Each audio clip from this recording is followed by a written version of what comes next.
It's been some time.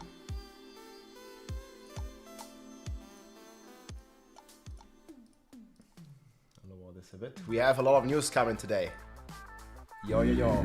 Welcome in, my friends. Maxi, let's go. Let's ho, boys. Hype, hype, hype. Hell yeah, let's go. You can already download, guys. I've already pre-downloaded the game. And in 1 hour, 45 minutes from now, we're gonna have the Campfire chat. There's gonna be a lot of cool stuff coming up in the next days here. A bunch of news. We're gonna have the horse, guys. Yes, it's gonna be enabled because I saw some people asking. Sorry for not streaming so much lately. I have been grinding the Spiritborn like crazy, and I'm gonna have a lot of news and videos for you this Friday. My favorite German right there. Hey, let's go, man. Welcome in. I still have a little bit of a cold, guys, so I might have a little bit of a cough sometimes. But it's gonna be fine, guys. We're just gonna be good again just for the launch. Yo, Psychology Dude, what's up, man? Main Italian streamer, how are you, buddy? I'm doing great, man. I mean, I have a little bit of a cold. You know, it's that time of year again. You know, summer is over. Have you played Druid? No. I've played a skinnier version of Druid. Dance of Knives? Yeah. I wanted to, but like, there's no time, man. Dance of Knife Rock is gonna be crazy, for sure. Very much looking forward to. Who is this guy? Why am I subscribed? How does this happen? Yeah, let's go, man. We'll be back. I mean, my last stream was like 4 days ago or something. But yeah, we're back now going strong, my friends. There's a lot of stuff to do. Let's do the timer. I forgot. The timer is in 1 hour 45 minutes, guys. Yeah, Dance of Knives we need. It's actually perfect. 140. Okay, we need to add like 1 minute.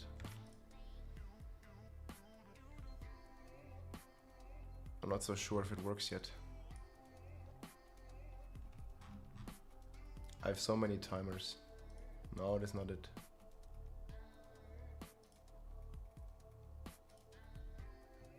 One of them is supposed to be the right one. Maybe not. We'll just do a new timer. Just connected my Twitch and better. Yeah, you can already do this. If you look at this, if you want to be eligible for the horse drop, guys, you can already connect your accounts following this link here. You can connect your Twitch to your Battle.net accounts. And then, like, you know, when you get the subs, like, or you just watch, right? Like, you don't have to pay anything. Like, you can support with 2 subs and then you get the horse. But if you don't do this, you still get stuff. Okay, wait, let me add...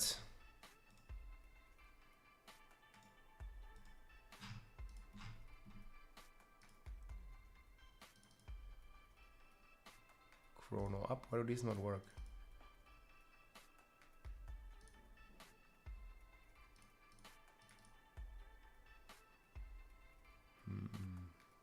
It's too small. You think they fixed the infinite thorns, Bob? I will tell you on Friday. But yeah, I mean, like, this is like a game-breaking bug, right? Like, you want to deal infinite... I mean, I don't mind dealing infinite damage, but that's probably not going to happen. Haircut as a transmog. Oh, yeah. Okay, so we're going to add... I don't know why it doesn't work. Text. Count D. Okay, read from file. Browse.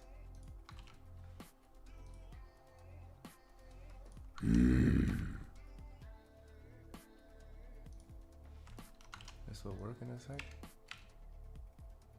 Chrono down. Open. Okay. You see the countdown now? I know it works. 1 hour 45 minutes. Hey, thank you so much for the subs. Eat War. Clap Trap Pack. 5 month and 10 month, guys. Much appreciate the support. Sorry for being gone for so long. Yeah, is there like a new trailer again? I watched the trailer yesterday. Okay, let's check on the Diablo channel. I mean, there's always new trailers. How many hours? Yeah, there's a timer here right now. Sorry, YouTube, I got you. Spiritborn's gonna be fun. Really build a fast spirit class. Yeah, Rob in the lab cooking, dude. We've been cooking for so long. Yeah, but they had like some weird music in this trailer, right? How did you like the music? The start was good, but then there was like some weird music.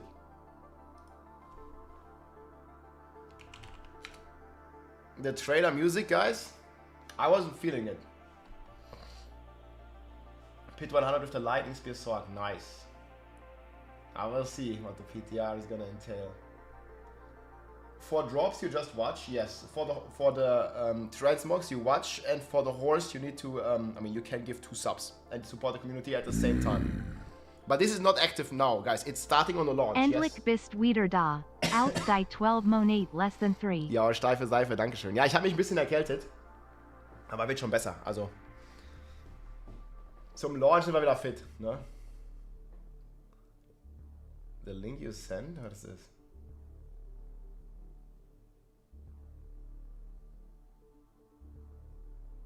Wait, there's a new trailer. Okay, guys, there's a new trailer. Wait, this is like one trailer. And then there's a new trailer. 10 deaths today on the stream. Yeah, I made like a quick summary. Hey, thanks for the hype train, boys. No, I will have the link on Friday. I mean, you can always see all my builds right here. So this is already season 6. They will all be there, but they are not there yet. Yeah, thanks for the new trailer from IGN. Yeah, okay, we'll watch that. But I mean, this one was super cool as well. Look at them, Spiritborn. Narelle is going mad, guys. I'm not sure, man. Do you think she'll survive? Deliver us from evil. Okay, but there's a big one here, guys. Okay, new Diablo 4 trailer. Let me lower the music here. Alright, this one has good music. Is it loud? Guys, we are live on YouTube as well, if you want to come by.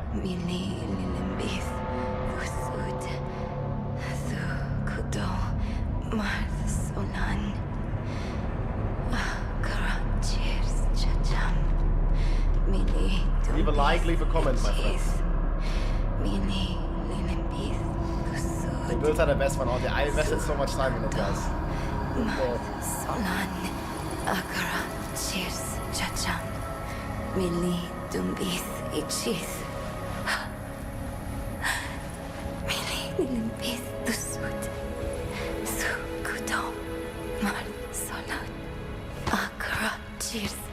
Narelle.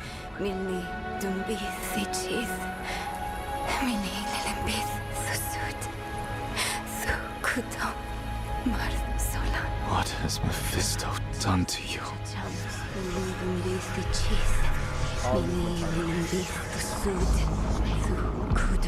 We have each played a part in what has happened here. Friend, you told her you trusted her more than yourself to do what she thought was right. Bro. You abdicated your choice to this child. And she has already been poisoned by the stone. Going to war with me will only make her suffering worse.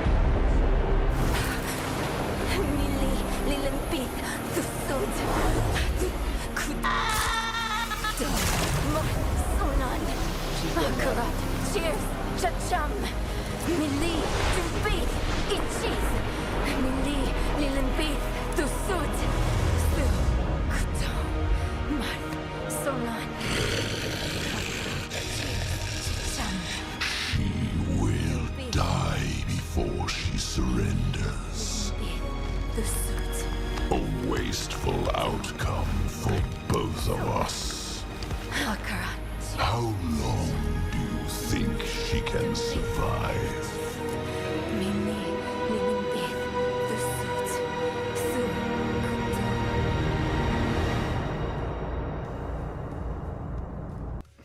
Let's go, guys. Just a few days now. Dang, dude. Can't ride Mephisto, dog. Nah, he's not tame yet. He's a wild dog. Dude, hang on the rail. Will she? Okay, we gotta blast, boys. 5 days. Well, 6 days, sorry, 6 days. But actually, is it 5 days? It's 5 days for US. 5 days. It's launching on the 7th. Just haven't ruined Citadel for a while. Bro. Yeah. Oh my god, man. The druid. Dude, yeah, I'm gonna link you this trailer. It's great. Thumbs up, boys. It's from IGN. Well, on the IGN channel. It's from Blizzard, but you know, it's from the channel. Super excited, dude. Yeah, guys, Campfire chat. This is not my bowel movement timer. This is the timer for the Campfire chat. They have 10 developers on the chat today. It's gonna be big. I don't think the thing is good enough. It's big enough. The timer is not big enough. When is the Campfire chat? The Campfire chat. Hey, thanks so much for the support, guys. Excited for season 6? Oh, hell yeah. I like Nirel is gonna go Leah treatment. Mephisto is just gonna spawn out of her. That's right, dude.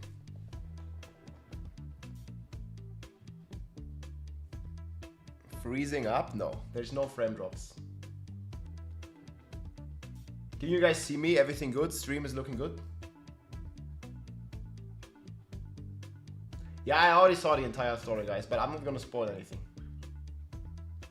All good, okay. Yeah, I don't know what it was then.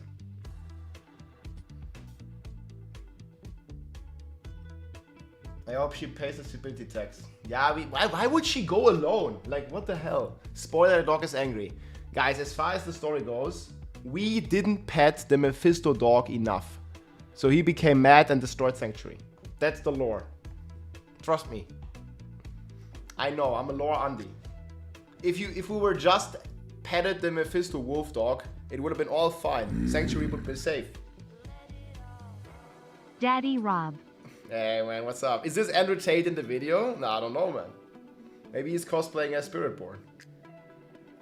I would say he has the physique. Dude, look at the CGI though. Like, what?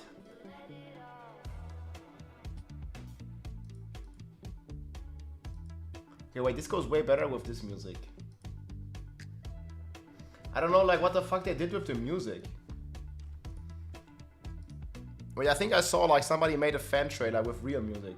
Let me see if I can find this. I hope I can, I hope I can, I hope I can. History.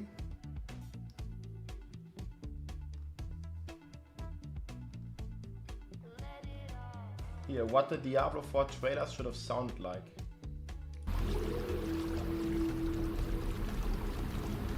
Here's one with real music.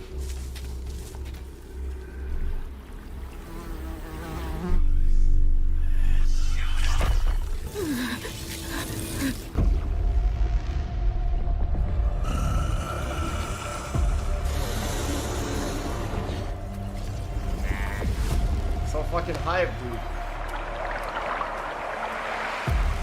This is fan made, but it's good.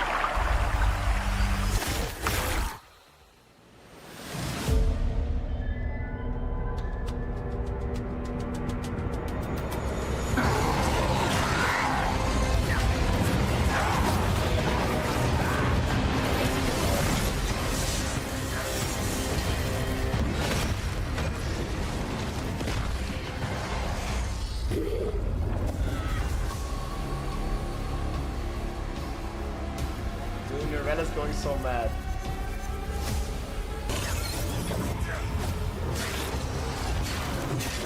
I see your eyes.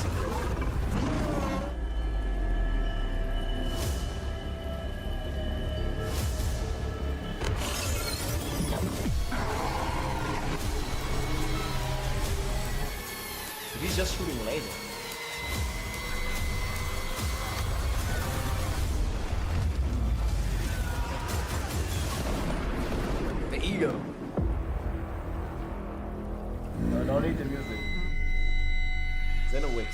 gonna get a copyright strike. October 7th you can play. Guys, the game is releasing a day early for US. If you're in the US, in 5 days you can play. 5 days. The time almost upon us, our wieners in hand, and not for Pornhub this time, What? but for Campfire so grand. The anticipation is crazy, as we gather around the hearth. Bro. Our favorite builds are on the line. Please Blizzard, no nerfs. With a new campaign ahead. I can play the hero. Oh look, there's the puppy. Never mind, it's just Mephisto. Oh my god, man. They nerfed everything, huh? What about Warwind Bob, guys? You can't spam it anymore. Pasky, thank you so much for the T1 sub. Guys, if you have Amazon Prime, you can connect your Amazon and your Twitch account. And you can support for free. And thank you very much. You released in the middle of the night, yes. Middle of the night, man. Barbarian is dead. I don't know, man. Barbarian, we'll see. More on Friday. Barbarian is dead. Dude, we have so many trailers now. But yeah, I think the one from IGN is the best now.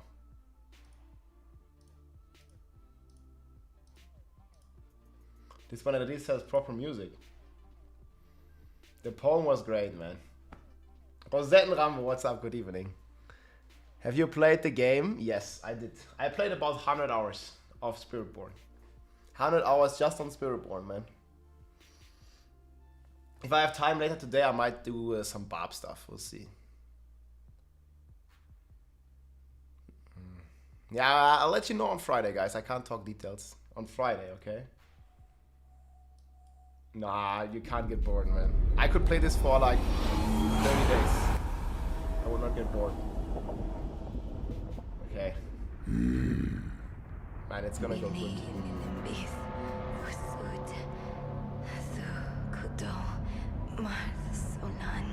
I wonder like where she is here. Thank you, Chief Gun. I appreciate it.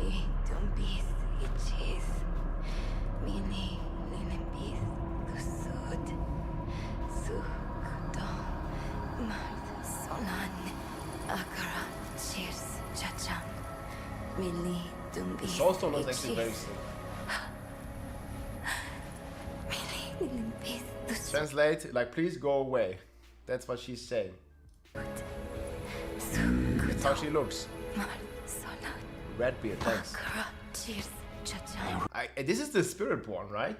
Or who's this? Ral. Everybody has tattoos. What has Mephisto done to you? Who's this guy? Probably the best build, Spiritborn. We have each played a part in what has happened here. Friend, you told her you trusted her more than yourself. It's a big dog. To do what she thought was right. It's Barbarian Merc. You abdicated your choice to this child. And she has already been poisoned by the stone. Going to war with me will only make her suffering worse.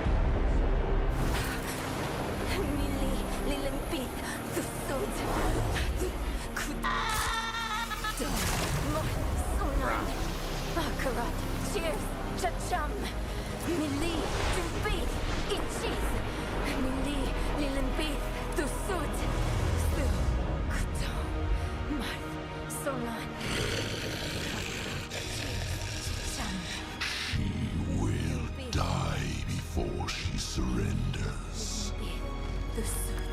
A wasteful Don't surrender. outcome for both of us. How long do you think she can survive?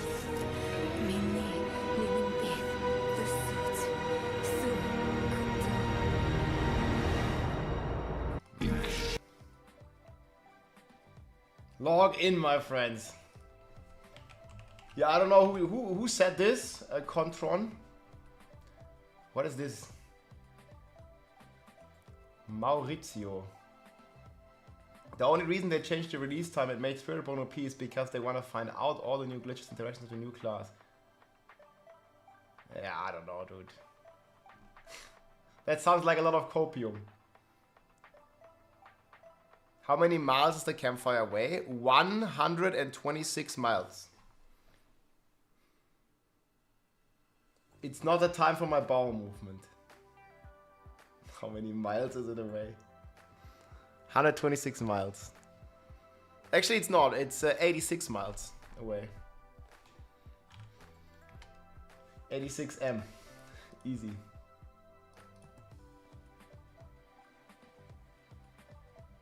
Oh, this looks sick though, man. That was a killer trailer. I really like it. Yeah, I don't know who it is. Is the voice from the Hellblade? I don't know. Did I miss the campfire? No, the campfire is in 1 hour and 20 minutes.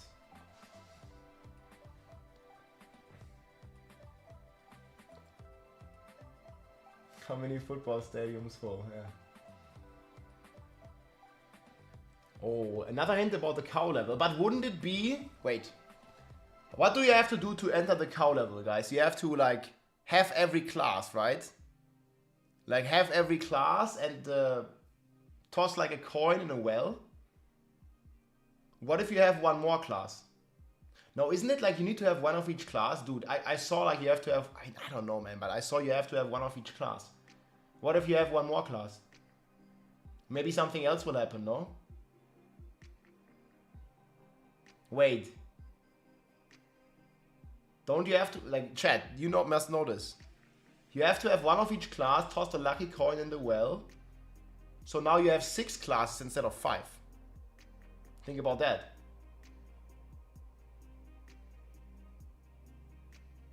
Yeah. I mean, there might be some new stuff. Mephisto's playing on our emotions. Yeah, he is, man. He's toying with Narelle. She's gonna have a hard time.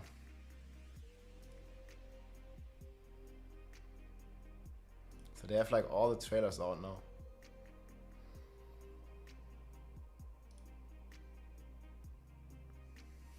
No, you get 2 extra character slots. Where was this? So we get horses, guys. There was an entire blog post. Okay. Is it this one? Here, these are the launch times, because people keep asking this. October 7th, guys. That means America gets it early, huh? Don't forget, the world is flat. Hey, Anthony, what's up, man? Let's go. Log in. Yes. Look, you see on this picture, the Earth is flat. Wait, what link is broken? The top one? Oh. Wait, what the fuck? Video isn't available anymore. Okay, what happened there? You see this here is proof. World is not round, guys. It's unlucky. Hey, wait, why the fuck does the link not work? Hey everybody, it's Rob here too. Oh, there's a Q missing. Okay, I'll change it. This is the real link.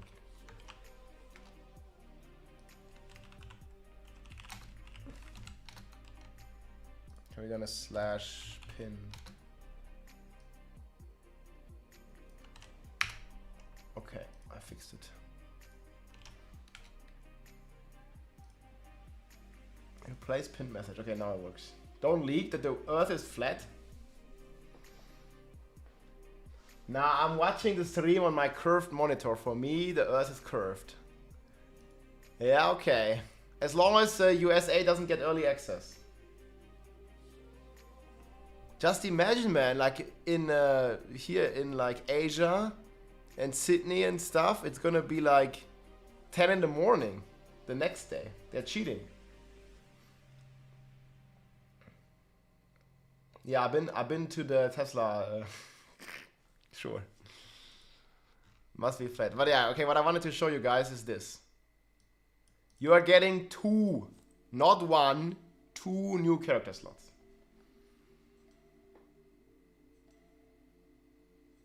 Yeah, I still am a bit sick. It's getting better.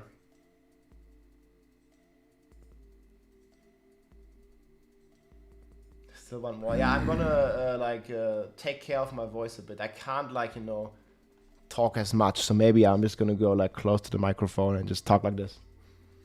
2 more bobs to play. We're gonna mostly listen during the campfire chat, guys. Yeah, I'm having a cold or something. Well, it's good that I have it now and not, in a week from now when the game fucking launches. You like the ASMR? Yeah. Gotta get real close to the mic. 2 more bobs to play. Yep, 2 more Moore characters. Still no stash tab, man. Sorry. And when I'm coughing, I'm going away from the mic. Hopefully. Hey, thank you so much for all your support, guys. Fearless, thanks so much, man. Means a lot, guys. If you have Amazon Prime, you can also connect your accounts, your Twitch and your Amazon account for free. And by the way, I also highly encourage you to connect your Battle.net and your Twitch account if you haven't done that, because we are going to be eligible for drops here. It's not live yet, but it's starting on October 8th. You get these completely for free. You just watch, you get these for free. First week, I think we're going to get Sorcerer and Necromancer drops. Second week is Barbarian, so second week really important. And throughout all this time, when you're gifting 2 subscriptions, you get this horse, which frankly is looking pretty cool. And if you're gifting 4 subscriptions, you will get this horse. So they have a ton of stuff. Yeah, I still have the desk, man. I have no time until I can't play Spiritborn anymore. Then I will do it. Yeah, a real bar would carry the desk. It's actually down 1 flight of stairs. I'll probably do it on Thursday or Friday. Yeah, okay, it's 2 subs for this mount and then another 2 subs for this one. And again, you don't have to. If you want to, you can support the stream. I would much appreciate that, but you don't have to.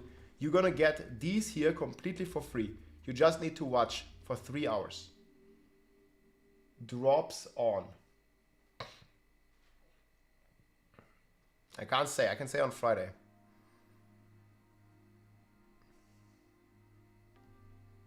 What will you run to start the season with? I'm gonna be playing Spiritborn. Don't you know? The S in Spiritborn is for S tier. I think I just commented this on my video as well here. S in Spiritborn is for S tier, guys. Don't you know it?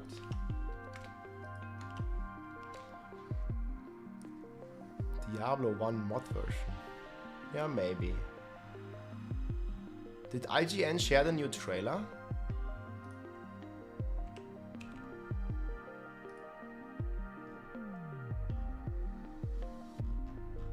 And they're sharing so much stuff. Did they share the Diablo trailer?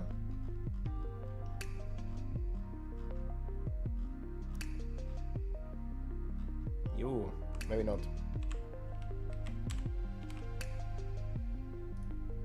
I'm honestly interested in what you'll be able to do with those helpers, what the rewards and the Citadel will be. Yeah, I'll have videos covering that. They didn't share the trailer at all. Yeah, I'm gonna release the builds on Friday. I sure do. I have builds made, yes. Again on Friday, guys. Friday, I got you. Wait. What the fuck? This trailer is not published anywhere. Did IGN screw up? What did they say? Did they screw up, guys? Did they leak it?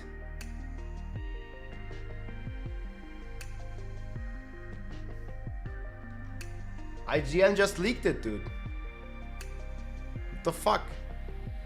I didn't leak it. Somebody linked this to me. It has 6K views. Nope. I'm honoring my NDA. I think they screwed up. But I don't know. It's not nowhere anywhere on the official channel. It's what the fuck? What is this? When does it start? There's a timer here. Can you see this? Bro. How about now? It's an exclusive trailer, yes. Yeah, you'll hear from my lawyers. Oh, this trailer is so sick. When does it start? I don't know.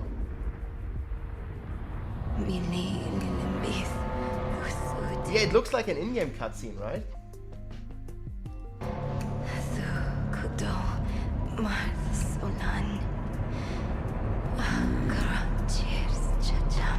Evelaya, what's up?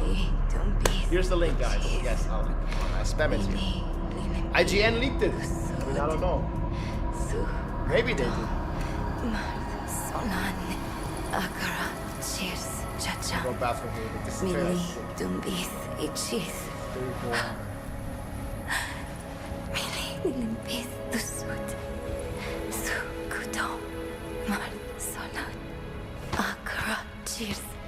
Morale.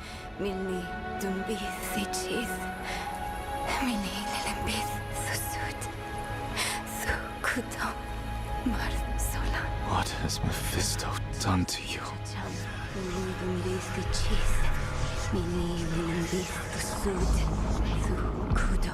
We have each played a part in what has happened here. Friend, you told her you trusted her more than yourself to do what she thought was right. You abdicated your choice to this child, and she has already been poisoned by the stone. Going to war with me will only make her suffering worse.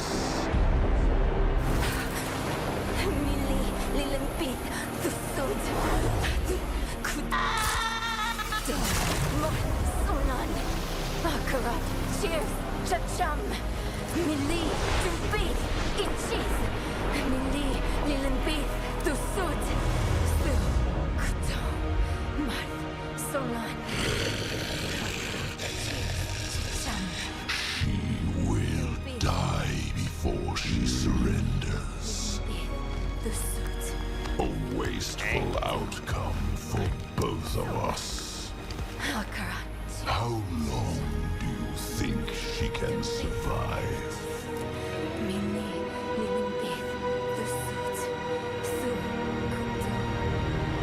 That looks like an in-game cutscene, right? I mean, it certainly does. I mean, they published it 2 days too early. I mean, who knows? Like, IGN gets this kind of stuff exclusive, right? I don't think IGN meant to release this yet. Yeah, I don't know. Like, it looks like in-game cutscene. I'm not gonna confirm or deny until Friday, but This on the IGN account. Mitchell, thanks for the Prime. Welcome in. Yeah, they should do, man. They should just do like a movie. It would be so sick. No, they don't really say anything. Higher resolution trailers. I think it's pretty good quality. Mephisto is a very cute cat. Well, you better pet it. Pet the Wolfisto. When's the campfire, chat? I don't know when. When is it, chat? When is the campfire, chat? Rex made the timer his entire screen. Oh my god, dude. Why are people so blind? I don't know, man. Alright guys, I got myself a good holy drink here. We gotta get ready with apple green tea. If you like some tasty, sugar-free drinks, guys, you can check out Holy while supporting the stream. They have a bunch of awesome flavors. They have hydration, they have iced teas, and they also get the energy drinks, man.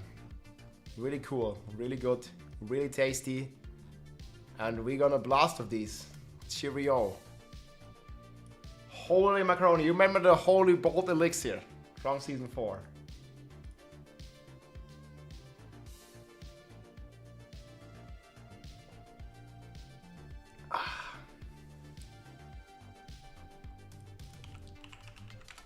Exclamation mark holy. Thank you so much, guys. 1 minute ad? Damn, dude. People don't read anymore. There's not even much to read. There's a timer on the screen. Smoking the sizzling spices.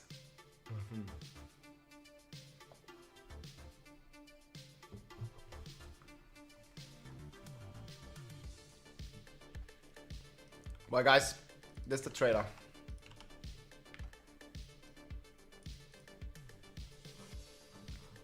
So how are we liking this barbarian weapon? I mean, the helm looks kind of crazy though. Greetings from Sweden. Hi, Niklas. What's up, man? Greetings from Germany. 1 hour left. Let's go. Is Spiritborn so jumpy he won't climb any walls in the open world? You'll see on Friday.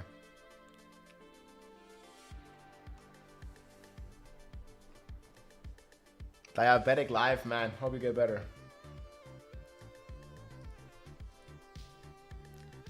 I mean, it definitely has some cool mane, this horsey.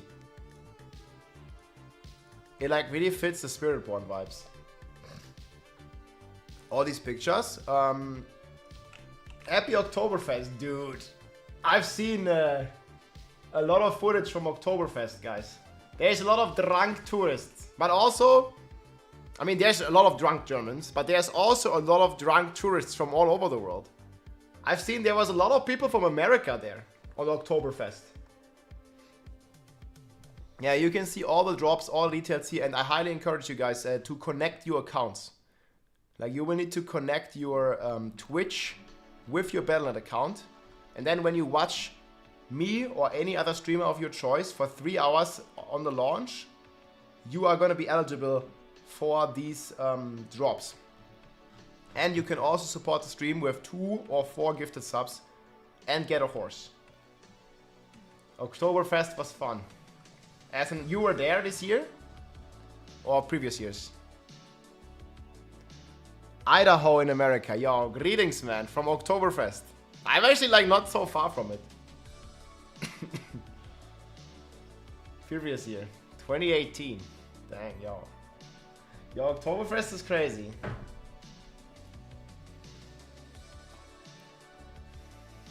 Yeah, I think Spiritborn is a very well-designed class.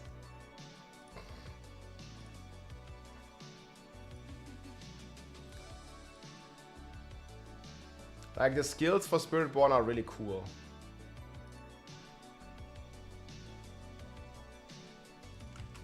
You can check out all the info here, by the way.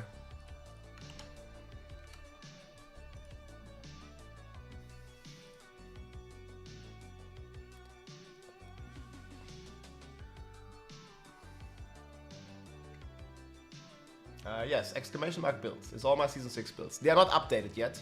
I will update them when the NDA lifts on Friday.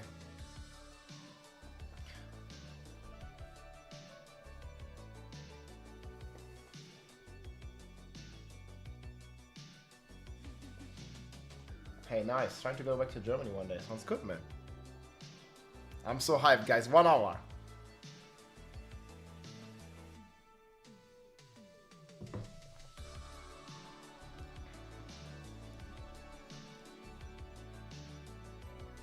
This was pretty much my favorite one. At least for now. It's really cool. I went to Oktoberfest all 4 years when I lived in Heidelberg. Dang, 1999. Log in, man.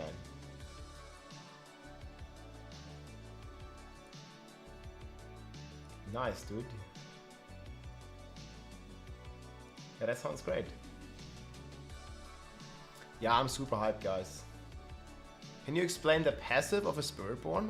What passives? Like, there's an entire skill tree? You mean that?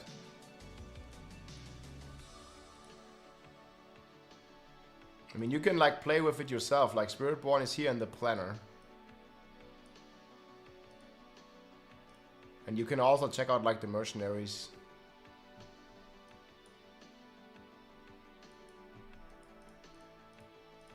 For example. Mercenary skill trees. I mean, there's like very strong passives. But Spiritborn is like really good. Good evening, Rob R2628 boss. Hey, good evening, man. Thanks for the support. Welcome in. 1 hour, guys, for the Campfire chat. I'm starting with Spiritborn. I will talk about my starter build and everything.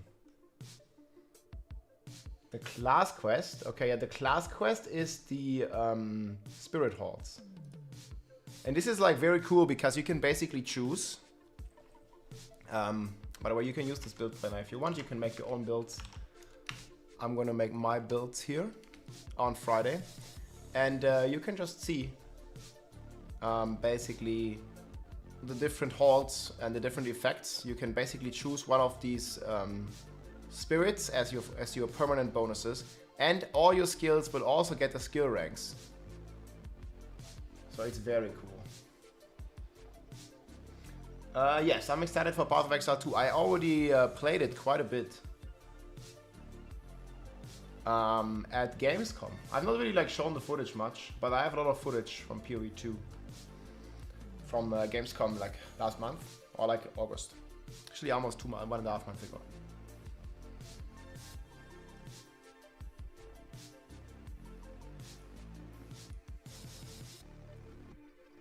I think there should be more items, more complex itemization. Well, they're changing the itemization again, right? Like you are having very much different itemization again. They're capping like all the existing itemization. They're capping everything to 800.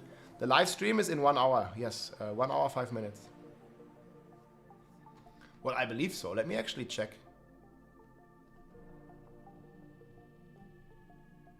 Here. Tune into the live stream, guys. 11 AM PDT. What is PDT time right now? PDT right now. Yes, here. PDT is in 1 hour. It's 10 at the moment in PDT, and this starts at 11, so in 1 hour. Time zones are complicated, guys, but we're gonna get it. We're gonna get it. No one is starting earlier, guys. The Earth is not flat anymore.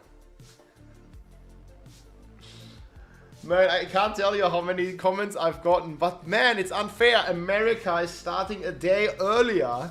What the fuck? They're starting on October 7th.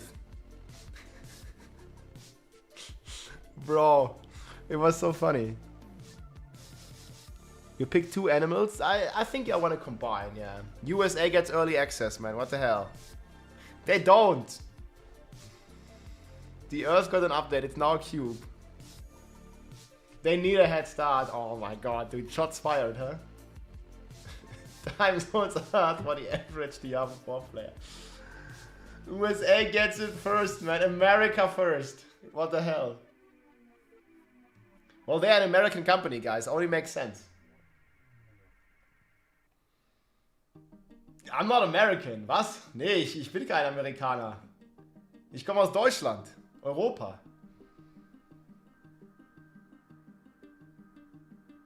I have a work meeting. Okay. Well, then just like, you know, travel to America and you can play it on the 7th. What do you mean? It's honestly worrying people don't understand time zones. I mean, they're all about this like early access, but it's not. Let's go.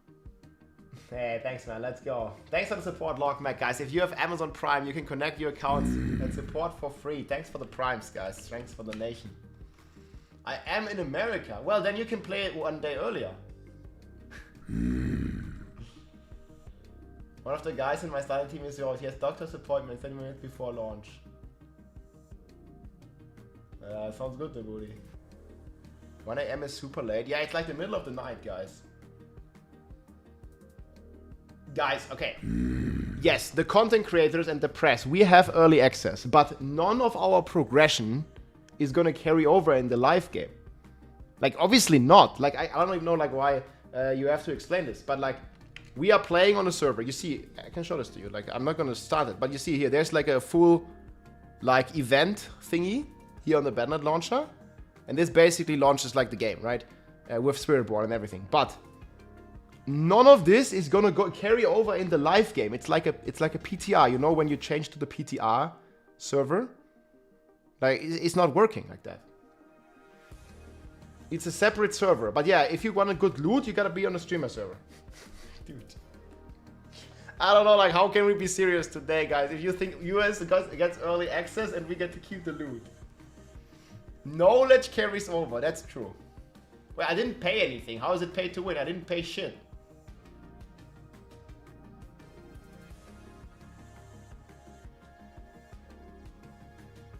Hör auf, die Amerikaner zu verarschen. I'm not, dude. Like, I'm just saying other people are jealous of people living in the US because they think they get early access.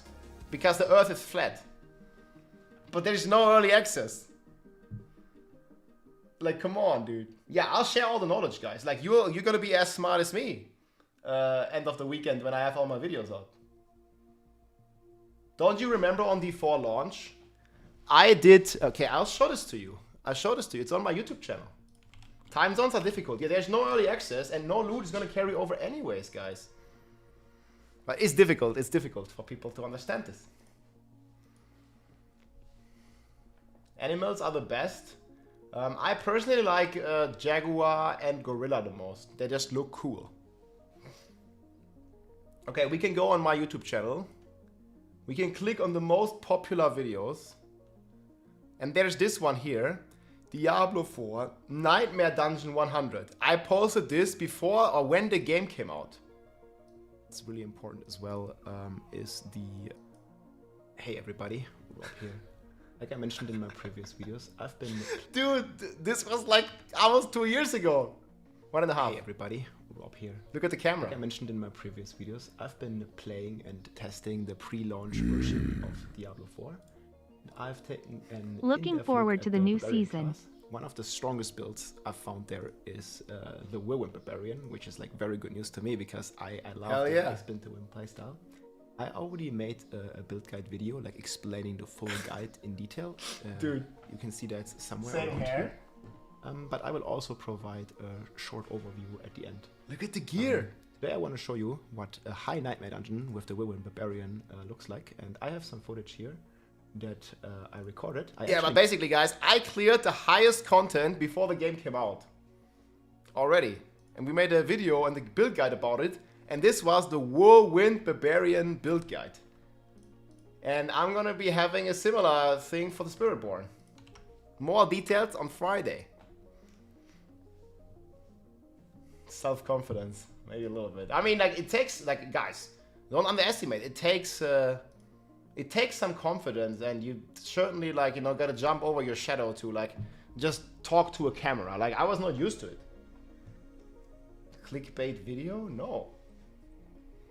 Camera scary. Yeah, a lot of people are, man. You'll be surprised.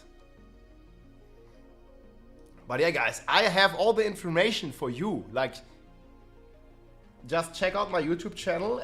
The video's gonna start coming out on Friday. They're gonna come out all the weekend. And I'm gonna have you updated with all the stuff that I figured out while I was grinding this.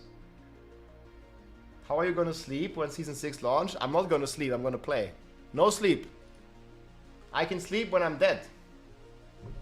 Nah, I'll like probably stream for 30 hours and then go sleep. What do you mean?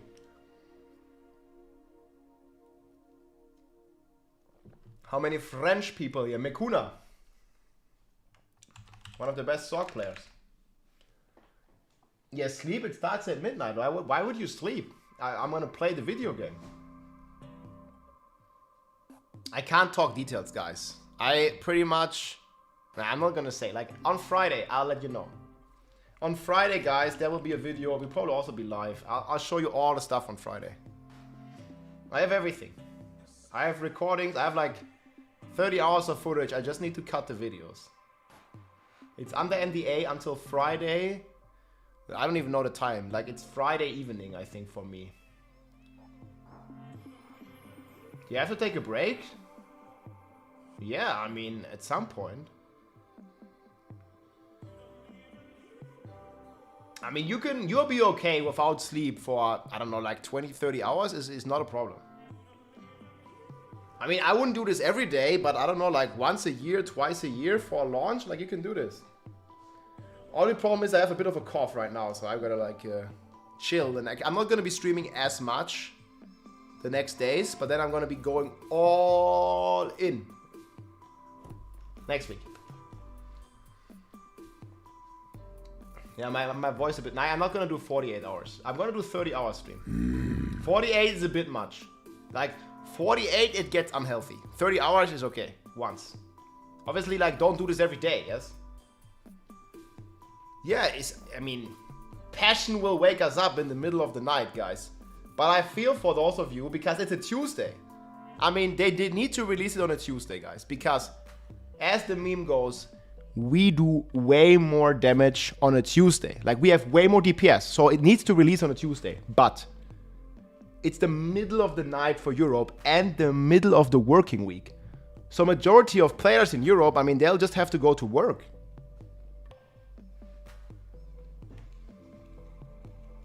No, it's a Tuesday for us in Europe. It's a Monday in America. This is America. I thought this was America. It's Monday in America. So they're gonna have no DPS. They need to play for like 5 hours without the DPS buff, then they're gonna be fine. I don't know, man. How did we start like talking so much bullshit today? America wins, man. America first. What the hell, dude? Time to migrate to the United States. Pro tip, get a VPN. Guys, okay, man, now I need the VPN sponsorship, man. You can get Surfshark or NordVPN or any of the other VPNs and get early access. Just trick the game into thinking you're in America. Obviously, everything here, guys, is just jokes, but it's actually funny. Because people are legitimately confused about this. Like, there's no early access, guys. This is how time zones work. Everybody gets to play at the same time. Jesus Christ, man. What? That doesn't work. You're no shit. Dude, I give up and explain this to people, man. Dude.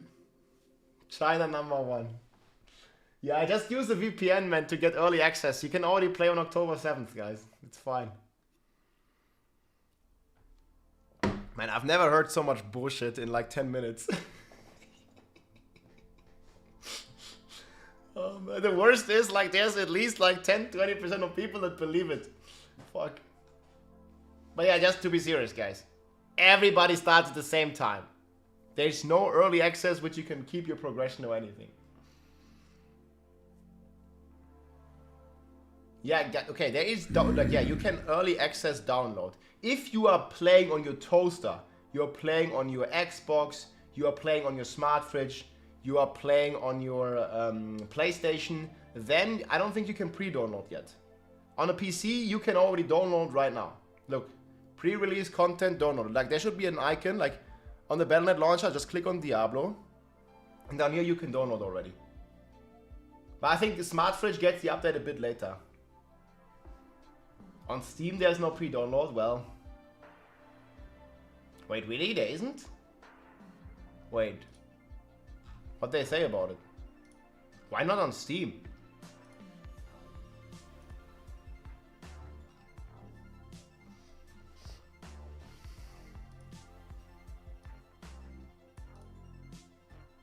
Platform.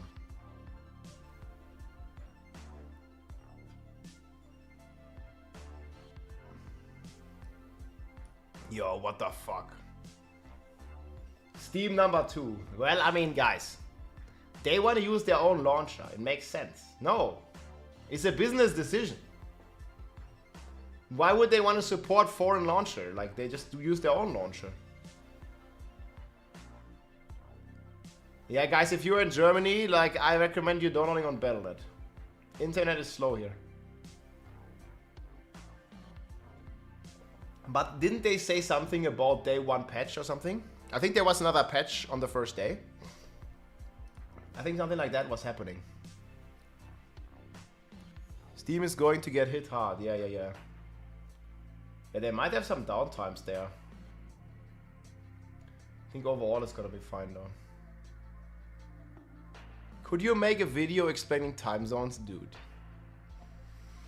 Man, I'm good. I would get like all this flat earther conspiracy theorists in the comments.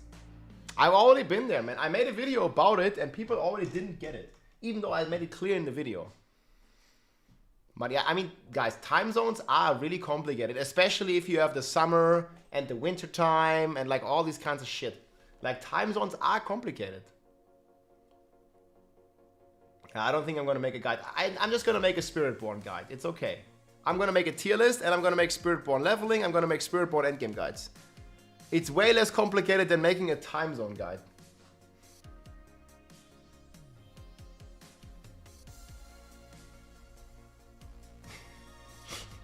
Yeah, people are thinking they're gonna get early access in America, man.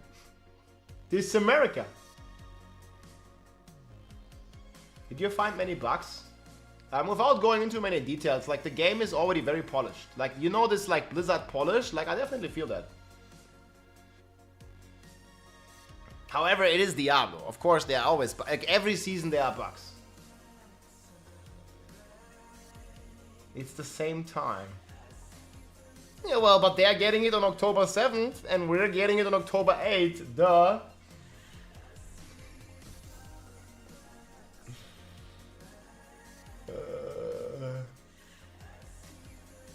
Oh my god, dude.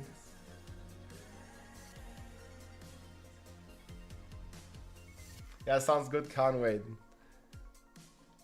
The time zone joke with the VPN is too good, man. Yeah. Guys, if you are in Berlin, if you're in Germany, Berlin, this is the four-head strategy. You use NordVPN, you go into the US server, and then you can already play at 7 PM on the day before. Just use a VPN, man, it's fine. Streaming content helped you boost your confidence. Oh my god. Comparing the second old video to now shows how Diablo has really helped pave the road for you to become the next president of Germany. The highest nightmare dungeon. President of Germany. I'm gonna be the next Olaf Scholz. Time machine, NordVPN, man. Guys, you can use the VPN as a time machine. No, people can't be that stupid. Man, you'd be surprised. We're on the internet. I gotta say, VPN subscriptions. I don't have a sponsorship, guys. Use any VPN you want. And obviously this is all a joke. But you go.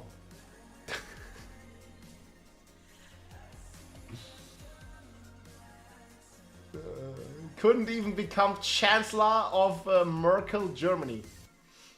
The Chancellor. Germans are really technology advanced. Yeah, we have the VPN technology, man. I thought even don't think like NordVPN and like Surfshark is all American companies or something. Isn't Emmanuel Macron already replaced?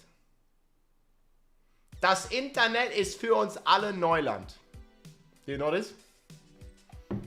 This is why we can't have good internet.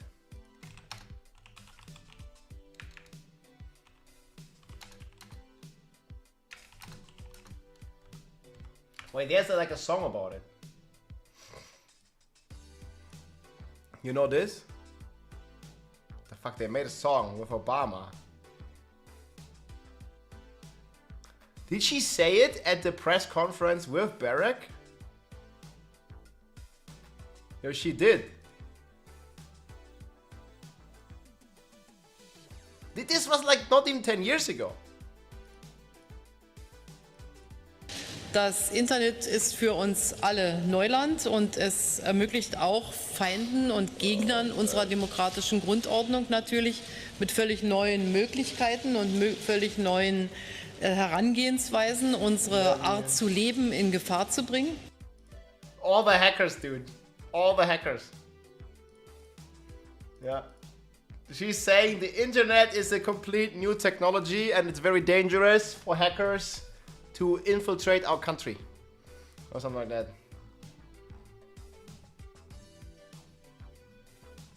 Internet? Was ist das?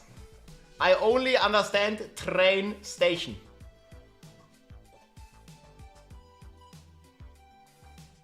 Nord Stream 2 is Norddeutschland. Yeah.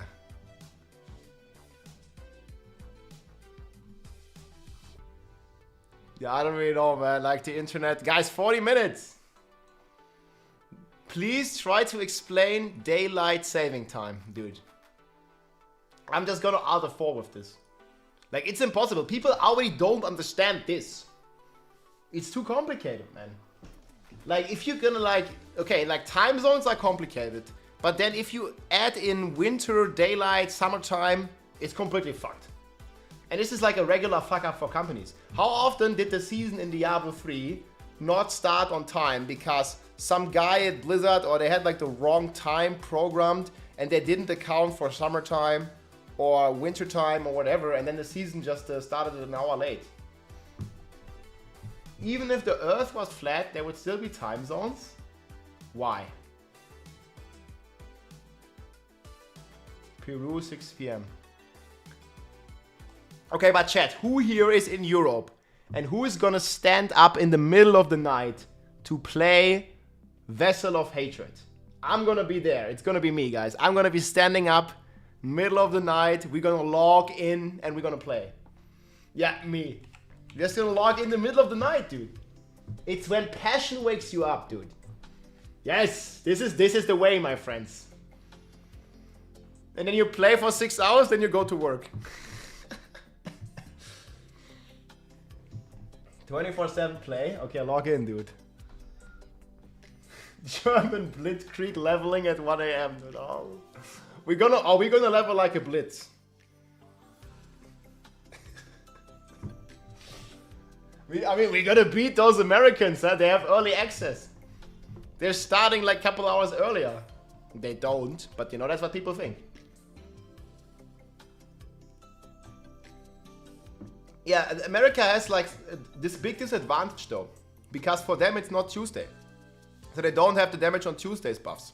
So they need to play 5 hours without the damage on Tuesdays, because only 5 hours after launch it's gonna be Tuesday. But in Europe it's gonna be Tuesday right from the beginning, so you have the damage buff. So US is fucked. I missed the campfire. 44 minutes.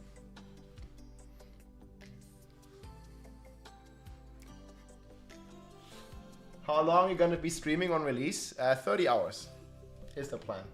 We'll see, like, exactly, but maybe my sister will help out a bit. Like, she's also very interested in playing, and you guys remember my sister?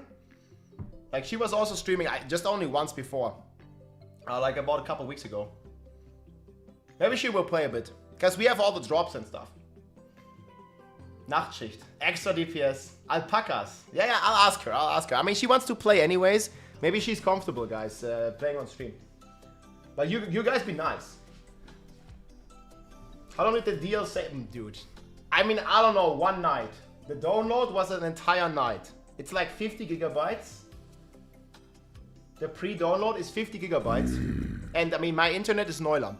Like, you just heard our chancellor from back in the days, Angela Merkel, talk about it. So we have no internet in Germany. And it took me the entire night to download that shit.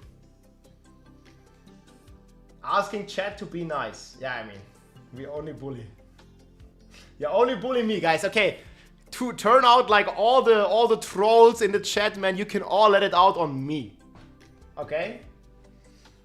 Just let like the trolling, like let it begin on my time, and then when she's there, like no trolling.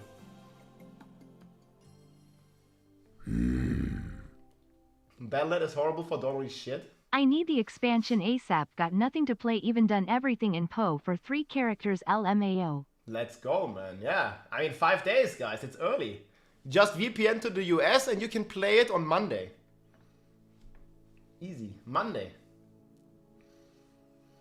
Americans will be bullies. Nah. I think everybody can be a troll. Okay, we'll ask. Mama Merkel got the fast internet for herself. Nah, she said the internet is a dangerous place in this clip that we just watched. Is there like subtitles? I'll show you what exactly she said. Can I go subtitles? German subtitles? No. What the fuck?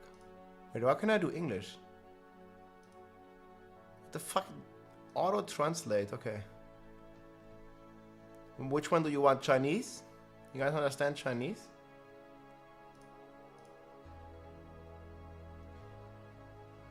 Das Internet ist für uns alle Neuland und es The internet is new territory for all of us. This was 10 years ago. ermöglicht auch Feinden und Gegnern It enables enemies and opponents unserer demokratischen Grundordnung natürlich mit völlig neuen endanger Möglichkeiten our way of und life. völlig neuen Herangehensweisen, um and they're gonna hack us. unsere Art zu leben in Gefahr zu bringen.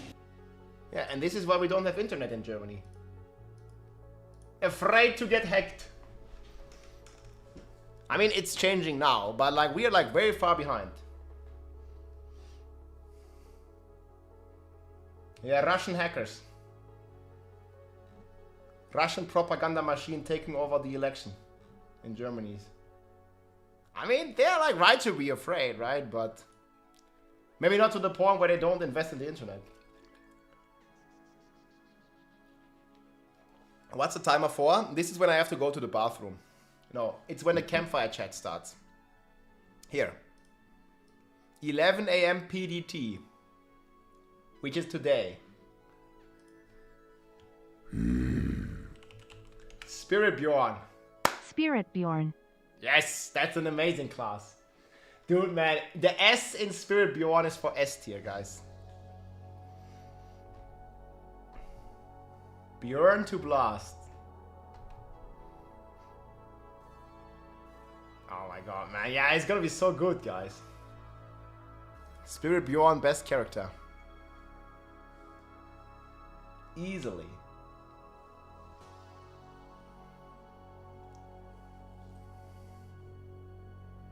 Easily. Is this still live? I think the trailer, did they post it now? I'm like, how did they not post? Oh, wait, did you see that? What I saw?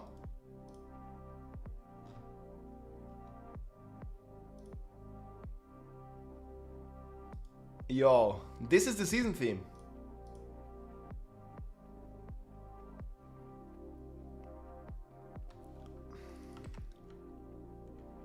Yo, man, that's an image, dude.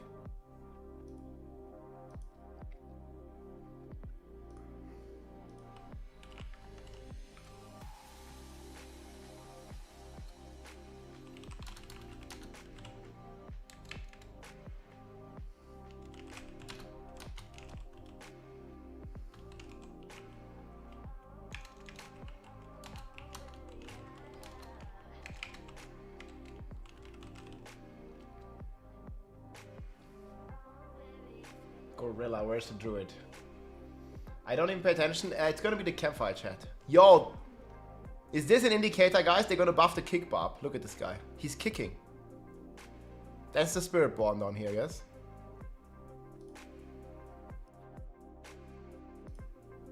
But the barb is kicking. Kick barb. Big buff. Yeah, this really reminds me of the Realm Walkers in Diablo 3. Yeah, Barb has to kick now because weapons are nerfed, don't deal any damage.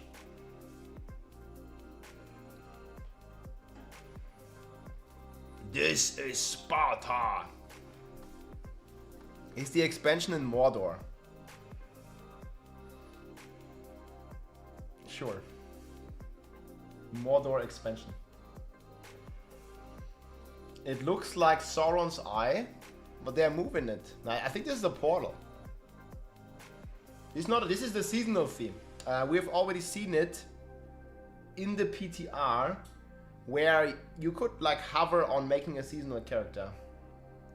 Frosty LaRue made a video. Should we watch this, guys? We still have like 30 minutes. I didn't watch this. I didn't even see this. I was so busy playing Spiritborn. I didn't see anything.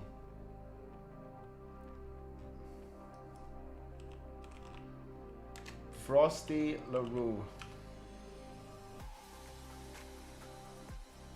This one? Welcome back.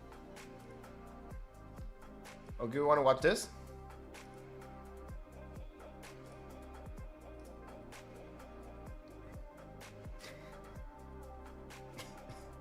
What is this face, man?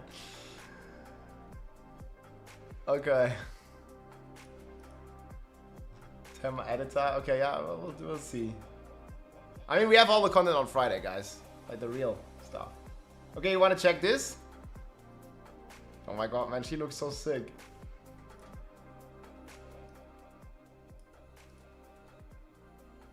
Alright, my friends, here is Frosty LaRue with another video. Will all ARPG players love Diablo 4's expansion? Back, you Diablo 4, and I guess Path of Exile, Last Epoch, and any other ARPG super fans. This video is for all you Diablo 4 skeptics who have been on the fence about playing this magnificent game, or at one time did play, and for some stupid-ass reason, I mean super legitimate and not dumb at all reason, stop playing this perfect game. I will be going over the major changes and new features in the Diablo 4 expansion, and why you are going to love it. So, first up, the skill tree. Yes, I know many of you, coming from PoE and Last Epoch, have thrown some shade at our beloved skill tree. Like, what is this shit? It's too complicated for a Diablo player, yes? I can only choose this upgrade I have to take, and then left or right. But what the hell is this, man? Where do I have to go? Saying, it's so simple, it doesn't have any meaningful options, and it looks more like a skilled twig. Well, I have great news that's going to blow your freaking mind with the completely revamped skill tree. Now, at first glance, you're probably a bit overwhelmed, so let me make this simple for you. Let's zoom into this section that changed. Oh, no, that's the same. Okay, maybe a bit more down. Ah, yes, that's it. You see how we have this line here? I mean, it's actually a good change. But yeah, I mean, it's a very minor change. They didn't really say they want to rework the skill tree, right? They just added a new skill for each class. So yeah, okay. It's a very minor thing, but you know it helps. Like, what the hell? This is a game changer. No, it's not, but okay, like... I mean, I can see how you can take it like this, but I mean, it's just a little bit of quality of life. It was not really like a feature that was sold. It's more about the new skills. No longer will we need to take this node to take this node. Can you even imagine what we can do with this extra skill point? All the meaningful skill options are probably endless now. You see that, Last Epoch? You thought Blizzard wasn't going to come close to your ability skill tree. But dare I say, I think we blow yours out of the water now. Oh, and I did not forget about you Path of Exile players who think building our classes are too easy. Well, what if I told you that the complexity now comes in our Paragon board? Maybe the most fun upgrade system ever in any ARPG. I know. Dude, like here, I think it would have been so cool if you had glyphs that had different shape. Like, how about you have a glyph that goes like straight? You know, like instead of like going like on the outside, it just goes like in a straight line. Or I don't know, you have a glyph that goes like X or something, and then it would multiply like your legendary node. You know, like it boosts like these nodes here, and then it boosts this one. It just keeps going all the way. And you upgrade it like this or something, like other shapes. I mean, that would have been cool. Maybe the most fun upgrade system ever. Because this is like, yeah, I mean, it's not really like very intuitive. Like if you had some crazy stuff, you know, like they go diagonally, or they just go like an arrow or something. I don't know, like some other shapes. Any ARPG. I know many of us Diablo 4 fans were asking for a revamp to this system, and the Diablo 4 team sure listened with the new and vastly improved. This is actually like almost accurate now, because the Paragon boards are kept to 5. And if you're using like the Headhunter, the Challenger glyph, like you actually want to like put all the points in. So this might sound like a newbie mistake, but I mean with the cap of 5 Paragon boards, I mean we almost get there. Improved Paragon boards. Look at this, he just puts in all the points, yes. What's changed, you asked? Well, unlike before, we are now locked to only 5 P boards. And because a lot of our major defensive options come from here, we can no longer this is stupid. Just copy a build from Maxroll for top DPS, as we need to make sure we hit certain defensive breakpoints based on the gear we currently have in relation to the torment difficulty we are on. Oh geez, how fun. I am sure the average Diablo 4 player is going to be so freaking pumped to be doing this type of advanced thinking. And I know for a fact you will too in the upcoming expansion for Diablo 4, Vessel of Hatred. Anyway, for those eagle-eared out there, you may have just heard me say torment and thought to yourself, oh my god, torment difficulty? Just like the difficulty system in Diablo 3, where we had We need Torment 16, man. 16 levels of this shit, where 15 levels of them were just useless at endgame because everyone was on the max level anyway. There's gonna be a spoiler alert, man. What's gonna happen in D4? Well, you're damn right. The Diablo 4 Giga Chads over at Blizzard brought this system back, but instead of 16 levels, we have 4 levels. And instead of 15 useless ones, we only have 3 useless ones. Now, if that didn't just make you want to buy this... I mean, I think in the end game, it's always gonna be like that, right? You're just gonna play on the hardest difficulty, that's it. But that doesn't mean it's useless, because you have like a progression step. Like, you can't just start your character on Torment 4. Like, you start on Torment 1 and then you like progress your way there. But yeah, in the end game, Torment 1, 2, 3 are gonna be useless, most likely. But that doesn't mean they're completely useless, because this is like the progression, like the stepping stones, if you will. But I mean, I see his point for sure. Expansion for the low price of One Last Epoch plus $5, because no way in One Last Epoch plus $5. Yeah, $40. I think it's still pretty cheap, guys. Reaper of Souls, expansion for Diablo 3 like about 10-12 years ago, was $40. And we usually have inflation, but now Diablo 4 expansion is still $40. And there's no early access. Contrary to popular belief, time zones are difficult, but the USA is not getting early access. The Earth is not flat. It's launching at the same time for everybody. No early access, no matter where you live, no matter if you pay more money. Same time, same launch for everybody, and that's a W. hell would Diablo stoop down to that low price, then maybe this next feature will convince you. So, we all know max level in Diablo is 100. Hell, even Path of Exile and Last Epoch are 100. So with the expansion, you would assume the Diablo 4 team was going to pull some epic move and make the level cap something 300. like 200. Well, think again. Instead of going with something that made sense, they made the new level the most perfect number of all time, 60. Why 60, you ask? Well, if I have to tell you, then it's probably not even worth... I mean, at this point, he wants to misunderstand. The level is 300. If the max level was 100 before, he counted the Paragon points. So, technically, the max level was 50, and now it's 60. It doesn't go down from 100 to 60. I mean, he's just comparing apples with oranges. Well, yeah, I can see how it's funny, for sure. Worth telling you. I actually don't know. But anyway, you may think this lower level will be easier to hit max level in. Well, actually, it takes a bit longer, which is exactly what we all wanted, right?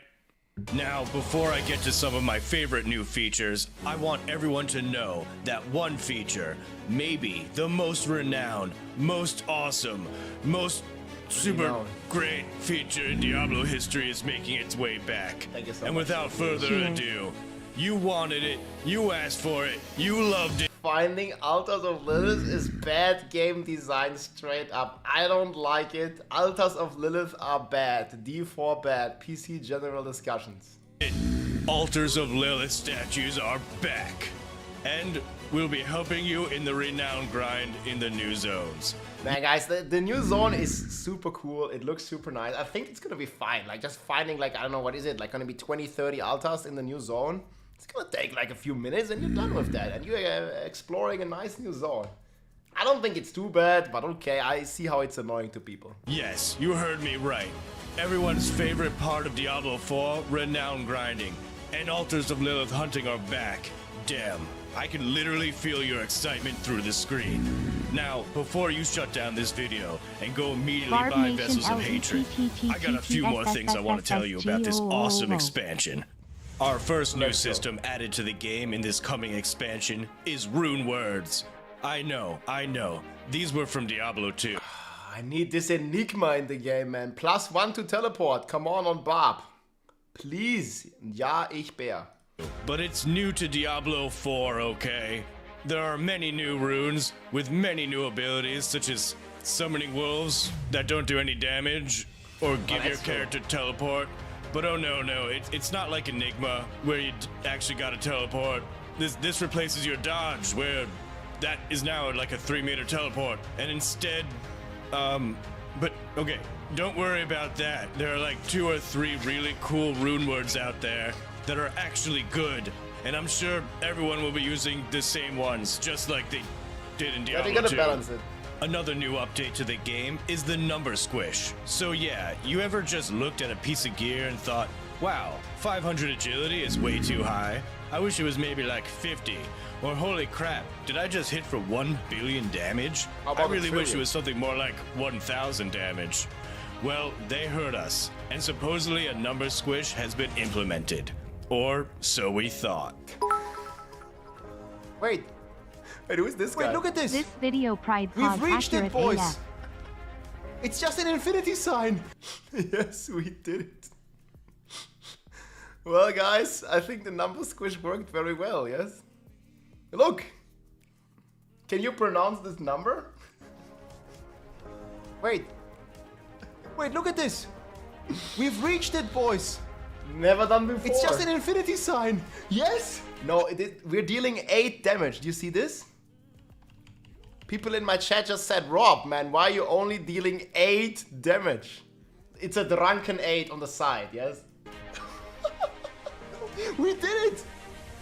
No more numbers! Holy shit. Okay, well, I'm sure they'll figure that out before launch. Up next, we have the new it was a endgame bug. co-op dungeon. Because there's nothing us ARPG players want more than for our game to have more MMO elements in it, like a horse, or content where you are required to interact with people. But for those of you who have no one to play I feel like Diablo players just don't like people. with, you know I mean, who... I completely don't mind it. I really like to play with you guys. I really like to play with the community, with my friends, with other people. But I know many players don't, and I don't think it's good to force them, right? you are. Well, great news. Blizzard is implementing a group finder, which I'm sure will be filled with the most kind and well-mannered players on the internet. There's gonna be no And I bet they flaming. won't be toxic at all if you are just trying to learn the mechanics for the first time. Well guys, if you have not been convinced by now to pick up Vessel of Hatred, then this last bit of info may just be the straw that broke the cow's back. Every new expansion cow. since Diablo 2 Lord of Destruction, we have gotten a new class, and this expansion is no different. But instead of the one most beloved Druid class 2.0? and archetypes of all time, the Paladin, the Diablo 4 Diablo 4 devs thought you punishes should people first who party experience up. their new Admit it. idea for a Anyone class. doing anything worthwhile in this game always does it alone. I mean, I like playing in group, but I get it that many people don't like it. But yeah, thanks for the support. Man, look at the druid here climbing a rope. The Diablo 4 devs thought you should first experience their new idea for a class, the Spiritborn. This will be like... I think people will be surprised by the Spiritborn though. I also, guys, I'm with you. I also wanted the Paladin. But there's always next expansion. I think the Spiritborn is very cool. Like, I think people underestimate, like, we're gonna have a lot of fun with the Spiritborn. If you ever went to a concert and all you wanted to hear was your favorite song the band is known for, but had to sit through 2 hours of their new music, just waiting until they finally play that song that you came here for in the I want first Paladin place, too, well, yes. that's the exact feeling you will have with the Spiritborn. I know I love that feeling, and I am sure you will too. That's it for this video. I hope to see you all in Sanctuary on October 8th. Or don't. And you can just keep playing that dead game while all of us cool and super awesome people are playing Diablo 4. Bye. Guys, ask us questions. Let's go. So, Spiritborn's the next class. If you guys could pick a class after that, what would you want next? Not Paladin. Get Ben. Flame me in chat. Paladin's the worst class in this game. Oh man, Mac just likes the Necro too much.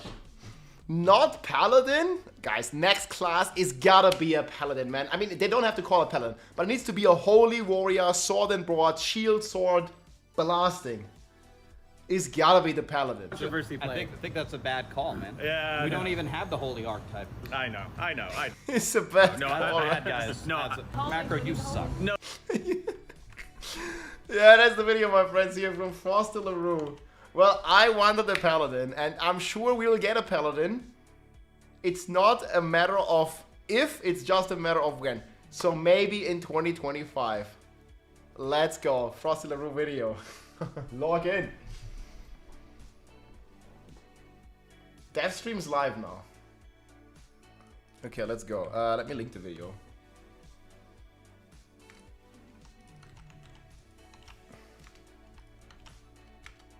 Who wants a paladin, guys?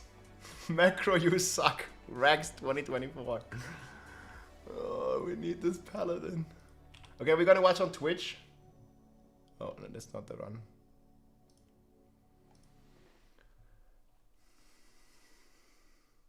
Here we go.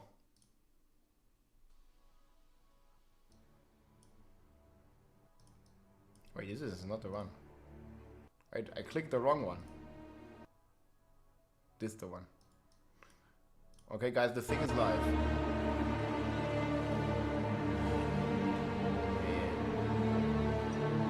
Lost a bunch of shit. 20 minutes, boys. I guess we don't need this timer. It's not live yet. It's just like a...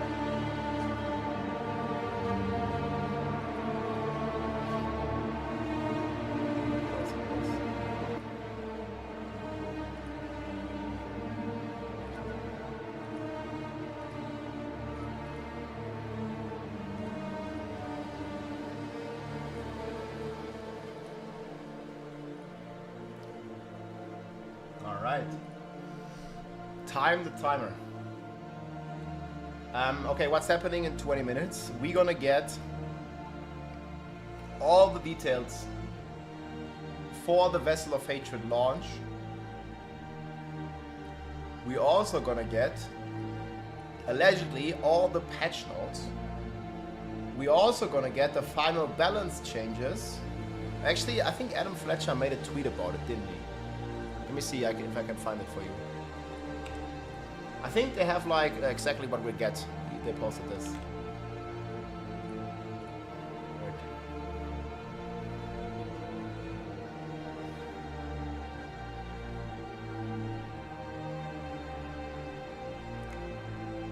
Okay, here.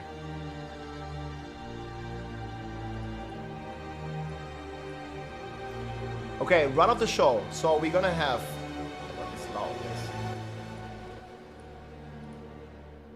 It was very loud. We have post-patch PTR changes, progress itemizations, system updates, class balance updates, Rune words, Season 6 details, Vessel of Hatred overview, Spiritborn, Undercity, Dark Citadel, Mercenaries, and a Q&A. This is like roughly what they're looking to cover. Roughly.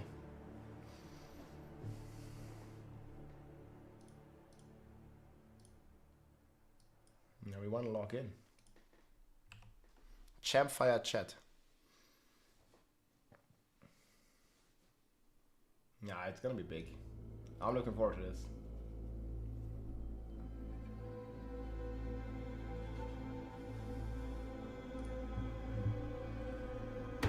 They give a time for this one. I'm pretty sure it's gonna be like 2 hours. I mean, usually it's like 1.5 hours, but they said they have 10 developers. I mean, I'm expecting it to take about 2 hours. But no worries, guys. I'm gonna have a summary. If you don't have 2 hours, I'm gonna make a summary. It's gonna be live on my YouTube channel. Like about an hour or so after the stream. Hello from the Netherlands. Yo, DJ Chijepa, what's up? Why couldn't they have used this music track for those trailers? Yeah, the track is fantastic. It fits the jungle, it fits the Spiritborn vibes. It's really good. Yeah, Spin to Win Rogue was amazing. You can use teleport on every class, yes, but it's not perma teleport. It's only replacing your evades.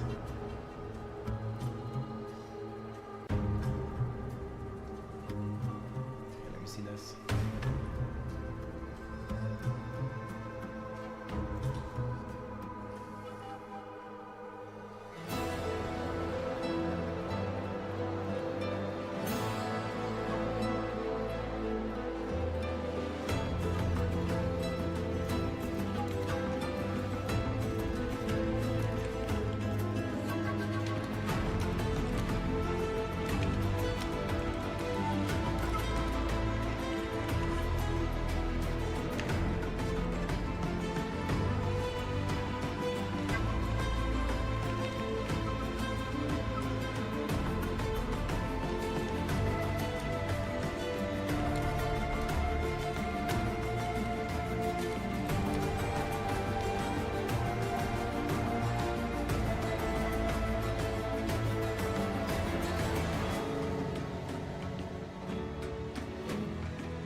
feature is coming, boys.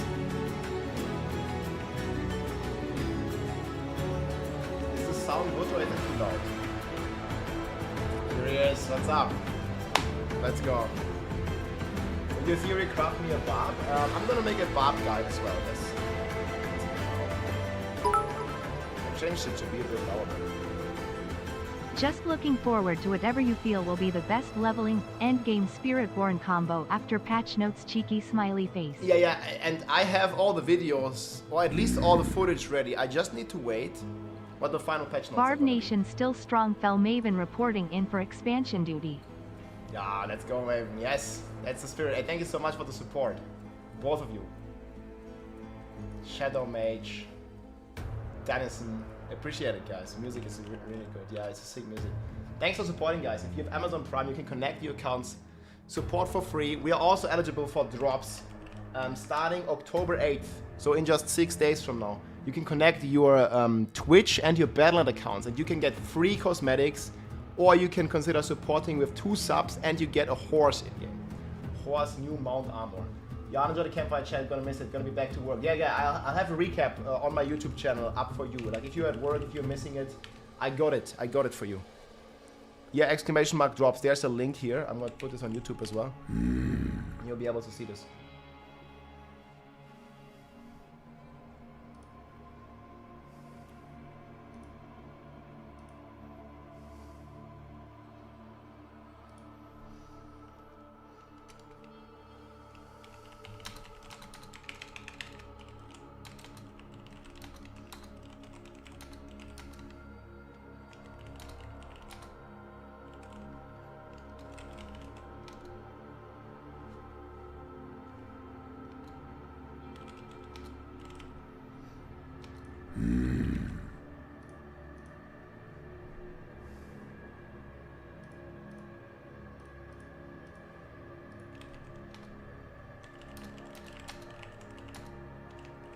Thank you so much. Patch notes.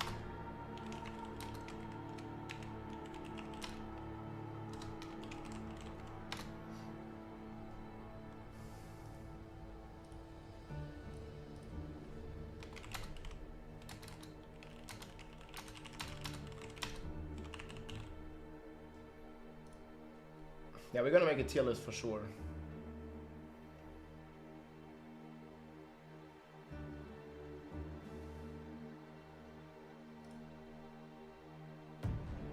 Man, they look fantastic, those Weird Walkers. Look at these. They look so cool. Look at them Weird Walkers. Hello from Houston, Texas. Yo, greetings from Germany. I'm super quiet. Well, I can turn myself a bit up. Should be better now. I also don't want to talk so loud because my voice is a bit fucked. I need to, how do you say, save some voice.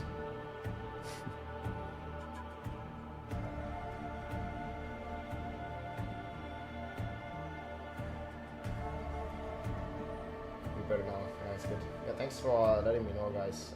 I was changing a lot with my sound. Put the mic closer to mouth, yeah. I mean, I go close like this, it's gonna be very loud.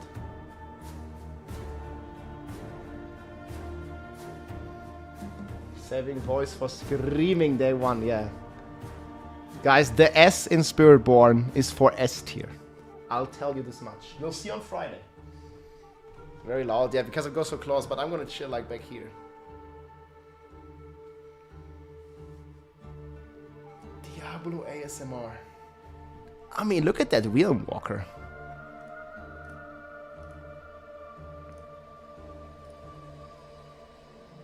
That guy looks fantastic. Subscribe to my only Bobs. Only Bobs.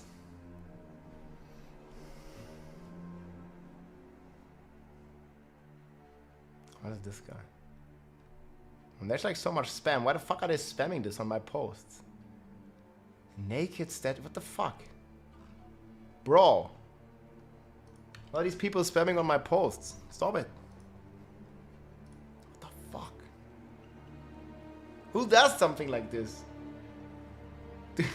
Dude, they even blurred down. Like, what the fuck? Look at the details though. Yeah, why would they spam it under my post? Like, what the fuck is this? This is about Diablo. Yeah, they fucking delete this?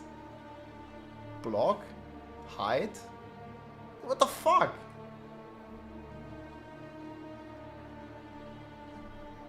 Okay, whatever.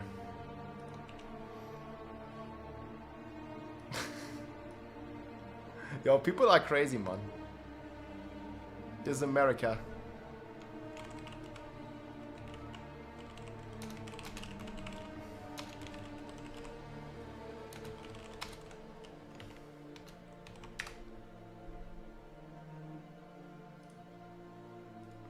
Coming through.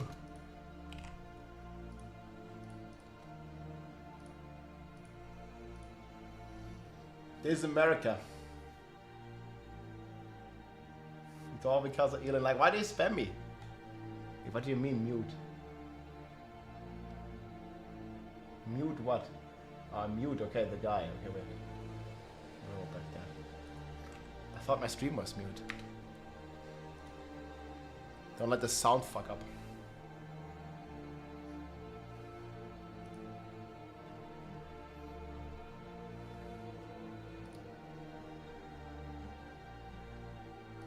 Okay, so I can just right click, mute. Oh, it's gone. Okay, I mean, this is just off topic. Yeah, I just muted this guy. I don't know, man. He posts like pictures of a naked Donald Trump statue that is hanging. Like, what the fuck? People go crazy. Alright guys, 11 minutes. I'm gonna go to the bathroom. I think they're gonna start playing a trailer here any minute now. Crazy people in Europe. I mean, I think there's crazy people all around the world. It's not like specific to any country, any region, any race. Like, man, there's like crazy people everywhere. All around the world, man. Some, at least. And then there's like a lot of good people as well. But, you know, there's a lot of crazy out there. Okay, I'll be right back a sec.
Chat stream going good?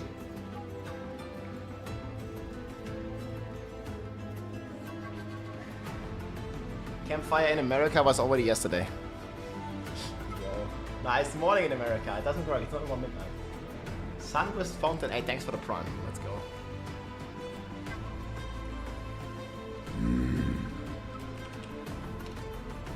Gotta change this. Masaka Mickey, thank you so much. Good afternoon. It's going to be a good one. Yeah, 8 minutes, guys. I'm pretty sure they're gonna start playing a trailer here any minute. Timer is moving too slow, guys. It's not gonna go to 0. Trust me.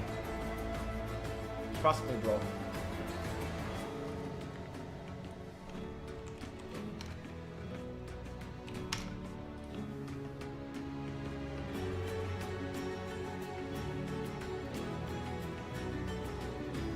I'm hella excited. 10 minutes. This is America. Trump is the real walker. How long will the stream be? So I'm thinking the developer stream usually is about 1.5 hours, but since they said they have 10 developers talking, I'm probably expecting this to take around 2 hours. But don't you worry, I will have a summary up on my YouTube channel right here in maybe like an hour after or so. Like an hour after it ends, so in like 3-4 hours from now. We are living in America. Coke, man. Good songs. If my voice was so fucked.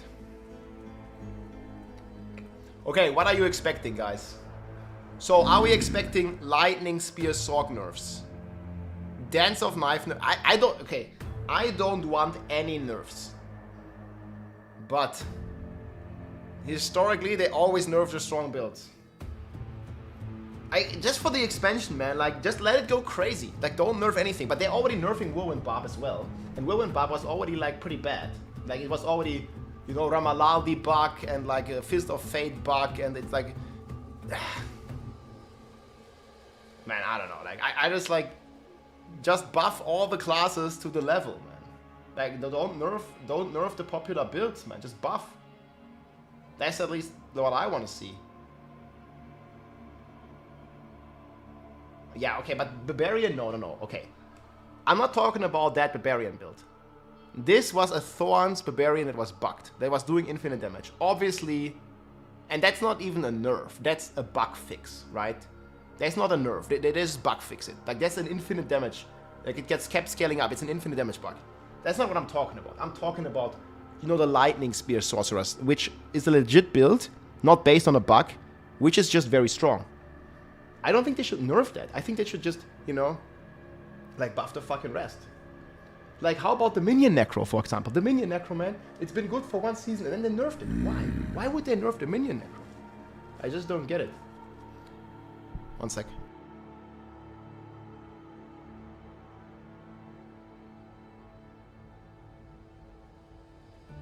Yeah, I'm just feeling very passionate about it. I don't think they should nerf this stuff. Like, Minion Necro was cool, and then they nerfed it.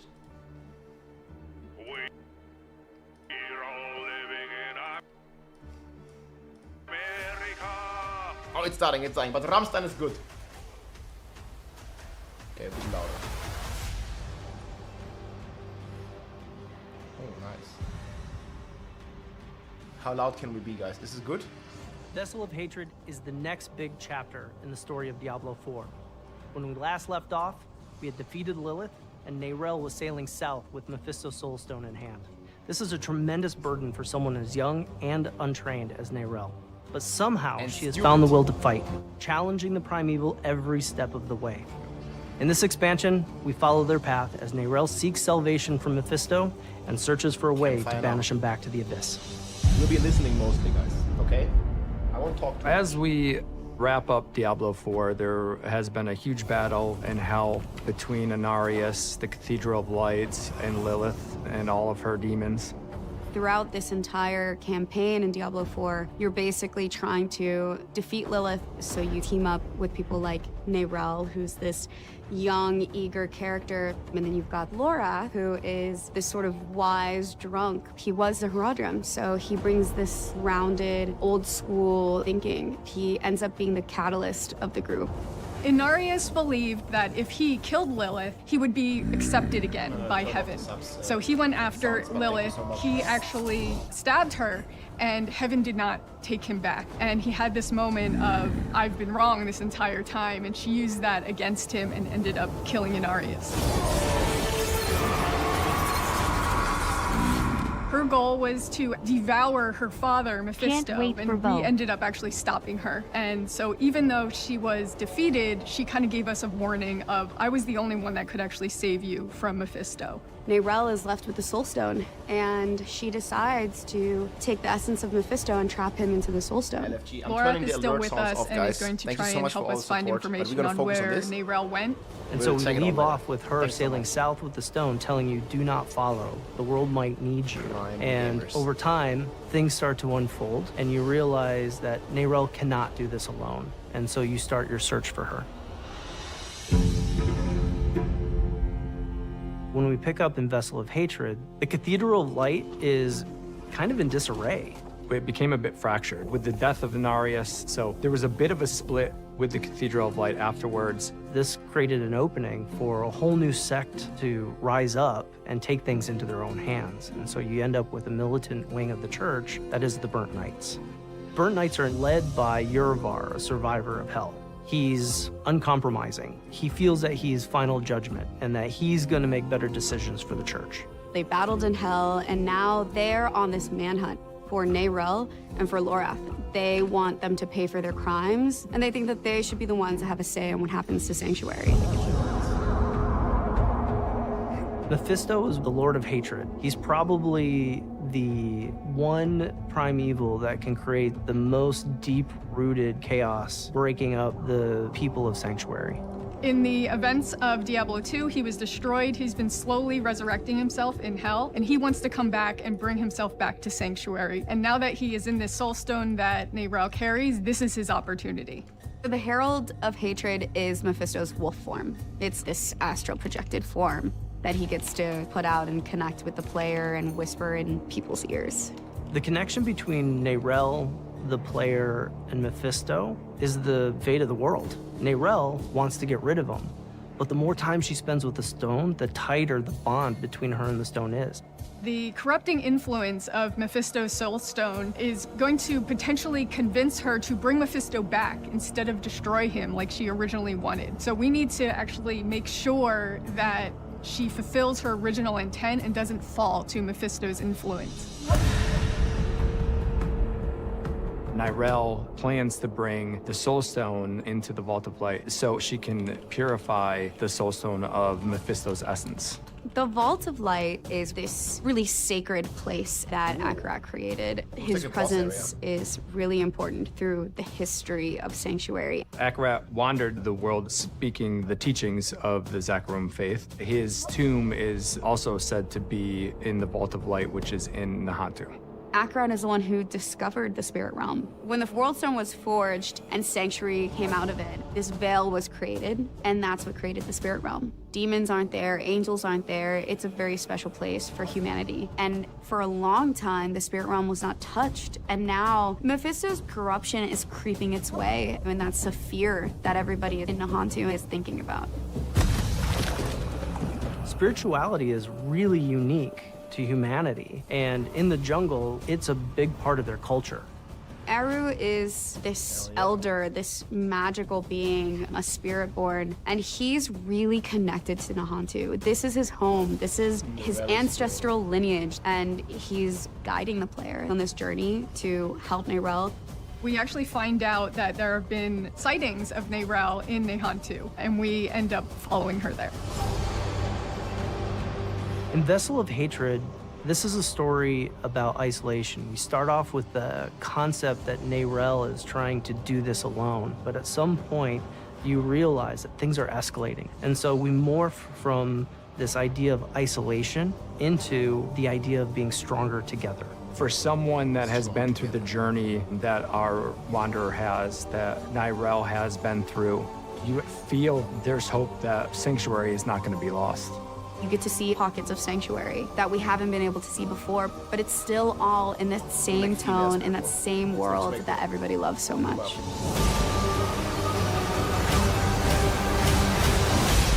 Okay, you're not late. You're just on time. It's starting right now, guys. Right now, we're starting. Hello, Diablo 4 community. Welcome to another Diablo 4 developer update. This is a very special Diablo 4 developer update, as this is our pre-launch stream before Vessel of Hatred, which is actually going to be shipping here next week, which is crazy to think about. I'm joined here by Mr. Brent Gibson, game director for Diablo 4. I know before we have our big show, you wanted to talk a little bit about Vessel of Hatred and what's to come. Yeah, this is a really big week. The fact that we're finally on the doorstep of shipping Vessel of Hatred is a bit surreal. We've been working on it for a very long time. You know, over the course of the last 5 seasons, so much has changed. And we're excited to talk about some of those details today. Everything kicks off with our epic journey through Nahantu, where we're going to be telling the next chapter of Mephisto.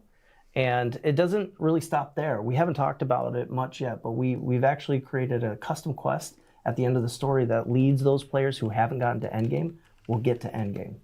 That's awesome. Along the way, you're also going to find brand new ways to play with the Kurast Undercity. We've talked about this time attack dungeon. That's super cool. We'll go into more detail on that today. We have our co-op PvE experience with the Dark Citadel. For those hardcore players that like playing with friends, you're going to have something really cool there. And we also have brand new ways of gaining power. Whether you're hiring mercenaries and leveling them up or finding our new powerful runes that create rune words to socket into your gear, you're going to have a lot more ways to actually alter the builds that you've been playing with all this time. So at the end of all this, we have the star of our show, our class that wants to go fast, the Spiritborn, which, everybody got a sneak peek at that quite a while ago, and we have been polishing it and getting it ready to make sure that it's the most fun it can be at launch. Yeah, and it's great because we're actually going to be going through all these aspects today in the live stream with our kind of our subject matter experts across each of them. So I know, as we mentioned, next week the Vessel of Hatred will actually be shipping and be released to everyone. Right now the plan is for it to be out on October 8th, and that is still very much the plan. Still the plan. October 7th. We actually did release a map earlier this week in our What You Need to Know blog that kind of pretty much contains exactly when each of the release dates are going to be, but players can actually end up doing early download right now on PC Battle.net. We do have early download coming up for console this weekend on the 5th, so there's a lot of stuff coming down the pipe, a lot of excitement going on. The other thing that we did talk about as well is Twitch drops. We do have a Twitch drops campaign that is actually starting at the launch of Vessel of Hatred. It's actually going to be starting on October 8th in Pacific time, so it's about like 12, 16 hours, somewhere around there afterwards, but there's some really cool back pieces, really cool weapons that you can earn, and it goes throughout the whole entire month of October through like that first early part of November. We also have a Support a Streamer program this time around, which is really cool because Support a Streamer actually really helps out some of the smaller streamers that are actually really wanting to, it's super cool. Stream Diablo 4, which is really great. If you gift 2 subs for, or if you actually purchase 2 subs across any streamer that is streaming across Diablo 4 and has this enabled, you'll end up receiving the mount that we actually just showed right there. And then if you do an additional 2, you actually get the mount armor as well. So it's a really cool way of helping out some of the smaller and mid-sized streamers out there that really benefit from some of these programs. And it's great to see all these new faces as they actually jump into Vessel of Hatred. The next thing we do also want to talk about is a cool promotion that we're actually doing with Trolley here in the US. Trolley actually makes some candy. So they're like Sour Bright crawlers and things like that. There's actually some really cool weapon skins available if you actually purchase Trolley specific products here in the US. We actually have them here on set, but you can see all the cool weapon skins. But if you actually purchase these, and you'll see that they're clearly marked with like Diablo 4, they got the Spiritborn on them, and you can actually end up taking a photo of your receipt, going to a specific site, and then you'll end up getting kind of the rewards in game. And you also have a chance of actually winning an Xbox too, which is really cool. So, and this is a cool promotion that I think Xbox is actually doing across multitudes of titles, including like World of Warcraft, for instance, because this was actually going on with the War Within here at Blizzard. So yeah, like if you're in the US, look for Trolley products. Thankfully, we have a whole bunch of bags here, so expect me to actually be eating these throughout the stream. We've had like 7 bags in the last 2 days. As we've been like prepping for the stream, like this has been my whole entire diet. Actually, no, I've been eating normal food, but at the same time, this is like my kryptonite right here. So expect me to be eating these throughout the stream. It's my favorite stream because we have snacks now, so I'm like, this is perfect. This is perfect. I like Adam, man. But one thing again we wanted to mention, which is the release date, and I think we have a release date map here.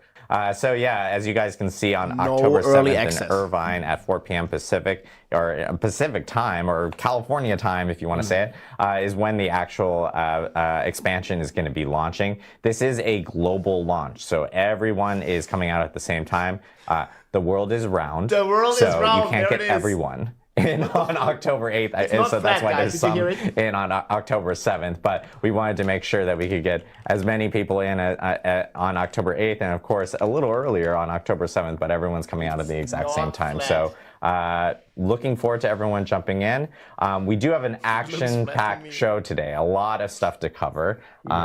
We are going to be hitting up on the patch 2.0 PTR changes first. Is first up in the agenda. Because we have so many things to share, I will note this is our 20th live stream for Diablo 4 that we've ever done, which is really cool. And this is also our first time we're actually streaming on TikTok.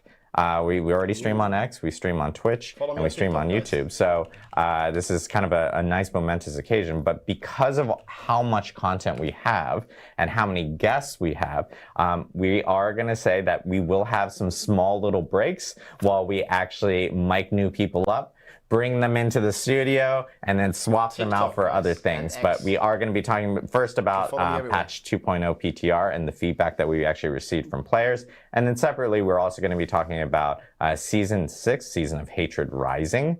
And separately, we will finish off the show with all the Vessel of Hatred features and going into a little bit more of a deeper dive, something that you were talking about, Brent. So. Oh yeah, I can't wait. I mean, we have so many people coming in that we're having to pack them in rows. Yeah, so exactly. You're gonna see multiple levels of people in the studio. So we're gonna take a quick break while we get the first group in for our patch 2.0 PTR feedback overview.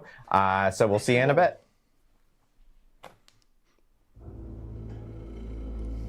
Next topic, PTR Learnings, guys. Okay, this is gonna be good, guys. You can also watch on YouTube if you like. Here.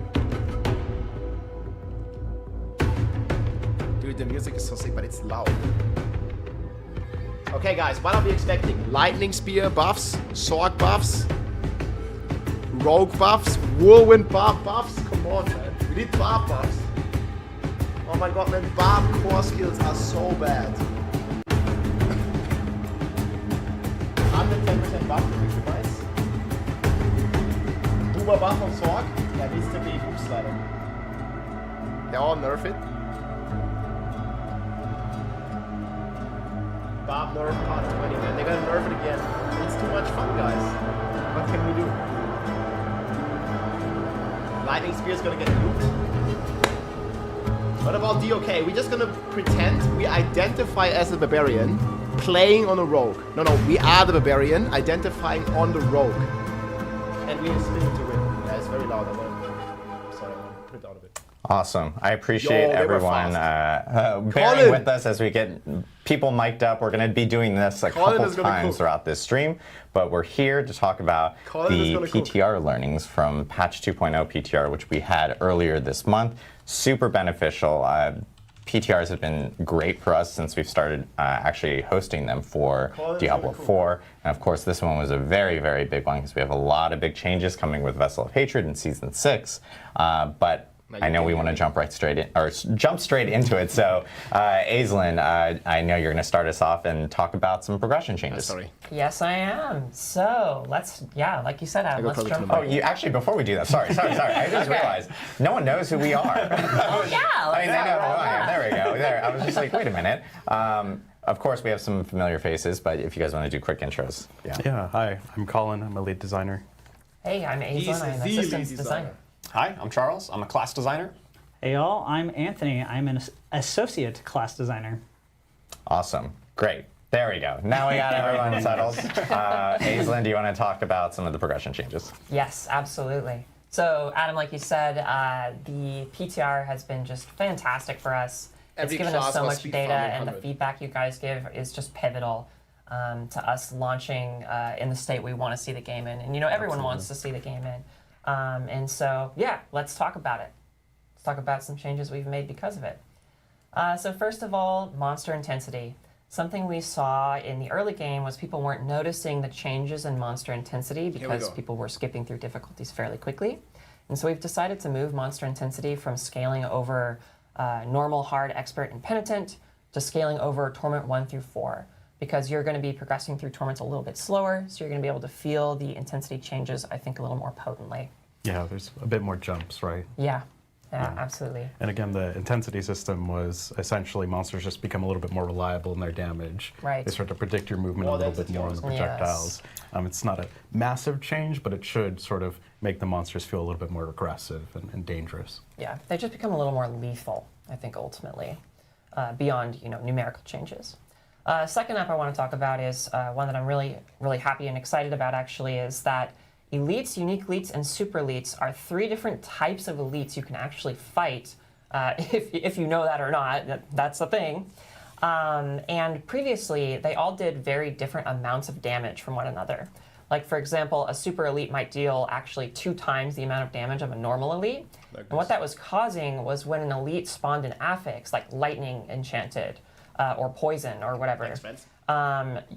The super elites would do 2 times more damage with those affixes, but you didn't really have any way to tell, right? There was no way to tell if an affix was spawned by an elite or a super elite. And so kind of seemingly randomly, an affix might deal 2 times more damage to you out of nowhere. And so what we've done is we've normalized the damage that all of these different elite types actually deal, so that when you do see the affixes that they're spewing out, you can expect the damage you're going to receive. Like, you know how much it's going to hit you for. A lot more consistent. Way more consistent, way more predictable, which is really helpful for not getting randomly one shot. Our favorite. Loves those. Yeah. And then finally, on difficulty, we have some changes to standard difficulty tiers. We know some of you guys are looking for a challenge, so let's take a look at what a challenge looks like. All right, so we have a level 1 character here in Kiovashad going to the statue to change their difficulty. So what are they going to change it to? Well, before they could access normal, hard, and expert, but now they can access penitent at level 1. That's mode we only play. Why would you play anything else? Yes. So you have to beat the base campaign on your account once, and then you can go into penitence, and let's see how that turns out for this person. Oh yeah, just in the Helltide. Just a few a few too many demons. Just a couple few too many demons. Yeah. Mythic uniques. So, so you can do penitence at level 1 now. It's pretty hard, guys. So if you plan to go on level 1, be prepared. I don't think it's worth it for leveling, though. That's W. Seriously, we know people really wanted to be able to push their builds as long as we have the option, it's good. As early as they could. Yeah. And now you can. So whenever you feel like you're ready for Penitent during your leveling journey, hop in there and see how you do. Yeah, I know that was like one of the biggest points of feedback we got during this PTR, which was like, hey, we would like to see if Penitent wasn't like gated way further down the line and if it could be brought in. So it's now available at level 1. And as we've shown in the footage, it can be difficult, but I think what's nice is like if someone creates alts and they end up finding a bunch of mythic uniques and stuff which you can use at earlier levels, you then can at least potentially start off in Penitent a little bit earlier and expert. Hard, I think, stay with a high definitely not easy, definitely not penitent, which is nice. Yeah. Oh yeah. Hard really or want to expert embrace is where like the sort of choose your difficulty that we really liked with mine cages in season 5, 4, and 5. And again, like to your point, alts just are able to speed run their way to max level by playing at a really hard difficulty. So it should feel a lot better. And it feels great to just hop into Penitent early, like when you're capable of doing it. It's just awesome. Yeah, we don't necessarily expect everyone to play at Penitent. It's really hard to play at your own risk. Yeah. Yes. Yeah. Your character needs to be pretty good. Yeah. All right. Let's talk about some itemization changes. So we got a lot of feedback that once you got to max level and you were starting that ancestral grind, you were stuck with these non-ancestral items for a pretty long time. And we do like that, but we know that people want to see the journey for those non-ancestral items to be a little punchier. And so we've made some targeted changes here to ensure that non-ancestral legendaries have more punch to them. So we've increased the amount of masterworking you can put on a non-ancestral legendary from 4 to 8. We are also allowing them to be tempered twice. Previously, both of those values were exclusive to ancestral items, but now non-ancestrals can go up to that. So the gap is not as big. Additionally, we saw that people were going to like the boss ladder, or they were just finding uniques out in the world, and they didn't drop it didn't feel like they were dropping as ancestral as often as they should have. Right, because they're so rare. Right, they're so rare, and you want finding a unique item to be an exciting moment, and so we've tripled the chance for them to drop as ancestral.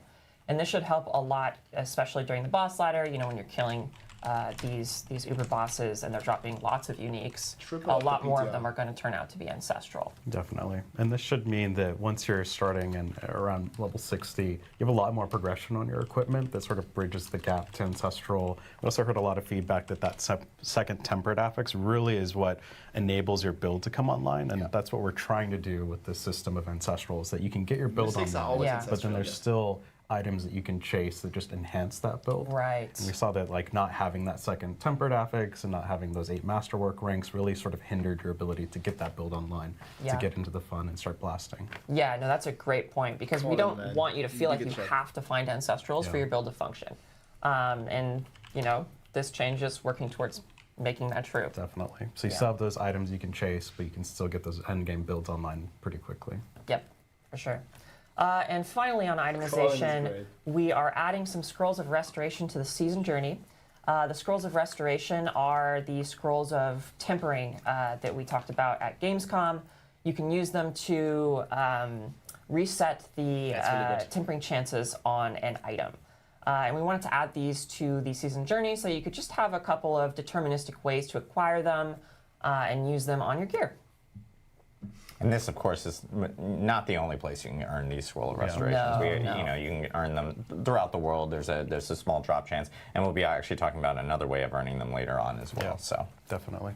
Yeah. So I think one thing that I'm excited about on the unique changes, if you equate greater affixes in Season 5 to Ancestral, Yeah. you're actually going to have a higher chance to get an Ancestral unique compared to getting a greater affix on a unique than live, right? So Right, it means yeah. that uniques are really exciting. You might actually get like the Staff of Endless Rage, for example. Maybe you're not It's gonna playing really a help your Fireball leveling process. Sword, but now you're like, oh, well, I have an Ancestral version of this That's unique. huge. Obviously. That's pretty good. Yeah, Yeah. So it Time to go really like Fireball. kind of gets you to experiment a little bit more, and we really like that aspect about those uniques sometimes being a lot more powerful. Yeah, no, It's an Irvine. We want that moment when you see a unique on the ground ate to it be really trolley. fun and exciting, Yeah. and seeing did. it drop as an ancestral with greater affixes is about as exciting as it gets for uniques. So that's pretty cool.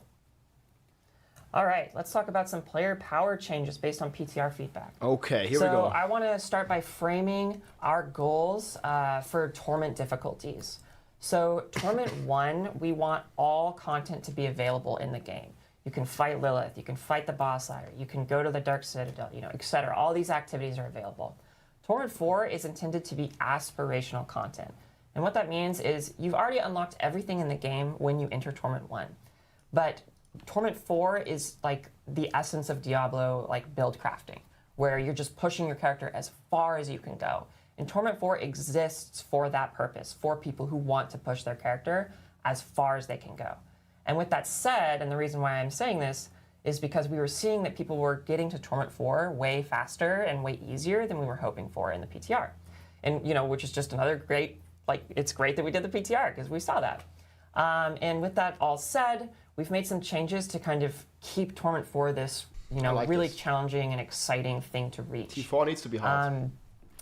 We've As we need reverted T5. the skill damage bonus from main stat back to what it was in Season 5. So we had actually doubled it in the PTR, but we found that was just giving players too much power. Too much. So we sent it back. And we also pulled back on Legendary Glyph power a bit. Colin, do you want to talk about that? Yeah, so we reduced the scaling on the glyphs quite a bit because we found that it was really devaluing a lot of the aspect rolls or rolls on your gear. Like when you're getting 2,000 additive damage from a glyph, it's really hard to actually feel anything on your gear through tempering or through those affix that are dropping. So essentially what we've done is pare that back. We've redistributed it. We'll cover that a little bit on like where we put some of that power. But overall, we think this feels a lot better. So Glyphs power aren't just level goes way carrying down. like You were way 80% of too your strong power on on the a PTR. build. And it just feels a lot better so that it doesn't feel as sort of mandatory that I have to get all 5 glyphs and level them up to actually be pushing difficulty. Yeah. It's a lot more about what are the aspects you have, what are the uniques you have, Yep. what are the I think nodes it's you're good. actually We getting were on the too paradigm powerful. board. Yeah. I think that 100 feels was a lot the joke. better. Yeah, and I think one of the important things to say about this is that it's really awesome to get a tremendous amount of power from one source, but because there are so many different sources of power in the game, if one source gives too much power, it makes the other sources feel kind of unimportant. Yeah. And that's not fun. So we want to make sure that every source of power in the game is contributing to your build in very meaningful ways. Yeah. And so this change is helping other sources of power feel really punchy. Definitely. Yeah. awesome. I know tons of changes here with player power, tons of changes with like So on progression, top of this, pit 100 is including pit 80. difficulty and itemization. Do we have anything else on progression? Or I think one thing I think that's really important to touch on is the torment rules here, right? Yeah. Because it's a definite fundamental shift from Season 5 in that you think about World Tier 3 into World Tier 4 and you're sort of racing to get to World Tier 4 as fast as possible because that's where all the best items can drop. Yeah. And we've sort of just changed that to Torment 1 is where all the best items can drop. It's where everything unlocks. But essentially Torment 2, 3, and 4 increase the odds of those things happening. So it's just efficiency, right? Yep. We don't necessarily want to say you must get to Torment 4 to experience the game or to get the best drops in the game, Right. similar to World Tier 4 and Season 5. It's a very different feeling. So All good changes so we're far, I excited to see how that plays out, and we want to sort of see what you all think as well. Yeah, and just to reiterate, you know, all of the content, all of the best gear can be found in Torment 1. So if that's where your build feels most comfortable farming, that's great. You can still achieve all your goals. You can really max out your character there. It just, you get a reward for pushing this harder difficulty by I think it's all good changes, yeah. Yeah, and that's like what affords Torment 4 the means to, or like the space to be really hard. Definitely. Is because you don't have to get there. And so it can be really, really challenging. And you know, some players really love that, and that's awesome. Definitely. Awesome. These are good I changes. know the next much all topic of we them. want to talk about is some of the big system changes that are actually coming with Vessel of Hatred, and also changes that we're applying post PTR from things that we actually learned. Colin, you want to walk us through and start us off with some of the Paragon stuff? Colin, Yeah, the guy. absolutely. So again, we got a ton of feedback from the PTR, and we took a look at Paragon. That was one of the bigger changes that we made, where we capped the boards, because we feel like that gives us a lot more space to increase they gonna the power change of it? each of these boards and make the Or choice not? more about what is the board you're looking for. So what we've done here is we've added a bunch of normal nodes, so those are things like stats that empower those glyphs, to upgrade that legendary glyph radius. We added them. It was kind of sad, like there weren't actually a lot of nodes to flesh it out and sort of build up that Paragon, that extra glyph range that you're going to get from upgrading it to legendary. So we've done that. We added around 8 to every board. And then the starting board, I think we went to like 12 or something like that, just because, you know, the starting board should feel really good with that first glyph. The next thing we've done is we've taken a look at a lot of the rare and magic nodes, and we've just made them generically more useful. So you think about like two-handed bludgeoning damage on the barbarian is like, okay, like I guess I can only benefit if I'm doing this one very specific thing. And we've just opened that up to say damage, right? That's going to scale everything across your character as opposed to like while you're doing this sort of obscure thing. So we think that feels a lot better. We've also just sort of taken a look at what are the affixes we're giving, like fucking potion healing. I know you're all going to be really sad. That's my favorite stuff. I know you're all super sad to see You're that the only one. we've taken potion healing out. Potion we've just healing changed it to healing nuked. received. We've also just taken a look at things like damage reduction from dots and made it fuck damage that. reduction. So Potion healing it should really be a bad. lot more generically useful, and those boards should feel a lot more punchy and open-ended, which we really like. And that's sort of doubling down on the spirit of what we've done with Season 4 itemization, right? Just sort of taking back some of these conditional things that aren't necessarily adding a ton of value to your build identity, and just opening things up. And then the next thing we've done is we talked about redistributing some of the power on those glyphs, and we've taken a look at all of our nodes, all the magic and rare nodes, and we've just buffed all of them. So we've doubled all the additive bonuses on rare and magic nodes. All doubled. We've increased the damage reduction values by about 1.5x, so they should feel a lot more chunky. And as you're journeying through Paragon, right, it should feel like you have more options than to just bum rush every glyph, socket, and every legendary node. There should be some pretty punchy, like That's really good. damage sources that you can get, damage reduction sources you can get. We've also done things like all the resistance nodes you have on the Paragon board actually give max resistance as well now. So it's pretty powerful. Yeah. We've done a lot of changes there. So this is one of the first steps we're taking to really improve sounds the really good, Paragon guys. system with the new sort of philosophy Yeah, of like punchy we like want 5 you to pick times what already. boards Everything's you gonna want. feel punchy. And we expect to be updating more in the future. Oh yeah, absolutely. And I think that this harkens back to what we were just saying, which is that, you know, it's really fun for all of your sources of power to be meaningful. And so we're basically just taking like the tons and tons of power that was in glyphs and kind of slightly redistributing it to Paragon. So going through your Paragon board is just more interesting. Drink a shot every time they say punchy. Cool. Next up, we got, I think, Infernal Hordes. Yes. Yeah, so Ooh. if you remember, Infernal Hordes was under construction during the PTR as we were fitting in, like, how does this going to work with the greater equipment chest turning into ancestral items. And there are 3 things that we really wanted to tackle as a part of this release, right? Infernal Hordes is an eternal game mode, so we wanted to take the learnings we got from Season 5 and apply it to this next update.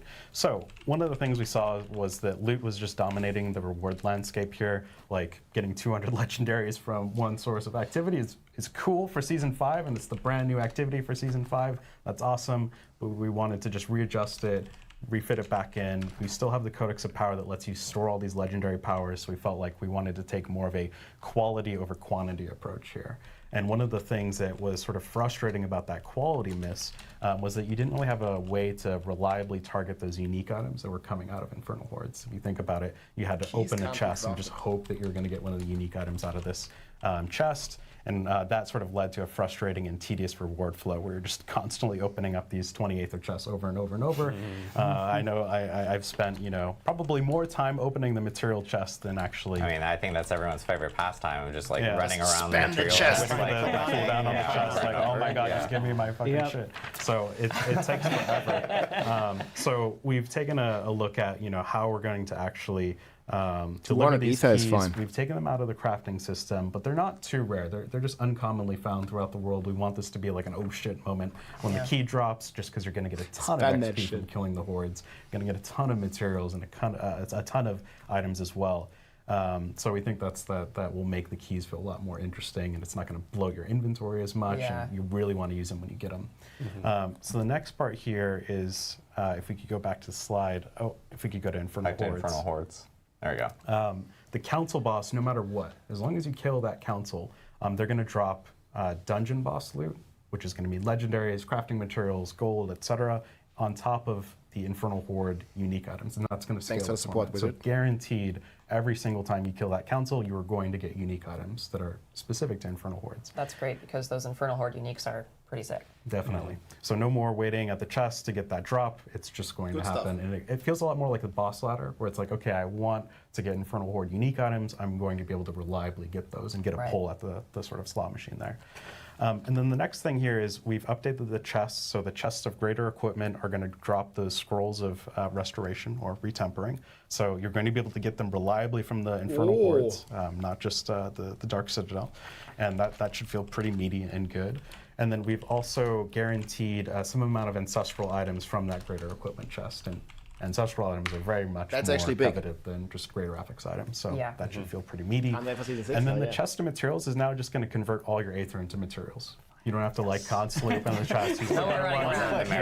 Turn it into a bunch of masterworking materials, gems. It should feel a lot more snappy and less time looting, more time playing. And the gold chest is the same. Yeah, because just gives you a bunch. Next up, I know we have the reward stuff. We kind of spoiled it really quickly. So we can just skip this because everyone's already seen it. So rewards, this is just a bunch of miscellaneous tuning and making the game feel better and more rewarding. Right? So we've significantly increased the ancestral drop rate from Nightmare Dungeons and Whispers. Thank you to the person who ran 1,000 Nightmare Dungeons. Oh my God. Definitely fixed the problem there, and that should feel a lot more rewarding. We've also added just experience to the Nightmare Dungeon completion, which just feels better as you're grinding that Paragon. Also, while you're leveling up, it's like a pretty good hit of XP. And then we've also done miscellaneous buffs to just miscellaneous things. So Hellborn will drop loot, Butcher's going to drop a guaranteed axe, I believe, a Butcher's axe. The World Boss, Treasure Goblins, those are all going to drop a lot better loot. It's also going to scale with Torment, which should feel good. Yeah, I mean, it makes sense for these, like, I guess the Hellborn's not exactly a random encounter, not just the World Boss, but like the Butcher and the Treasure Goblin, these like big meaty encounters, like it makes sense for like these to occur and you're like, give me like good loot because this is uncommon. This doesn't happen that frequently. I want it to be amazing. It's an exciting moment and the loot should reflect that. Yeah. I love that loot explosion. Yeah, with the Treasure Goblin. Nothing beats finding a treasure goblin at like level 5. Yeah. You're just chasing it around using your like basic attack. Yeah, and it guarantee drops legendary no matter what level you are. So it should feel pretty good. The next thing here is we really love how players, or how you all have sort of embraced the Stronghold experience bonus. We've actually just done that across the game. Auto salvage, so hell yeah. Feels really good in terms of experience granted. Side quests should feel really good, especially in Nahantu. But what we saw with the Stronghold experience in the PTR is that 2 levels felt a little bit aggressive and like more blues and yellows, boys. Strongholds over and over and over. We've just pared that back down to 1.25 levels, which is still really meaty. Like you're getting an entire level from doing these. Oh yeah. It's really fulfilling what we had hoped Strongholds were going to provide, which is an alternative means to level. If you want to ride around the open world and do a bunch of Strongholds, okay, just focus on the game, man. Who cares about the genders? We think that like all the quest content in general leave them be. A lot better because they're a lot more generous there. The other change I'll note here is that a bulk of that experience is going to be from killing the boss, and it's a first-time reward. So that means you're not going to be able to sort of, cheese running Strongholds over and over and over. Thank you, Rax, for showing that with your friends from your chat that did that in 20 minutes. We world record. Watched. Hey, it was a good video. I mean, in all fairness. Cool. And then the next one here is we heard a ton of feedback that rare and magic items just felt like they're adding a lot of noise to Torment. We're dropping a lot more of them. Now they just get auto-salvaged in Torment. Hooray. So, get them out of here. Yeah, get them out. And then the next one is just a nice quality of life. The Paragon glyphs now drop from the pit. So when you're doing a bunch of pit runs, you're also going to be getting glyphs. Thanks, Rex. It just means you don't really have to like go out and do other things if you have a bunch of keys for the pit. Yeah, I mean that's really nice too because theoretically you could enter the pit and not actually have a glyph, but now you will. So you can find one and level up if that's what happens. Awesome, and I know last but not least we have kind of itemization and craft. This is some big stuff here that Holy I know shit.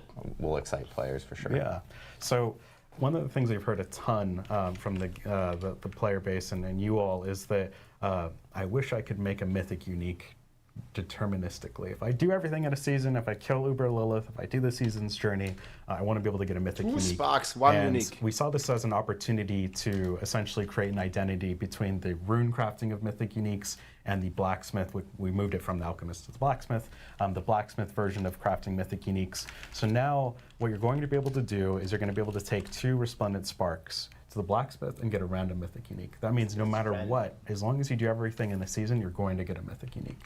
And if you take those resplendent sparks and you decide, I really want a specific mythic unique, you'll be able to take a set of runes and actually pick which one. That's pretty and cool, what that does is the runes are a lot more flexible. They can that's be traded. pretty cool. You can also get some 2 plus incremental runes, progress, specific right? 'Cause they one, drop a 2 lot more random frequently than mythic unique or sparks in general. So what this means is you now have 2 really clear means to sort of target. I think that's mythic cool. Uniques, and you now have a guaranteed way to make a mythic unique at the end of a season, which we think will feel really good. Something that's kind of cool about that is that it gives runes this like intrinsic trade value. People like Gampa. Yeah. Like they have this big purpose towards crafting one of the best items in the game, which is really cool. Yeah. Finally, You can target farm get shackles with my runes. Starless Skies. Yeah. Cool. And then the next one here is you're going to be getting a lot of salvage in Torment because everything's getting auto-salvaged. So we figured, you know what, we should probably give you some purpose and value to that salvage. And now you can take it to the blacksmith and forge random legendary equipment at the blacksmith. Yeah, this is huge. I love this change. And it also has a chance to be unique or mythic and sometimes ancestral. So it's definitely a great place to dump all that excess salvage that you have. And then the next one here is more just sort of a quality of life and nicety. We added runes and we're putting way more sockets on gear. Yeah. We've just allowed you to add sockets to gear with just the general salvage material. You don't need scattered prisms anymore. Scattered prisms are required for ancestral items. And that just essentially means, I'm missing a socket. You can pretty easily add one. And then the next one here is mostly quality of life for alt characters, but the jeweler no longer has a level requirement to engage with the jeweler. Previously on the PTR, you had to like trade gear to your main character, add a socket. It was super tedious, and we just made it not like that. Only for ancestral. Awesome. So tons of big changes coming across a multitude of systems within D4, thanks to a lot of great feedback that we got from all the players within the community, content creators, etc. So thank you guys so much for that. Thank you, Colin, for walking us through Thanks, that. everybody. Next up, we want to talk about some of the class changes and everything. And so Charles here is going to walk us through it. Yeah, I'd love to talk about some of the class changes that we saw in the PTR. Once again, I wanted to thank all of the players who gave a lot of detailed feedback, a lot of data on how classes were performing, all the different builds, and new items, new effects, and all that kind of stuff, new skills. It's been really helpful in helping to make sure that we make all our class designs as fun and engaging as possible. I do want to say that this patch is huge. There's lots of changes. As I said, a lot of new class stuff, but a lot of new system stuff across the whole game. And so we do expect some level of volatility here. And when a lot of things change, there's a lot of unknowns. And so that's just the mindset we're approaching this patch with. And what I'm going to be talking about here is not a complete detailed list of everything that we've changed from the PTR to live. It's just kind of some samples and kind of talking through our learnings and what we saw on the class design team and what we're thinking about. And so make sure you check out the full patch notes once we're done with the stream. And also, if you, a lot of the changes came in the PTR initially, so definitely check out those if you're unfamiliar, because there's tons of class changes there as well. Oh yeah. So starting with the Barbarian, we generally saw that Barbarian class was a little bit too weak on the PTR. It and was. I think even on Season 5, I think it's just generally considered a little too weak. Historically, though, it's been one of our stronger classes, but in recent seasons, it's fallen a little bit on harder times. And they're buffing upheaval? Our focus here is buffs to some underutilized skills and legendaries and uniques. So we've got updates to Upheaval to make it just a little bit more punchy, hits a little bit harder. Punchy! We've got updates to some of the uniques that talk to other core skills, like Hammer of the Ancients and Double Swing to give them a little bit more damage boost as well. Man. And finally, there's a buff to the Martial Vigor passive. That is a passive in the skill tree that gives you some damage reduction from elite enemies, including bosses. And it might seem pretty small on paper. It's just 4% to 6%, but it's not going to save the class at all. You get that much more. And really, when you're fighting the late game tormented bosses and high torment tiers, it's going to be a pretty noticeable amount of survivability against those boss fights for Barbarians. Yeah, those passive skills add up really quickly when you start getting a bunch of ranks in them and stuff, so for sure. Absolutely. Moving on to the Druid. We also think the Druid was a little bit on the weaker end of the classes. I think there was a few bugs on the PTR that we're addressing as we go live. Where some of their effects, specifically in the Paragon and some of the key passives, weren't quite working exactly how we intended. So they might have been a little bit weaker due to that on the PTR specifically. So we're definitely addressing those. Is still not going to be good. I also wanted to talk about Nature's Fury. This is a key passive that whenever you cast an Earth or Storm skill, there's a chance to cast the same skill to cast a skill of the opposite type. And this was causing some unintended interactions with one of the unique items, the Earthbreaker ring, that ended up proccing or triggering Nature's Fury way more often than we intended. That's because we have this concept of casts. Retaliation is big. Where you actually need to press the button and then, hey, you did one cast. They nerfed this, now they buff it again. And whenever we do something like auto casts, which is like, hey, I triggered a free skill with Nature's Fury, that shouldn't kind of recursively trigger or trigger the other effects that are looking for casts. But in that particular interaction it was, and so we've fixed that interaction, but then thrown some pretty big buffs to those items and the things affected in that build.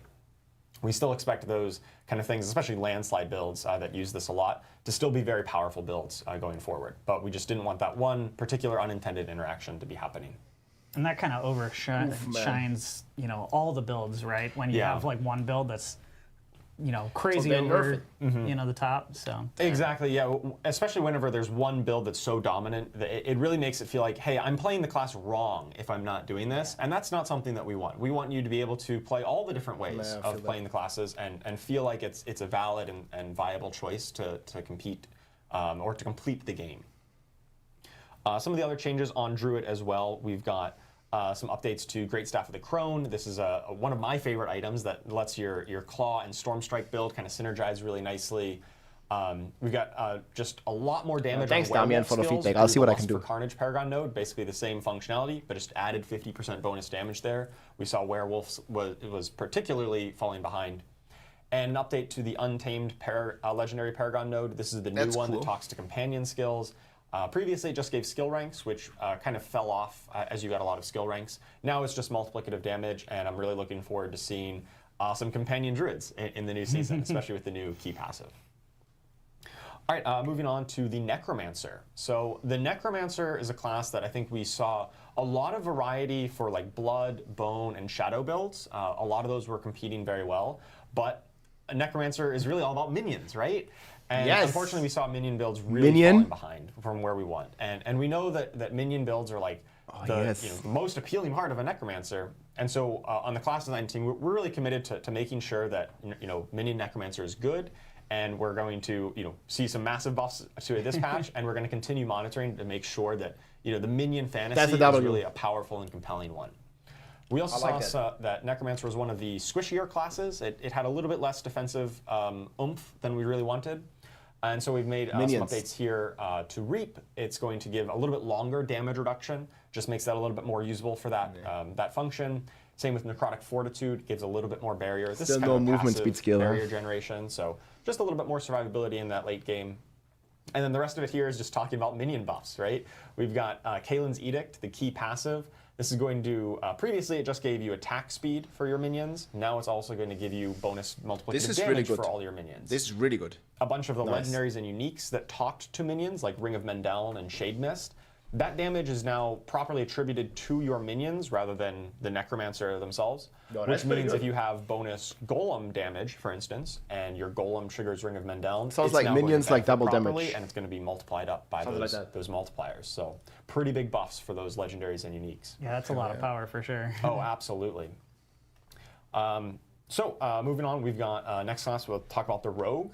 I think the Rogue in general was performing pretty well across the board. It was very strong. I think we got a lot of positive feedback, like, hey, yeah, Rogue feels great. Like, just, So we nerfed it? Spin to win. Yes, spin to win. The new Dance of Knives skill in particular. It's awesome. Yeah, I was really happy with where Dance of Knives landed as the new skill. Doesn't sound like they nerf it. Don't touch it. Builds, and people have a lot of fun playing with it. Yeah, so don't nerf it. We did notice a little bit of the melee focus builds with Flurry and Twisting Blades falling behind just a little bit. So that sounds like spin to win. Dream is alive. Focused on enhancing the legendaries that talk to those two, Encircling Blades and Blade Dancers. In terms of key passives, Victimize nerf did have a bug that caused its damage scaling to be higher than intended, and so we have fixed that calculation on how it kind of scales damage based on other damage. Typo vanish. Because it was really just a little bit too dominant. And now we think with this update, it'll still be a competitive choice. Man, people had so much fun, so we had to nerf every other key passive on the Rogue. And some nice little buffs here to Rain of Arrows, just to make it work a little bit better with imbuement skills. Love me some Rain of Arrows. It's a very flashy skill. I don't know what this means. Colors with the imbuements on it. All right, and finally, the Sorcerer. Too much fun. The Sorcerer was definitely the strongest class I think we saw on the PTR. It keeps going. Just a little bit, It was quite strong.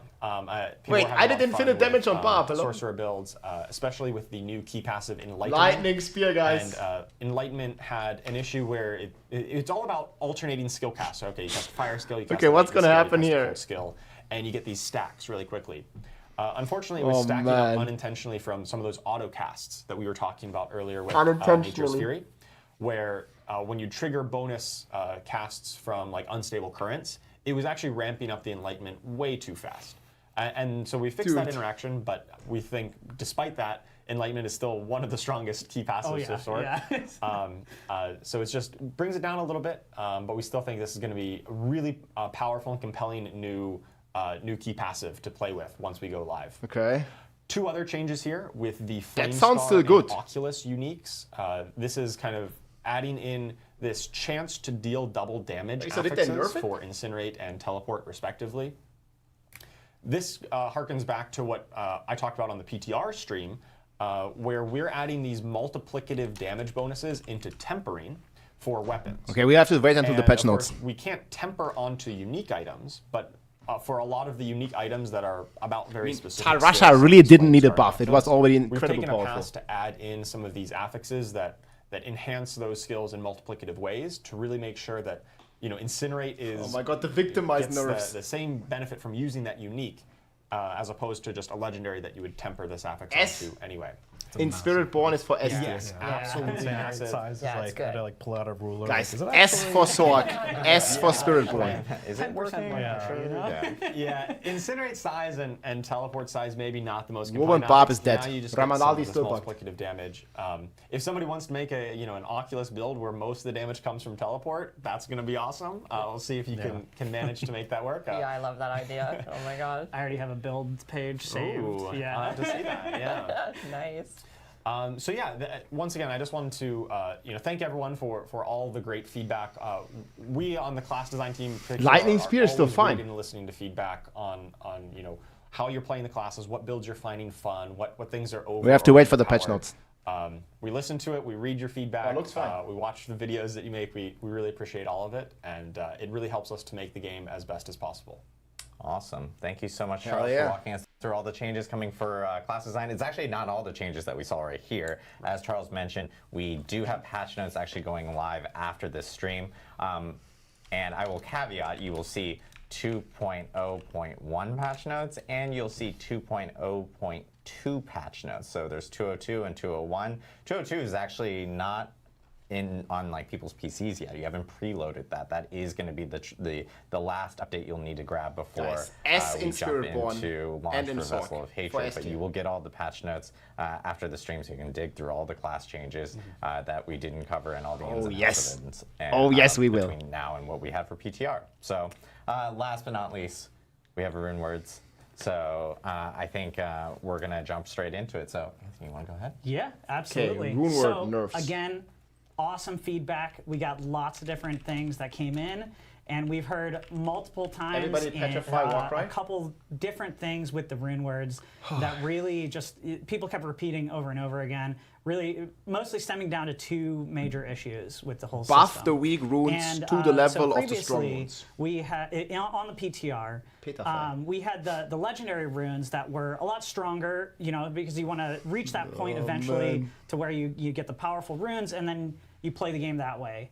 Well, that was kind of outshining a lot of the other possibilities and like the idea that we had with the runes, where you're mixing and matching, creating different combinations. So what we are ending up doing now is we are taking that top end and we're going to bring it down. And then on the flip side, the second thing that we heard a lot of is those bottom runes, I don't want to say bottom runes, the magic and rare runes that you find a little earlier, especially bring it all down to shit. Those are the ones where you're actually like doing things to gain offering to then invoke those runes of invocation, those powers that you have. I just gonna use mainstat gems, man. Intentionally a bit lower so that you have some progress, but it felt like when you get them, it wasn't enough. You didn't get to really feel those runes happen and pop off when you get them. So on the other side, we are taking that bottom end and bringing it up. So together, we're kind of, I don't want to say flattening out, but we are making it a lot more options for the players to really have choices throughout your whole journey, rather than just a linear, get the stronger one, and then obviously it's stronger. And what this will also do, and the focus on this, is to also make those utility runes really, really potent and really pop off, and a lot more visual things to happen. And then finally, we removed a couple runes that weren't quite meeting our expectations. We have this thing that we say every once in a while, which is like condense the fun, and we want to make that the ideal situation where we have the runes that we have are the ones that are cool. Thank you and so much for the fun 10 gifted subs. and Appreciate not it. like Bob overbloated with Nation just a bunch lock-in. of things that don't always like meet those expectations. Yeah, we want you to have lots of options, and we don't want individual runes or effects to really overshadow everything else. But that does mean that we want to make sure that all the options are really compelling. And so ones that aren't meeting our bar, we just would rather take them out rather than leave them in.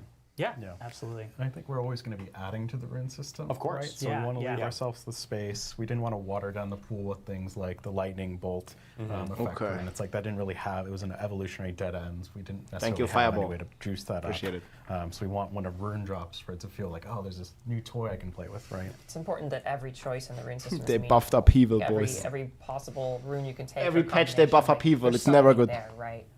Yeah, you want to feel it for sure, and it doesn't want to be something that you just like, oh, I got this rune, and it's like, well, let me find another one.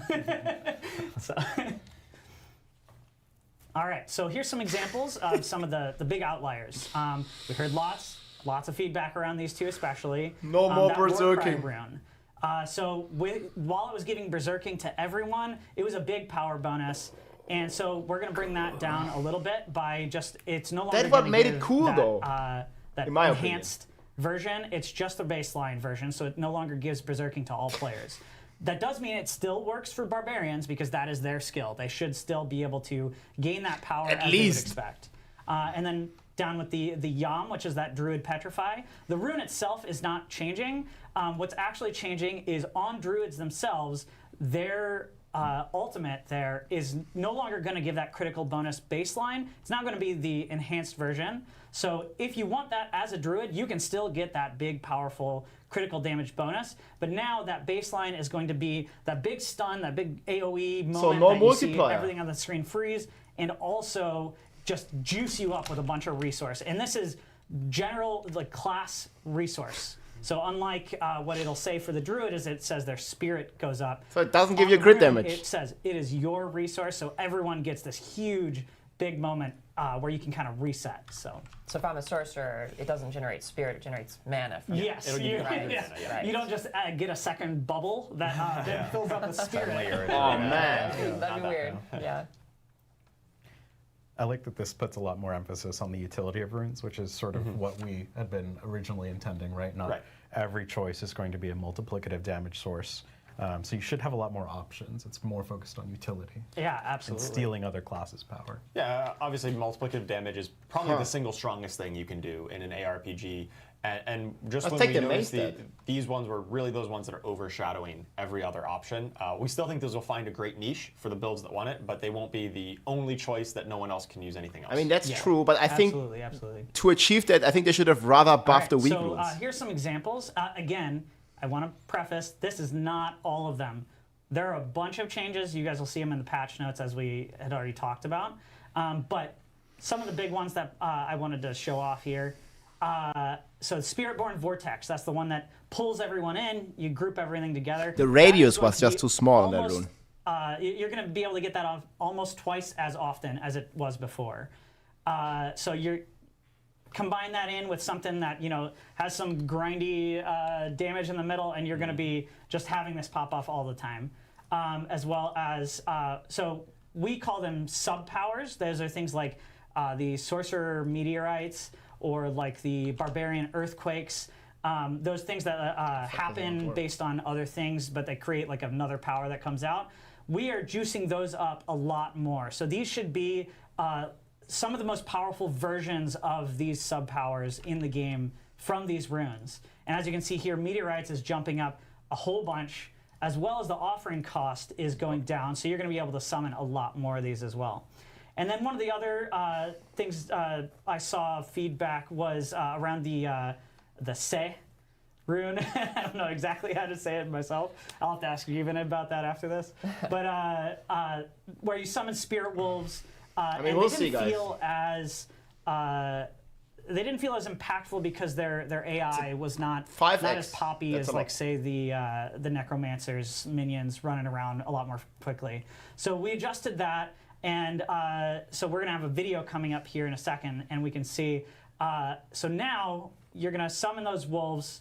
They're going to pop up and do their attack. And if you jump to the next pack, they're going to jump forward. Except this is going to happen a lot more frequently than before. Well, it looks so cool, now actually. if you say, But this fight is that Torment pack, 1 or jump to the something. next one, every time those wolves are going to no just damage keep numbers. jumping and keep leaping. And this works in ranged as well. So if you're fighting some enemy over here to the left, and you fight, you attack them, your wolves are going to jump immediately over there. And then if you switch to this other group on the right, those wolves are going to jump across the screen because we've also increased that aggro range as well for that. Yeah, they feel a lot more responsive, and like even in that clip, we saw them jump into the pack at basically the same time we did. Victimize They is are nerfed. right there with you. They're not lagging behind. Again. and that's always like the It's worst. like Victimize, man. It goes up and down. Every patch it gets nerfed or buffed. Right? They're a mile away. No longer lazy dogs there. Yeah, they were tired. They were tired.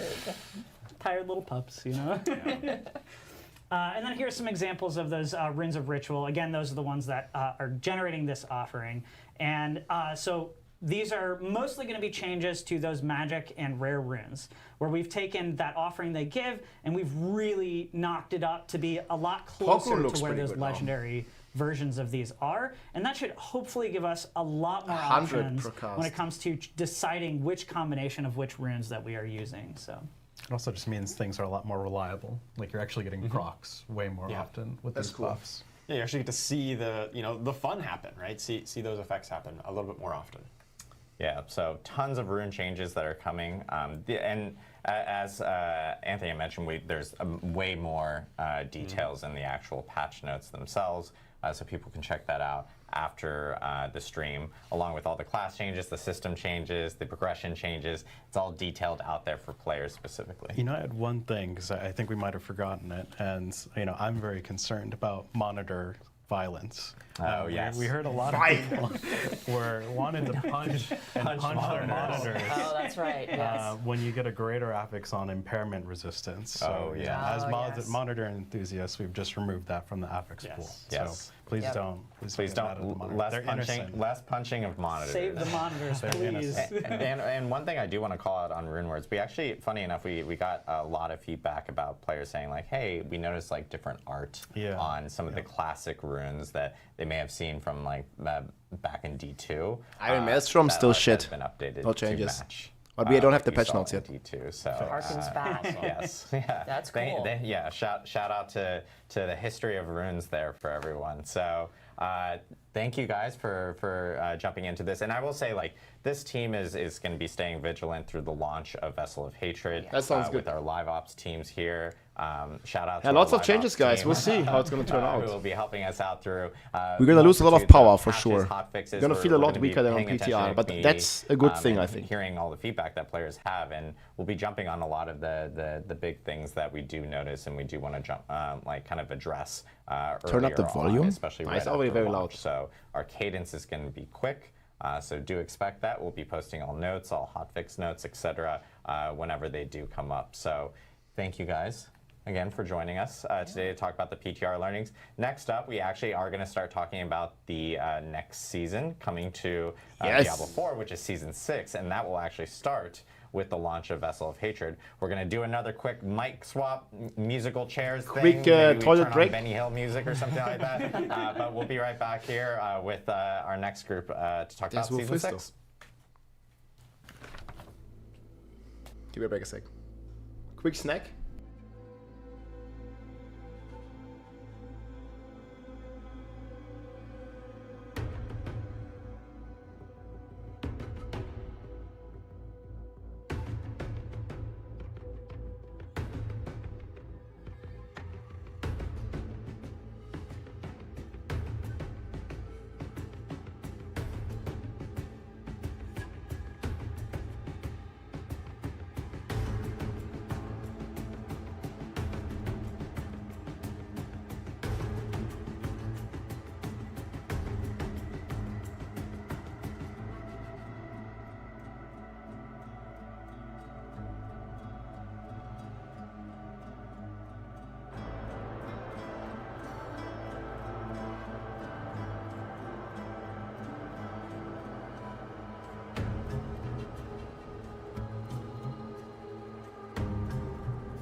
Whirlwind we need. Alright, boys.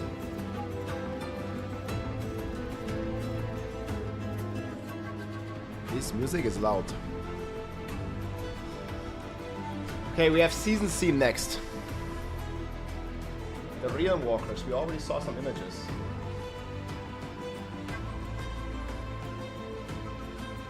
Here. This is what it's gonna be. Yeah, this music is really good. Yeah, I'll play PoE 2 for sure.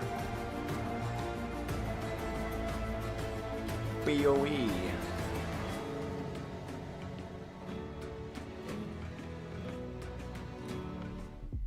town. That's the theme. Best NPC in the game. Hell yeah, boys. Ah, this is the guy. We need him. Good vibes. He's gonna get nerfed. Dude, he gave us mythic uniques. You just click him, you get all the mythics.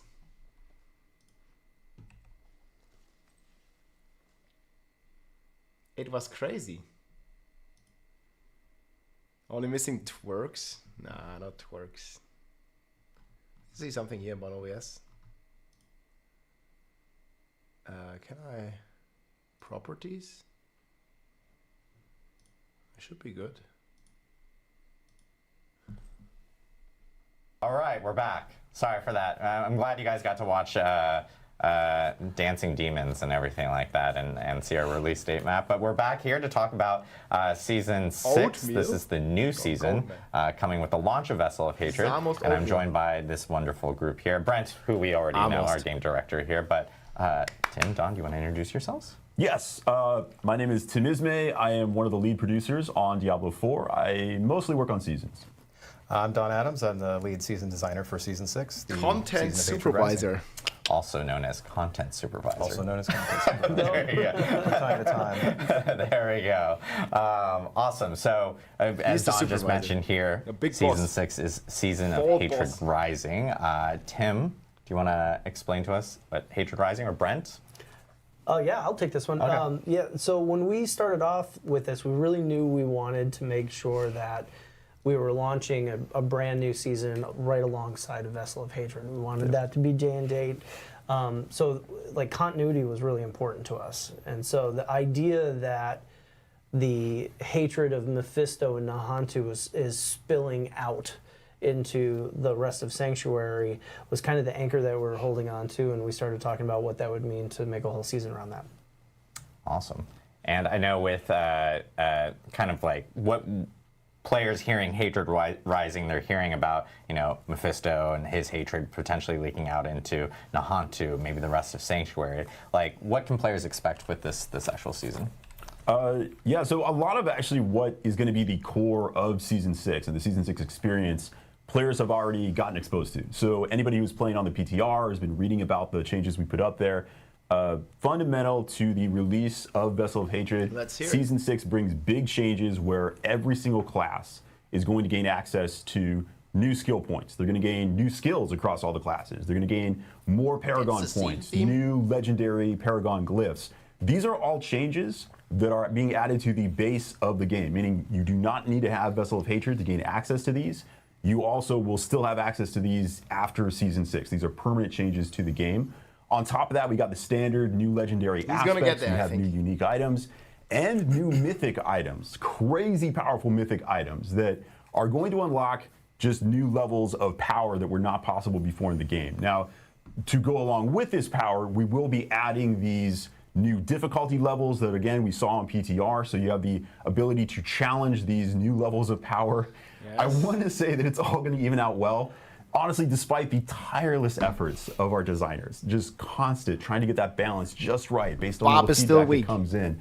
I know that maybe it'll be out for a day before someone's posting a video and saying, "Oh, look at this! I do 1 trillion damage," and it'll go all over the internet. Like, I've never seen numbers this big. Or infinite. Yeah. But we tried. Infinite damage. You're gonna see crazy builds. Those are going to link into new difficulties that were never there before to try and all this new content.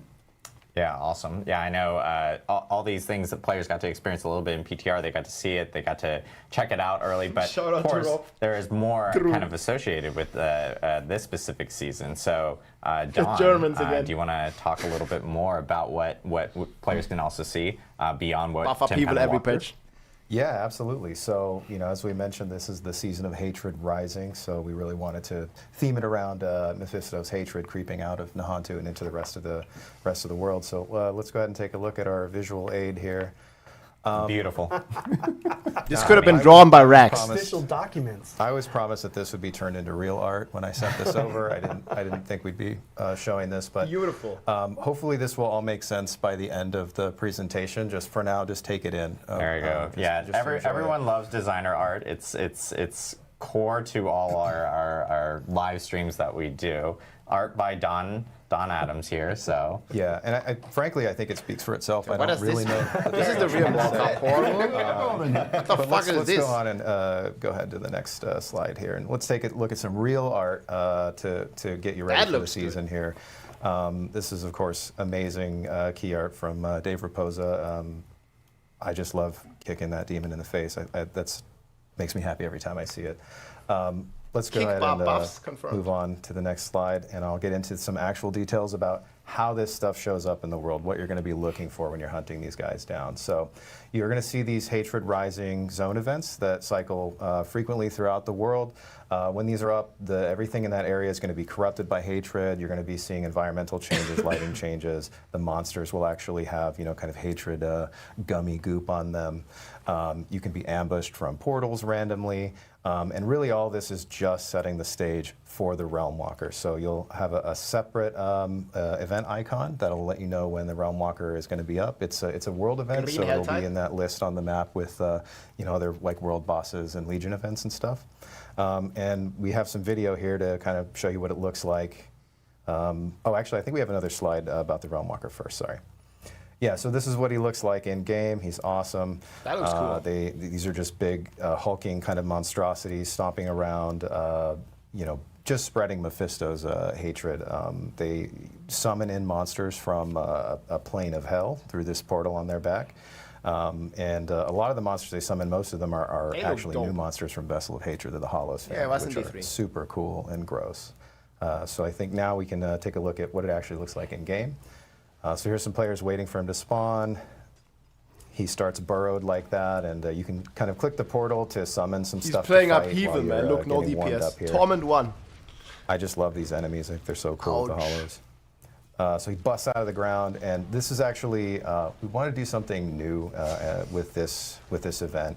And lean into the fantasy of this giant thing, just like he looks cool, but around. people above doesn't. It's actually a walking world event. He has several different paths you can take throughout each area. He walks through the zone, and as he walks, he just leaves this, chaos behind him in his wake. He's summoning tons of hollows, and if you get in front of him, he just punts you out of the way and keeps going. You actually can't even damage him directly in this phase, but if you kill enough of the adds that he's spawning, it'll create these bloodbound guardians. Killing these, I feel that's like never cool if the guy is just immortal. Like, what the fuck? When he reaches the end of his path and you can actually fight him, you'll have less HP to burn through. So this is a nice way to incentivize actually participating, sticking around for all this chaos. Yeah, but look at this, it lots takes of long. XP and whatnot from the mobs as well. So this is the event that he kicks off when he actually gets to his destination. When so you just have to this wait. Ritual by destroying all of these destructible hatred spires, that's when you'll actually be able to fight him directly. And I think we're going to see that here very quickly. This is a really cool encounter. There's just lots of he has a big smashy attacks. He sprays a lot of damage everywhere. Okay, so they've taken him down. And when he dies, that's weird portal on his back drops down and stays open. You can go in the portal. There's only really one thing to do with a weird portal. Yeah. But I don't like how it's time-gated and you have to wait. So that's what portals are made for. Successfully killing the Realm Walker, taking down this massive demon, finally grants you your reward. Show us. Of more like demons. So you're going to go into the Seething Realm. This is part of the Mephisto's area of hell. So you are going to have to continue fighting in here. It is not a barren landscape, but the demons you fight in here comparatively, if you were strong enough to take down a Realm Walker, don't be too worried. I think you're going to be able to manage the demons inside of the Seething Realm as well. This dungeon is a little bit more of a reward dungeon. So once you get in here, you're fighting your way through to get specific buffs at the end of it. So if we want, we can jump into the video here. Yeah, this is the first section, and this part you're just kind of mowing through some of these smaller guys. You're really just looking for a specific gate here. There's a portal that you're going to be activating and making an important choice there about which section of the Seething Realm you go into.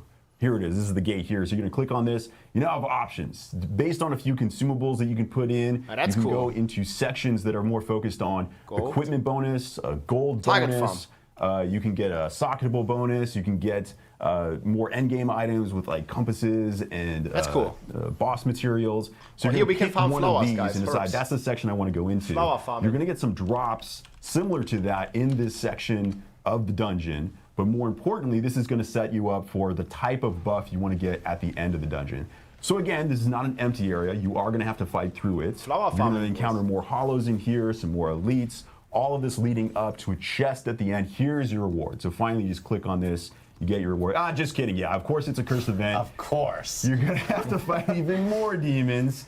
Nothing's free in hell. This is just how you got to do it. Nothing's free. You fight your That's way good. I through like it. some more elites, but don't worry, I believe in you. You can get through this. If you kill the last guy, there's one more there? Take him down. Come on, you can get it. All right, so he goes down. Now you get your prizes. You're going to open these chests. There's Okay, let's see the loot. variety of loot that you get, but one specific item that you're looking for in here, which is going to be a seething opal. So these little, there they are, yeah, little seething opals. They got a little seasonal marker legendary. on them. This is special to Season 6. When you get these, you're gonna take a look here. This is gonna be a buff you get based on the one that you chose. There are some fundamentals you always get. So a seething opal always gives you a 15% bonus to experience. This is especially cool because it stacks with elixirs. You can have an elixir that the multiplier? and a seething opal active at the same time. That's pretty sick. That's a huge bonus. 15x? On top of that, any seething opal that you use is going to allow you to now get reputation with the remnants of the Zakarum. Don will talk about that more in just a second, but that's going to be the reputation track for Season 6. And then beyond that, you will get a bonus depending on which portal you went through, which section of the Seething Realm you decided to go into. Here we go. Yeah, if you want to snapshot this, anybody who's screenshotting, these are some of the bonuses you can get. As you can see on here, you're getting maybe more items, maybe more gold, more socketables. So these bonuses are going to occur while fighting anything while having this buff active. So equipment, as an example, maybe I wanted more items to be dropping. When you kill monsters, there's a chance that they're going to drop a cache that is going to give you some additional loot.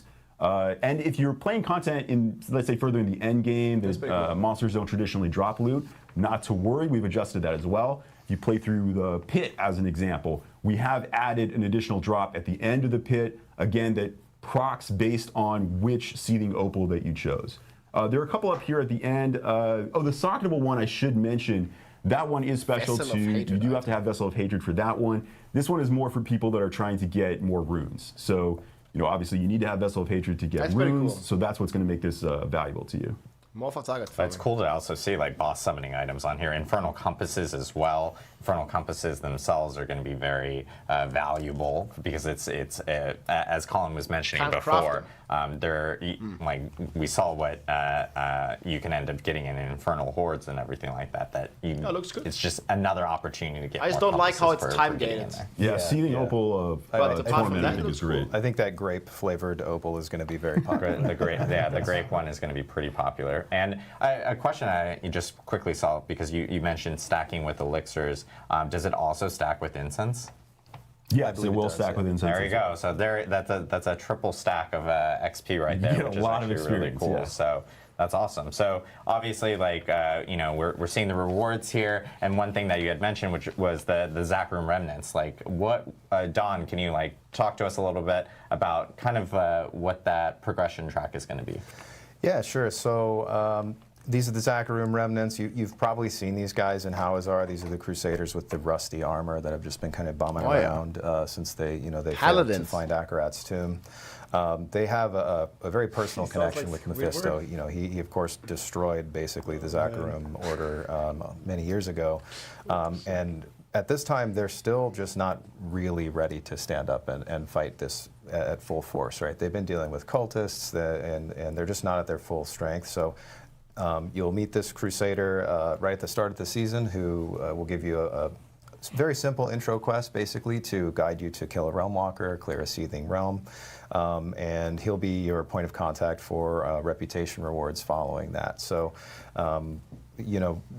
basically, we built this in a way that, with the opals giving rep for all sorts of different activities, the idea is that you can, go and kind of do whatever you want to do, as long as you're checking in periodically with the Realm Walker and keeping a stack of these opals on hand. It's very open-ended how you want to push this reputation track. Yeah, it is always nice to see that anywhere that new demons occur in the world, there is always some faction out there that's trying to take care of them and would appreciate your help. So the Zachary over here, they've had a rough go of it, but if you can help them out, I think that we can handle this problem. And they're not at their best right now. Yeah. You know, one of the things that I really like about the way we've looked at this whole package is that not only have we done a bunch of diligence in making sure that the story is taking part in all of Sanctuary, we're touching on some really cool lore. So is it stuff giving that, us some bonuses? Has existed. Like we get more loot, but do we get for power creep? a long period of time. But we're also leaning into Like a theme buffs? of giving the players more control over the experience. And so whether it's the choice of reward or being able to stack these rewards to get specific outcomes, you're going to see that not only in the season, so everybody's going to get access to this in the season. Doesn't sound like we're going to get but any we have power. that Yeah. theme also creeping into some of the stuff you'll see with the Vessel of Hatred content in just a few minutes. Yeah. Yeah, so hopefully the hieroglyphs that we saw at the beginning, the designer, hopefully this There it makes is. sense now, right? Yeah. So you kill the Realm Walker to get the portal, you do the portal to get the opals, and then you go do, the MS Paint sort of shapes of all the other activities that are in the game. You can also just chain run the Realm Walker if you like as well. He's up very often, and I expect people will kind of, go back and forth on how often they're interacting with them. You might want to stack a bunch of opals for the weekend or something, right? If you hate Realm Walkers and you're like, I just want to kill Realm Walkers all day, you can. But what I love about the season is exactly that. You can get the opal. It's a great buff, and now go play other content, including the new content that's coming out in Vessel of Hatred. If you bought the expansion, got a lot of options there, so you don't have to just play the seasonal content. You can go play this other stuff while still having the buff. Including the Vessel of Hatred campaign, which is kind of a first, right? You'll need to have completed the base campaign, but you can play the Vessel of Hatred campaign alongside the Season 6 content, which is pretty cool. Yeah, so huge for people that have base game or Vessel of Hatred can partake in the content for this season. Don, Tim, thank you guys for walking us through all the Season of Hatred Rising content that's coming with the launch of Vessel of Hatred. This is starting right at the beginning, right when Vessel of Hatred actually comes out, which is on, again, October 7th at 4 p.m. Pacific. For some people. for 4 p.m. Pacific time, which is actually Early good access for everyone USA, because it what is the one hell? global release. So Right, so it'll be the 7th for me. Yeah. 7th for us here in California, but for other people, if you follow time zones, that's what it will end up being. So we'll see Tim more during our Q&A at the end. But we are actually going to jump into some of the Vessel of Hatred features next. We're going to do another musical chairs, Benny Hill style, swap out some mics and everything. But we have a lot to talk about. We got Spiritborn stuff to talk about. We got Kurast Undercity, or Kurast Undercity to talk about. Been doing that quite often this week. Dark Citadel, and of course Mercenaries. So we'll be back with a whole new crew here in just a couple minutes. Dang, man, the production quality. To talk about. It felt like it was really time gated, right? Like the music is so loud.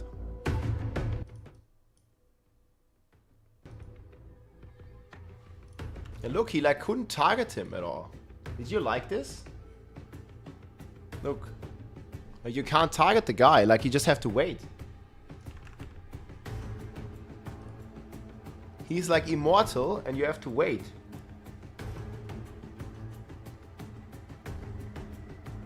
You see, he just is immortal, like you're just standing there. So how far did he have to walk? He had to, like, he's fucking slow, man. Can't he walk faster? Oh yeah, okay, maybe if you have more kill speed, but I think he just is slow, like he just needs to walk. It talked about final destination. It didn't talk about kills.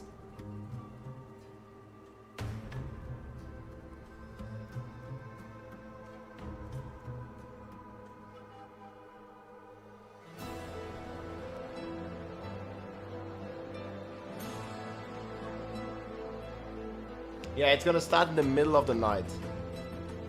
Yes.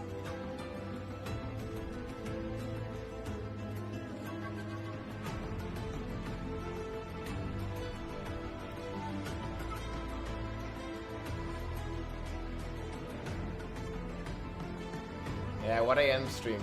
2 small legs, can't go faster.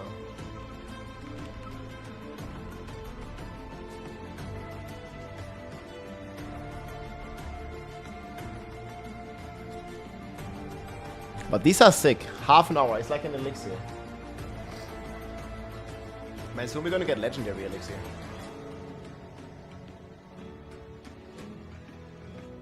Yeah, it's releasing Monday evening, but for us it's 1 AM in the morning.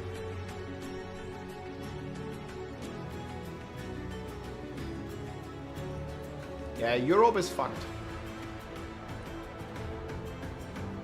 A little bit. Like, we're a little bit fucked, guys. 1 AM. It could have been 6 hours earlier, man. I'm gonna have a summary on my YouTube. Man, it's brutal.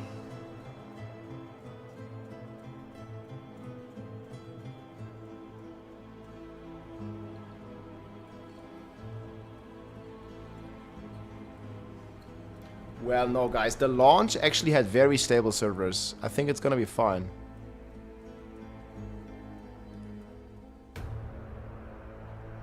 Patch notes today, guys.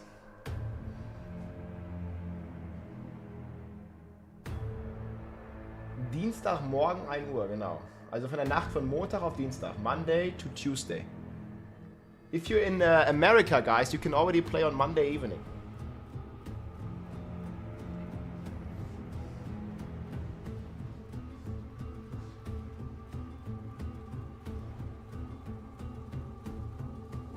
They gotta masterwork their servers. I mean, if you're playing on your toaster, it's not their fault.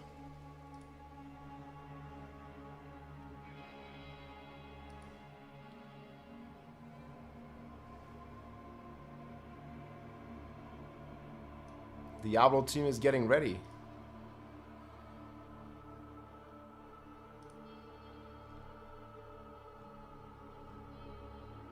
Vessel of Hatred.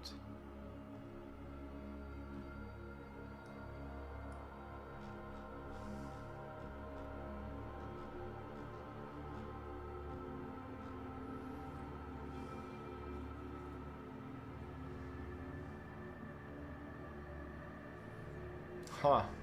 Yeah, it's brutal.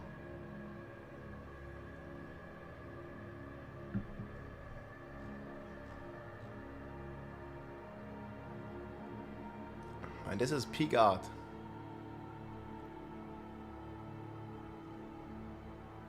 This is peak art. Trump slapped someone in the face. Oh my god. 7 PM for Florida.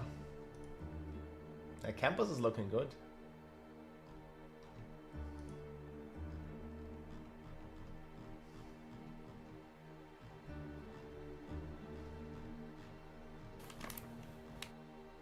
Oh, it continues. Is that campus?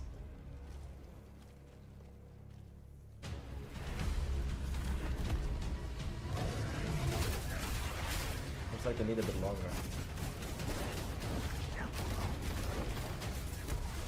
Yeah, what a time to be alive, guys. Diablo 4 expansion, then Path of Exile 2 right after. Barb Nation.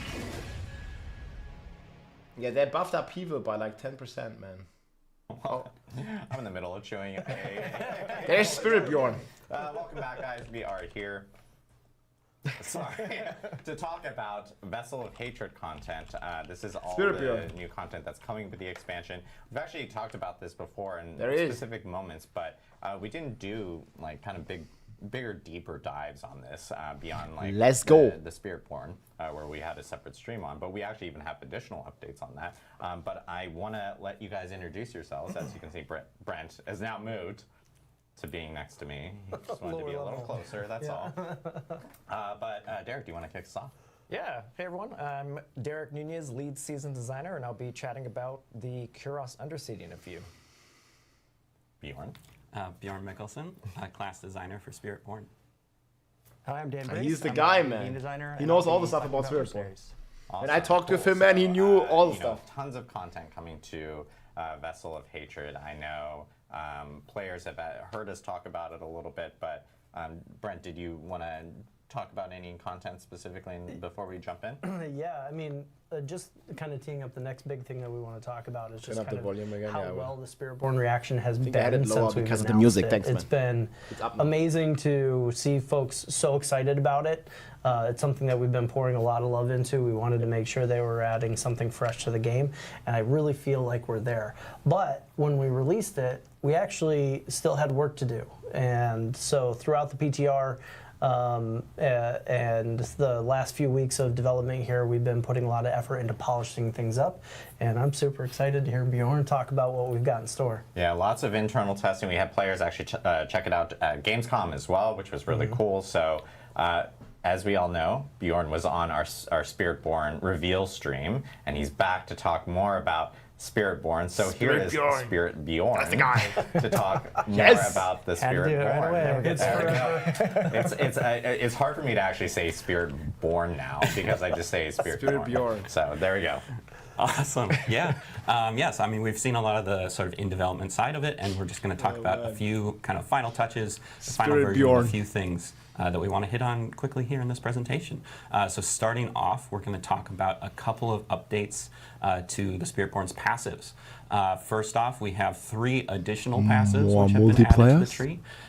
Each of these kind of amplifies how the skills work that they relate to. So they nerfed Noxus. Skills, they nerfed it. One for potency skills and one for focus skills. And that sort of lets you kind of go more all in on any of those skills. There's also here on the far side of the slide an update to Noxious Resonance, which is one of Spiritborn's key passives. Damn, dude, 20%. We really wanted to kind of clarify how this mechanic works, how it scales, and kind of answer some lingering questions about exactly how it works. But it's still largely based around exploding the poisons on your enemies. Moving on to another thing, we're going to have a small update to the Jaguar primary Spirit Hall. This will still do lots of damage whenever you spec into it. It's all about damage with the Jaguar, but this has focused it a little bit more about multi-attack skills, high attack speed, it's awesome, and really like allowing you to ramp up the damage that you can get it, because now it's also based around the damage that you did in a short window. So that lets you sort of echo all of that damage that you did the faster you're attacking.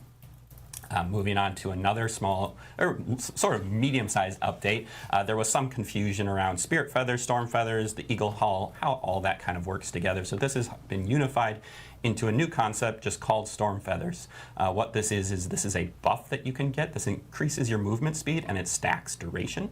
And now all of these things, they all speak to the Storm Feather concept. So you can get them, you can modify them, you can make them do different things, and you can even like use it to make kind of some crazy builds. I think we have a video for it where you can just kind of have feathers going all over the place as you're doing it, and you can even use like tempering and various paragon that increases Storm Feather potency that will speak to all of these aspects as well as the Eagle primary hall. And then moving on to the last thing we've got should be our uniques. So some of you might have gotten to see some early versions of these, but we want to kind of show off the final versions with all of their stats in all of their glory. So to start off, we have 6 unique Spiritborn rings. Each of these kind of emphasizes a combination of 2 spirits. People were expecting this to and give really lets you sort of cooldown. tailor how you generate your resource to sort of make the build that you're looking to make.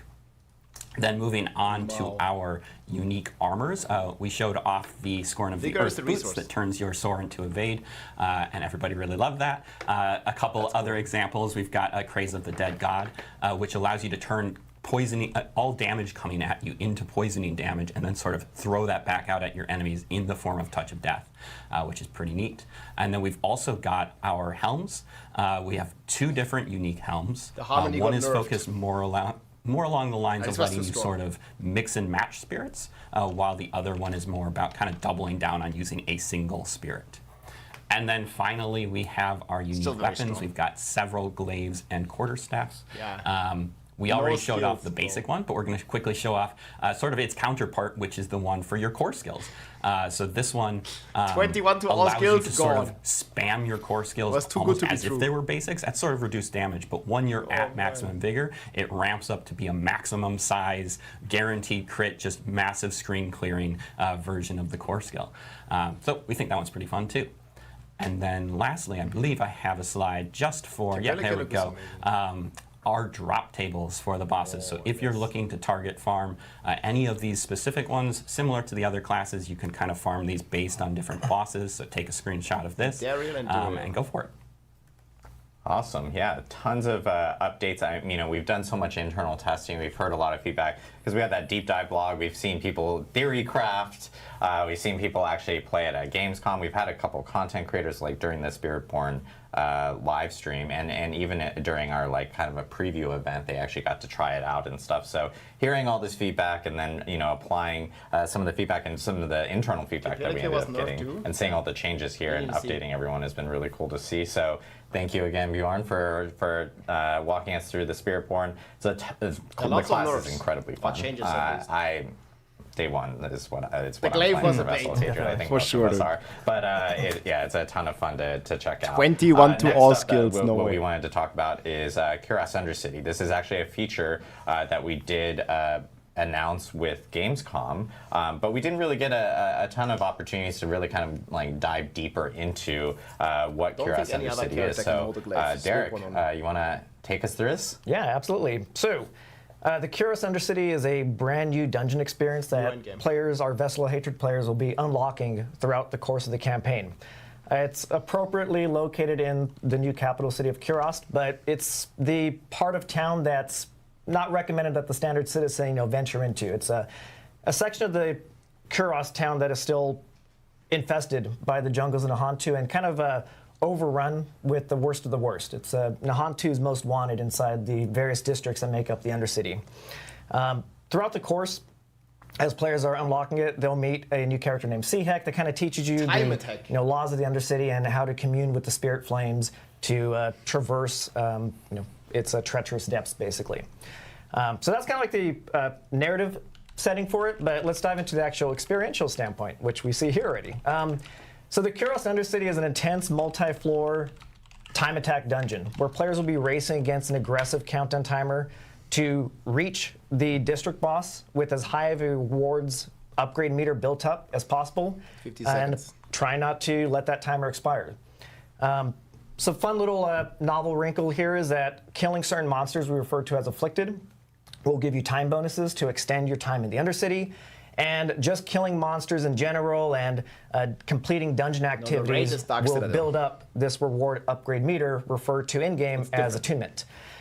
As far as the Undercity's role, it's one new novel leveling content, but its power really comes into the fact that it's brand new opportunistic content that allows players to make very efficient, very specific progress towards rewards goals as the opportunities arise.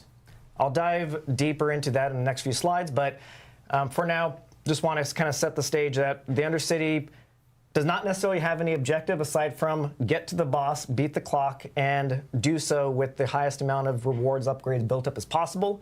How the players go about doing that is entirely up to them, because this is, again, a dungeon that celebrates autonomy, flow, and variety. And this is a good example we were talking about earlier when we were looking at the new modes that we have. We want that player agency to come back to the player. Play your way. And I think this is a perfect example of that. Yeah, absolutely. So let's dive into the next slide here. Cool. So I mentioned opportunistic content.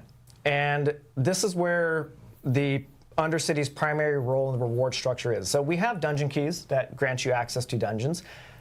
The Undercity's version of a dungeon key is in the form of tributes. Ooh. So you can hop into an Undercity run without a tribute, just do the thing, the base run. But when you start applying tributes, you can juice it. This is where we allow you to define the specific reward upgrade opportunities of your next Undercity run. Passive ranks on Amulet. Of increasing the run's challenge. That's really good. So you can see an example of a tribute here. This is the Tribute of Radiance.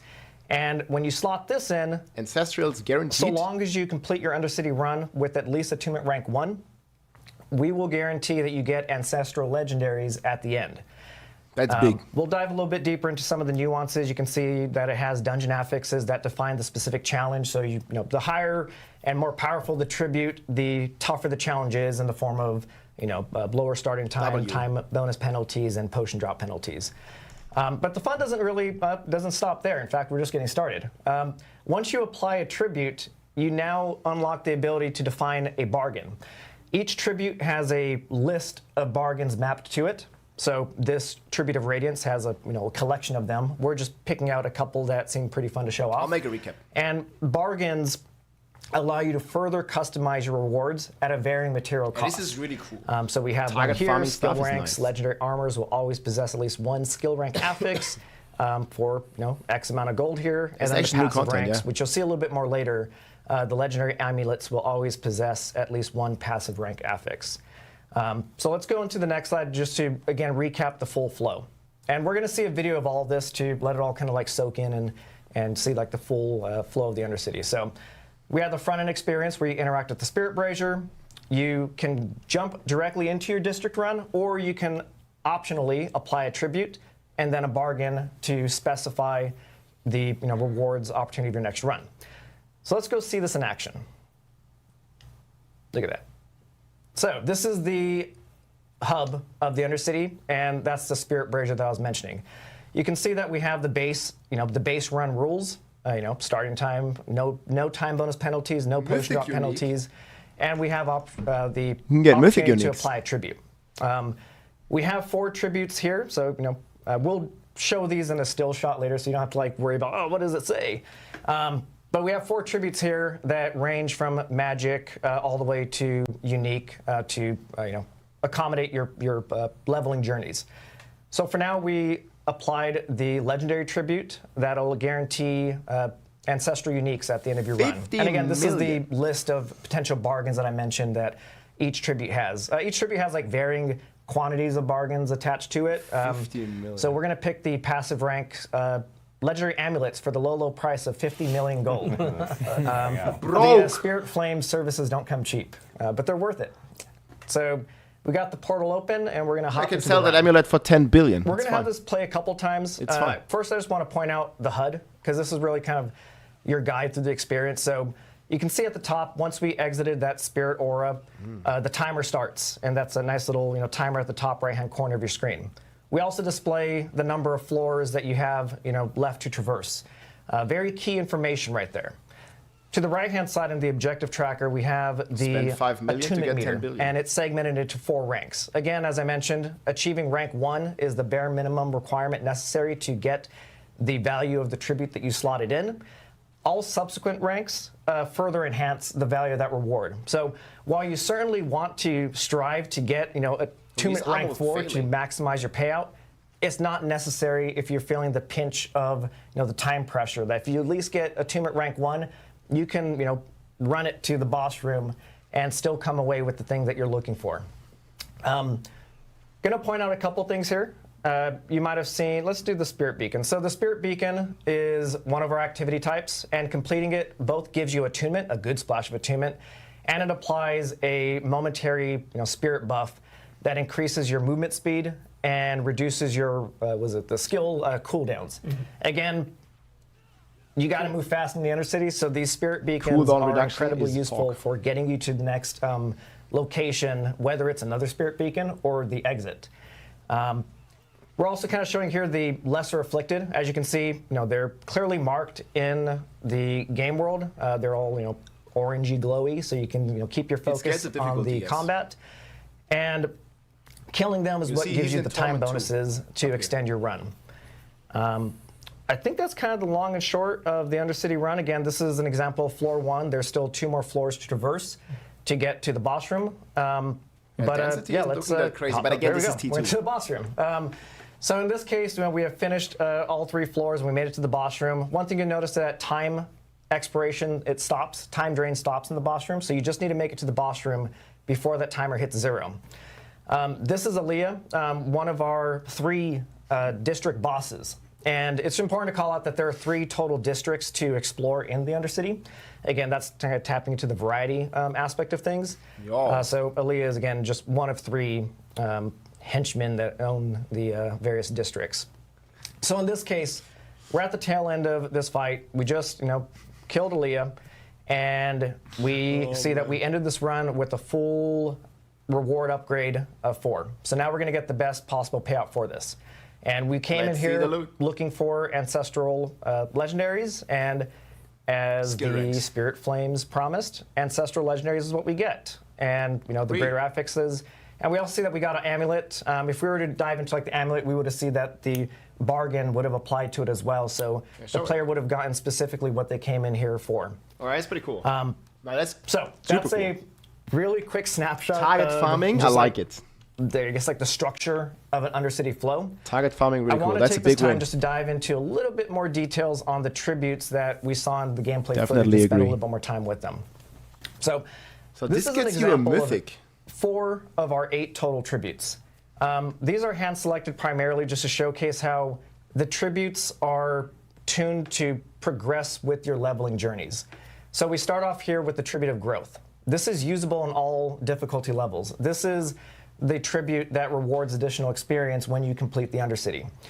So this is great, you know, for leveling up your alts, leveling up your character in general. really fast. And you can see here that we start applying the first of the, you know, I guess penalties or challenges for this in the sense that we have lower starting time. We actually incur a time bonus penalty now, and we have potion drop penalties. Something also to note is, you know, this is just found randomly in Sanctuary, so as you're just doing your standard leveling stuff, like the Hell Tides or whatever, you will get these types of tributes to say, you know, point you to the Undercity every now and again. So let's go back to the tribute gallery, as I like to call it. Can we go back to that last slide that we had up there? There we go. Yeah. Cool. All right, cool, thank you. And then we get to, from there, it just gets progressively more challenging, but also progressively more rewarding for the players. So Tribute of Harmony rewards guaranteed runes. This is a Torment tier difficulty. And you can see, you know, we just amp up the challenge with each one. The Tribute of Radiance is the one that we just saw in action, that we guaranteed Ancestral Legendaries. And the Tribute of Ascendance is an example of kind of like the cream of the crop tribute, unique tribute that guarantees several uniques with an increased chance of a mythic unique. And I just want to call out here that I know that the last 2 tributes say that, you know, they're resolute tributes and they only, you know, apply rewards to the player that offered it. We do have variants of both of these that work in party.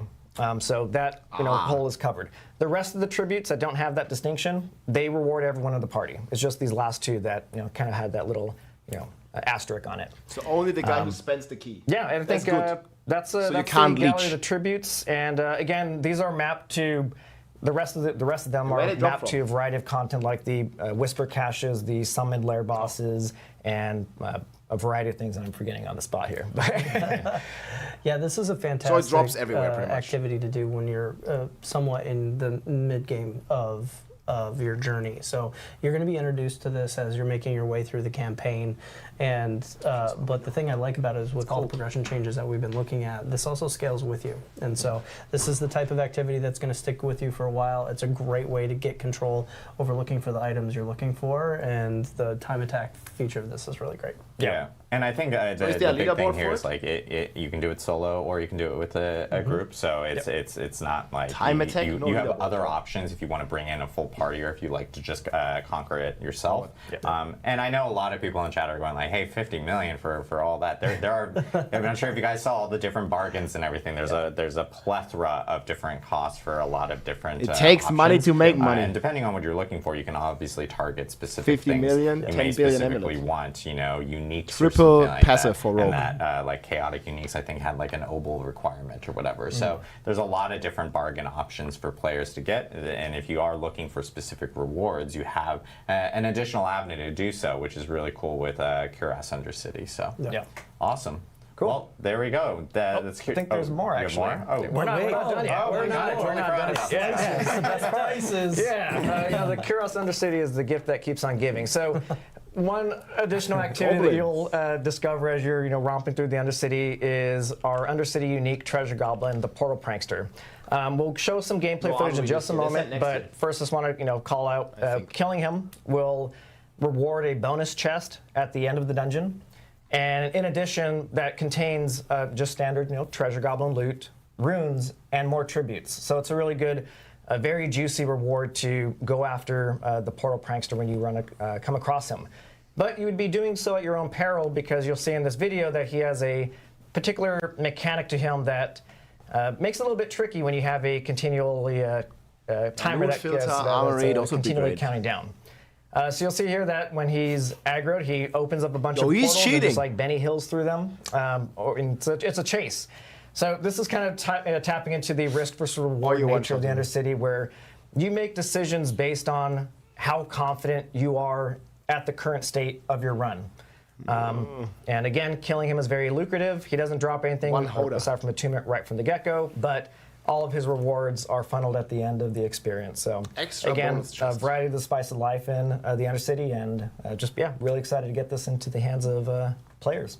Yeah, it's cool to see a new Goblin variant right there, and then of course, the ultimate troll Goblin, as you can see in the gameplay, and that's the risk reward you were talking about. Like, do you spend the time and chasing after this specific Goblin as it's bouncing between different portals as your time is ticking down, and you're trying to progress and get better rewards. And of course, if you succeed and you get everything, you get that extra chest at the end, which is really awesome. Yeah, so it's worth it.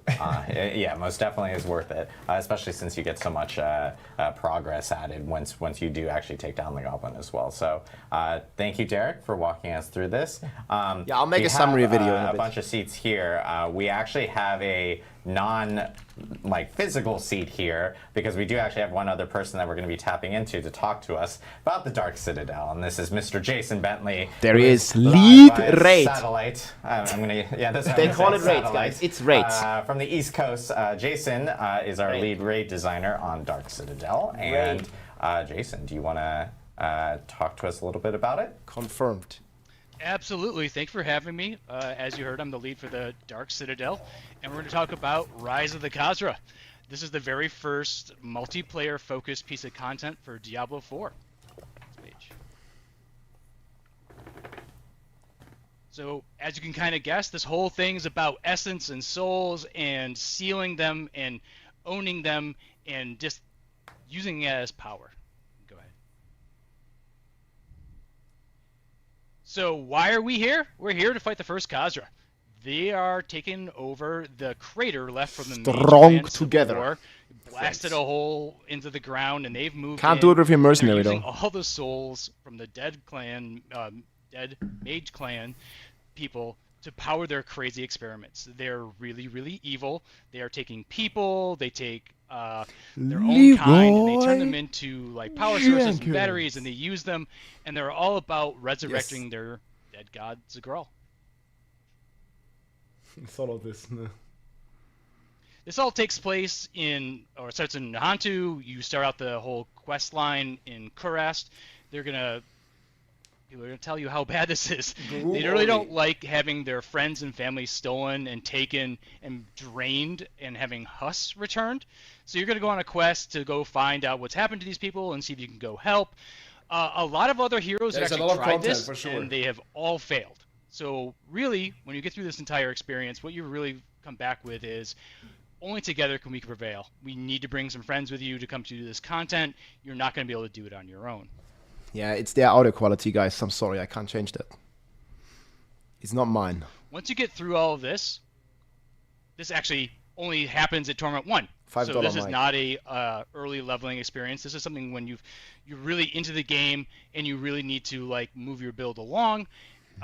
So once you enter Torment 1, you can go on this quest and access the Ancient Nexus, which is its own town space with a waypoint of all of its own, which gives access to the 3 dungeons you can see here.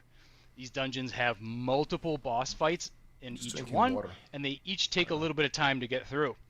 But usually, practice will help you optimize these runs. Experience will help you show expertise and shepherding other people to show them how to complete these mechanics. And communication is not required, but it definitely leads to better outcomes. There's a lot of new challenges and mechanics. Oh man, fighting really without communication, dude. Hardcore players, so you have to be good too. Random players. As you can see right now, we've actually got one party split across 2 different realms, doing different mechanics and helping each other, and coming back together to bring down the boss. This looks pretty cool. It really takes. Why does he go in there? At least 2 players. Okay, he's super tanky. He doesn't even have to dodge any mechanics. Okay, this is Torment 1 though. I'll carry multiplayer boss fights through the entire experience, and we always say that players are stronger together. It's tuned for 4 players. 2 players can do these mechanics, but it means you have to handle the mechanics and the monsters and the bosses by yourselves. We're not going to duck the difficulty for fewer players. Okay, so 2-player is the hardest. We have lots of crazy mechanics going on. I will We've got solo people them. relying on each other to get through all of this. I don't think you can. There's a lot of hero moments in this content. The best moments we had when we were playtesting this is somebody's dead and the other person's running around and they click the switch cool. or they res their friend right in there's the time raid to wipes. jump through the portal or kill the boss, We'll and see. everyone's just screaming and having a great time. It's really, really fun to work together and see those One-shot moments mechanic. where, like, depending on your party members, really pays off. We also have an exclusive monster family for the Dark Citadel. These are the newest, smartest monsters you have met. These are the first Khazra. They're pretty evil people. Shout out to the first Khazra monster family team. They did a great that job guy on looks all sick. these Look guys. at that huff. They are awful. They're decadent. They're sophisticated. They use a lot of magic. They do a lot of crazy things to like bring down the party. Yo, this guy looks sick though. Okay, these monsters are looking fantastic. That's for sure. I know with at least Dark Citadel, of course, there's always awesome rewards that are kind of associated with this, Jason. Do you want to talk to us a little bit about those? Absolutely. I think we have that queued up. Yeah, let's see if we can get that queued up here. The joys of Well, we do have. We did it. Oh, actually, a quick quality of life improvements here. Yeah. We actually have a marker system to help parties get through the experience. You can just drop them into your emote wheel, and then as you're running through the experience, you can use those emotes to indicate to your friends and party members, hey, I found something of interest, or hey, it's over here, this is the way forward. And then a really nice thing is this is available outside the Citadel as well. It's not exclusive. So you'll be able to use this wherever you go with your party. You can mock them when they die. That's what it's going to get used for. You're on the floor, you drop one of these markers. What's happening, in Diablo 3, you always press G. Where you're taking damage from and big moments. And you've heard about the Party Finder. That's also created with obviously Citadel in mind, but it supports everybody else. But we want to make sure we facilitate getting lots of people into this content. Shame markers. Yeah, hopefully now we can talk about rewards. Well, before we jump into that, I do want to make mention, because that was a really interesting screen to see the communication stuff and talking about Party Finder. That sounds good. One of the things that we've seen since launch is that our cooperative player base is growing. You don't have to do raids. It's growing steadily, and so we wanted to make sure that we did a couple of things. First off, we wanted endgame content for them, right? That's what this is all about, is making sure that we have that really aspirational endgame content for folks who like to play with their friends. The other thing is that we know that we could let this spread out into more segments of the game. And so the Party Fighter was originally a discussion that we had for how to support the Dark Citadel, but it is now benefiting all the other activities in our game as well. So for those of you who experience, you're seeing the early stages of us really expanding, getting people together in the content that is the best inside of the game. And so it's really exciting. But it does boil down to that communication, and that marker system is something that can be both used in the Citadel as well as outside of the Citadel. There's a Party Finder. And I think that that's going to be really valuable for accessibility for a lot of folks out there. Yep, most definitely. And we have a Party now Finder. on to rewards. Now we'll talk rewards. There you go. Sorry, I had to get that in there. Absolutely. So you're actually chasing a weekly reward that resets on the It's just additive? Tuesday or the day of the week that we set. So really, that's going to drop a massive ancestral loot drop each time you pop that open, which only happens when you complete all 3 dungeons. You're going to want to chase that thing. That is a huge, important drop for a week. But beyond that, there's lots of rewards for repeated runs. The Citadel coins are going to allow you to purchase all of these consumables, and you can maximize the number of coins you get per run by killing treasury monsters and playing on higher difficulties. Like, it really scales up the Citadel coins you get. And why do you care about those? Well, these rewards these consumables really make it easier and more fun to play with groups and parties. But it also allows purchase of the Scroll of Restoration. So if you want to just chase down and buy scrolls, this is a great place to do that. Sick slide for production right there. We're doing this live, right? Yeah, exactly. No, that's actually really cool to see. And again, the scroll of restoration being a reward in Dark Citadel, and like what we talked about earlier, you actually do get 2 guaranteed ones in the season journey, and at the same time, those are something that you can find all around the world. But Dark Citadel is like also just like that guaranteed way of being able to get it as well. So there's a lot of different variety of rewards, but it goes beyond what we just showed right there. There's actually some really, really cool stuff as well that I know Jason wants to show off us. Absolutely. I would love to end up on just the way everyone can show off their ability to just play this content to the top levels. So we're going to show you our premier gear. There's actually 2 levels of gear that you can get from playing the Dark Citadel. There's the normal level gear, which you'll get from Torments 1 through 3, and it's no pay to win for these. But what you're seeing right now is our premier content, which comes from only completions in Torment 4. So, I hope this is as exciting for everyone. Play to win only, guys. You can't dual wield it with your credit card. I'll see you in the Citadel, and thank you for letting me show this off. Awesome. Thank you so much, Jason. To this mount. Go back to the mount. Go back to the mount. I know you were probably like, oh, we got to scroll through everything. But, okay, there we go. Got the mount is sick. See, scroll through. There we go. You're live. Okay. Yeah, the mount is sick. That's something that I think a lot of people are going to be kind of like chasing after for sure with the Dark Citadel. Jason, thank you so much for walking us through that.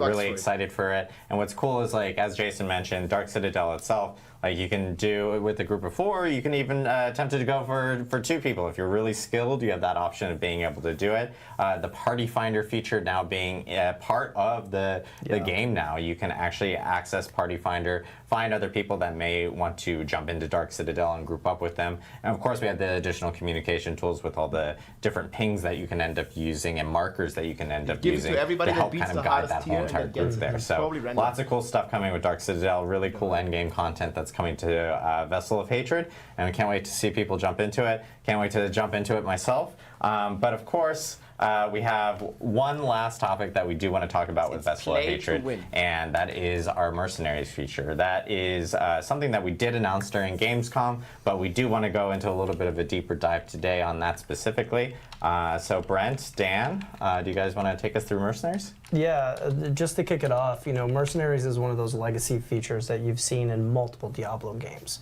And when we started talking about this very early on, we're like, what is the approach that we can take that really complements everything else that we're doing in Diablo 4 that is different? Obviously, we've been touching things like itemization, and we've been doing a bunch of reworks on class builds. So we knew a couple things here. First, we wanted to make sure that the system was built in a way that could complement your build type, right? So every build type has a little bit of a soft spot, and Mercenaries is a really good way of, you can level them up in a way that can actually fill in that soft spot. And the other thing that we really wanted to make sure of is that they were always useful, right? And so as you play along the game, you're interacting with them in way different ways than you would just by leveling up and using them basically as a power item, right? And so the way that we folded this in is far more robust than we've seen in other systems in the past. And yeah, I can't wait for Dan to show it off. Awesome, yeah, let's dive into it. So I think we can go to the first slide. Awesome. So we announced these characters at Gamescom, and these are the 4 mercenaries that you're going to meet as you play Vessel of Hatred. Early on in the campaign, you're going to meet Rahir, the guy in the middle, and you're going to lend him a hand in kind of tracking down these other characters, doing their quest lines, and unlocking them. And they're like really involved quest lines. They're pretty awesome. They have cutscenes. They have a lot of narrative and backstory where you kind of get to know more about these characters. And they have a lot of personality. So this guy's going to put our barbarian out of a job. And we really want to make them feel like characters that live in the world. They don't just sit in the hideout the whole time when you're running around, and you might see an event where they're actually participating in the event. So you may even run into some of these characters before you took our jobs. Cool. So today I'm going to cover a little bit more detail than what we announced at Gamescom. I'm going to talk about playstyle and perk for each mercenary. I'm going to talk about reinforcements, which is a new way to interact with mercenaries. And then we're going to talk about bartering and progression at the end. All right, so I'm going to talk about the playstyles for each mercenary. And to start, I want to just show an example of a skill tree. So every skill tree for a mercenary, at the very top, the starting node is their perk. And this is a passive bonus you get whenever a mercenary is hired into your party. And they're pretty awesome. They're really powerful. Hopefully when you hire a merc, you feel like they're changing the way you play. And then every skill tree has 6 skills and 12 upgrades. So let's dive into some examples. So for Rahir, he's really like the tank if you need someone to help protect you. And his skill tree is kind of split up into a tower shield, which is about getting in the thick of battle, tanking things for you, taunting. And he also has a round shield, which is sort of themed around being a holy protector. So the top node that you start with for Rahir, and this is when you hire him to your party, is Valiance. And what this does is basically if you take a lot of damage in one hit, he's going to fly in, negate that damage, block it for you, and he's going to knock down enemies. He's also going to grant you Unstoppable, so he can really save your life. So here's an example where this beast is going to hit me, and these guys hit pretty hard. So here comes, boom. So Rahir kind of leapt in, he negated that damage, and he knocked them down. That's cool. So that's awesome. I imagine hardcore players will gravitate towards this unless they are risk takers. So definitely a very powerful perk. Cool. Let's talk about some upgrades. I think we skipped ahead a slide if we want to go back one. There we go. Cool. So here's some upgrade examples on Rahir's skill tree. The first one, Draw Fire. We're going to show a video in a second. Whenever I use a healing potion, Rahir's going to taunt enemies near him. So if you're in danger, you need health, it's going to help save you. You have to reinforce Ironmold's Virtue, when Rahir's Valiance is triggered, he heals you, and his cooldown's reduced, so you can just get it to happen more often. And he has a shield throw, which some D3 Crusader players might love, where he chucks his shield, it bounces off some targets, and this kind of marks them, so you can sort of play whack-a-mole, and if you hit those targets, you'll get healed back. So it's another way to keep yourself alive. All right, cool. Let's check out an example for Draw Fire. So you're going to see I use my potion. The UI would help you show that, but yeah, I used the potion right there. Rahir taunted everybody. Sweet. I did not die, and I'm happy. All right, let's go to the next one. So Varyana, we call her the Berserker Crone. She is a reformed cannibal. She's got a pretty interesting backstory. I love her personality. She's kind of zany and crazy. She's also the cook for the Mercenaries, and I don't know if I would eat her food. I don't really trust her. But her skill tree's kind of split up into 2 themes, dual wield axes, which is all about visceral cleaves and bleeds, and large mace, which is heavy slams. So you may be familiar with the Massacre bonus from D3. Her perk is very similar, where basically you get this bonus. We could jump to the video. And as you kill monsters, you're going to see when I get 10 kills, the Massacre bonus kicks in. It's going to show up above her portrait on the left side of the screen. So it should say times 10. Cool. I now have a Massacre bonus started. As I build this up and I get it to higher thresholds, I'm going to get more and more movement speed. So you're kind of encouraged to play more aggressive, keep this going before it runs out of time.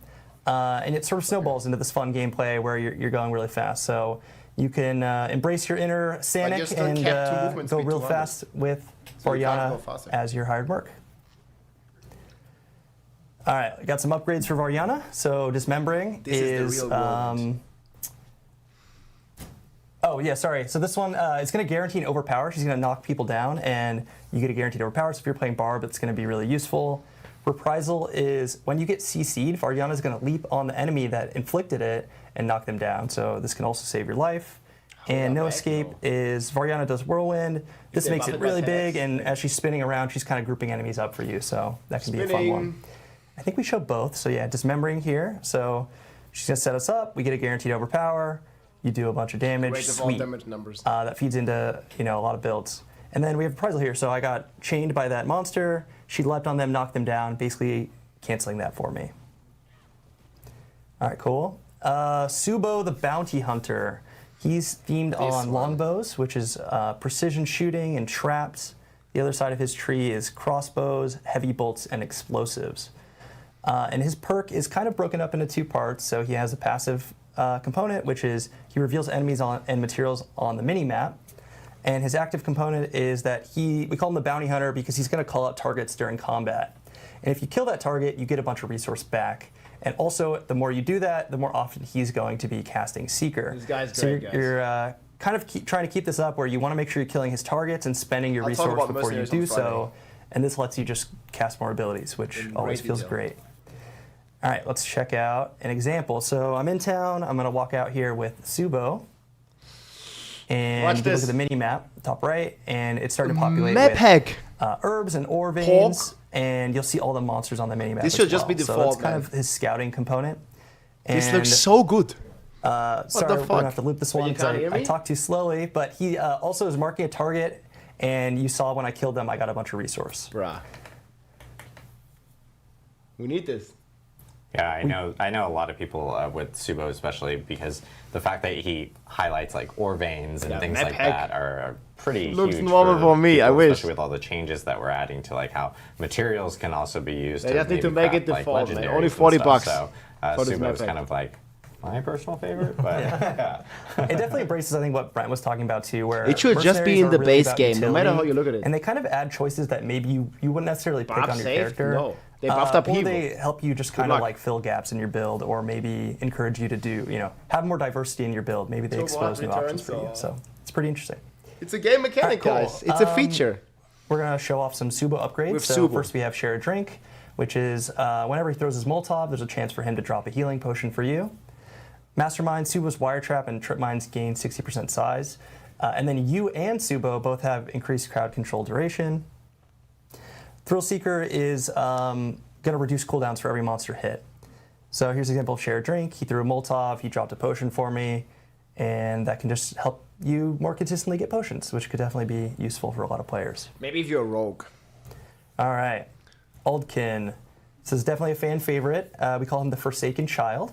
His tree is sort of split up into two magic types, Fire Magic, which is all about burning enemies and making them suffer, and Shadow Magic, which is haunting souls that kind of like apply dots and spread to enemies. His perk is dependent on what your skill tree choices are. So if you're on the fire side of the tree or the shadow, you will get different buffs and debuffs. So every once in a while, he's going to turn into a demon of one of those forms. If he's on the shadow side, you and all the enemies around him become vulnerable. If he's on the fire side, he's going to make it so all your direct damage applies burn to enemies, but it's also draining your resource. So he's really themed around this Kiss Curse mechanic, and whenever this happens, it can be a huge benefit, but also there's some downsides to it, potentially. All right, cool, so he's casting some fire skills. We're gonna see Oldkin on the left, he's turning into a fire demon. This gives him a whole new skill set. He's got immolation, he's burning nearby enemies. He's try helping kill everything, everything, yes. and then you can see when I'm doing direct damage, it's applying burn, but also my resource is draining. This is if I'm on the shadow side. He turned into a shadow demon at the top. He's going to do a cool ability where he pulls everyone into a line, lines them up for you. That always feels really good. And yeah, in that one, he's making everyone vulnerable. Sweet, let's talk about some upgrades for Oldkin. So I think this will be a lot of people's favorites. Ember's Gift, whenever he casts Firestorm, if you stand in it, you're getting 33% of your primary resource per second. And we're going to show a video of that in a sec. Terrify, he does Haunt. Yeah, thank you. He's got 30% chance to apply invulnerable to enemies, so another way to get keywords applied to things. And Burning Chaos, that's his ult. Whenever you cast your ult, it resets his. Wave of Flame is really cool. It's this giant fire wave that destroys enemy projectiles. You can kind of like run with it and fight inside of it, and I've seen a lot of people get use out of that. Cool, okay, let's check out Ember's Gift. So he's going to cast Firestorm, and look at my resource. It's just flying up really fast while I'm standing in this area. So it's a good way to kind of have this happen, and then you just get to spam a bunch of abilities and murder monsters. So yeah, here's a quick example of, we do have a lot of keywords and ways for mercenaries to utilize them and spread them to enemies, so that can help with a lot of builds too. Yeah, it's nice having an option to like add vulnerable to more enemies, especially like AoE, doing AoE or anything like that. So yeah, really cool to see. I know, of course, there's other mechanics with mercenaries that we did want to talk about. So Dan, do you want to jump into how reinforcements actually works? Yeah, let's talk about reinforcements.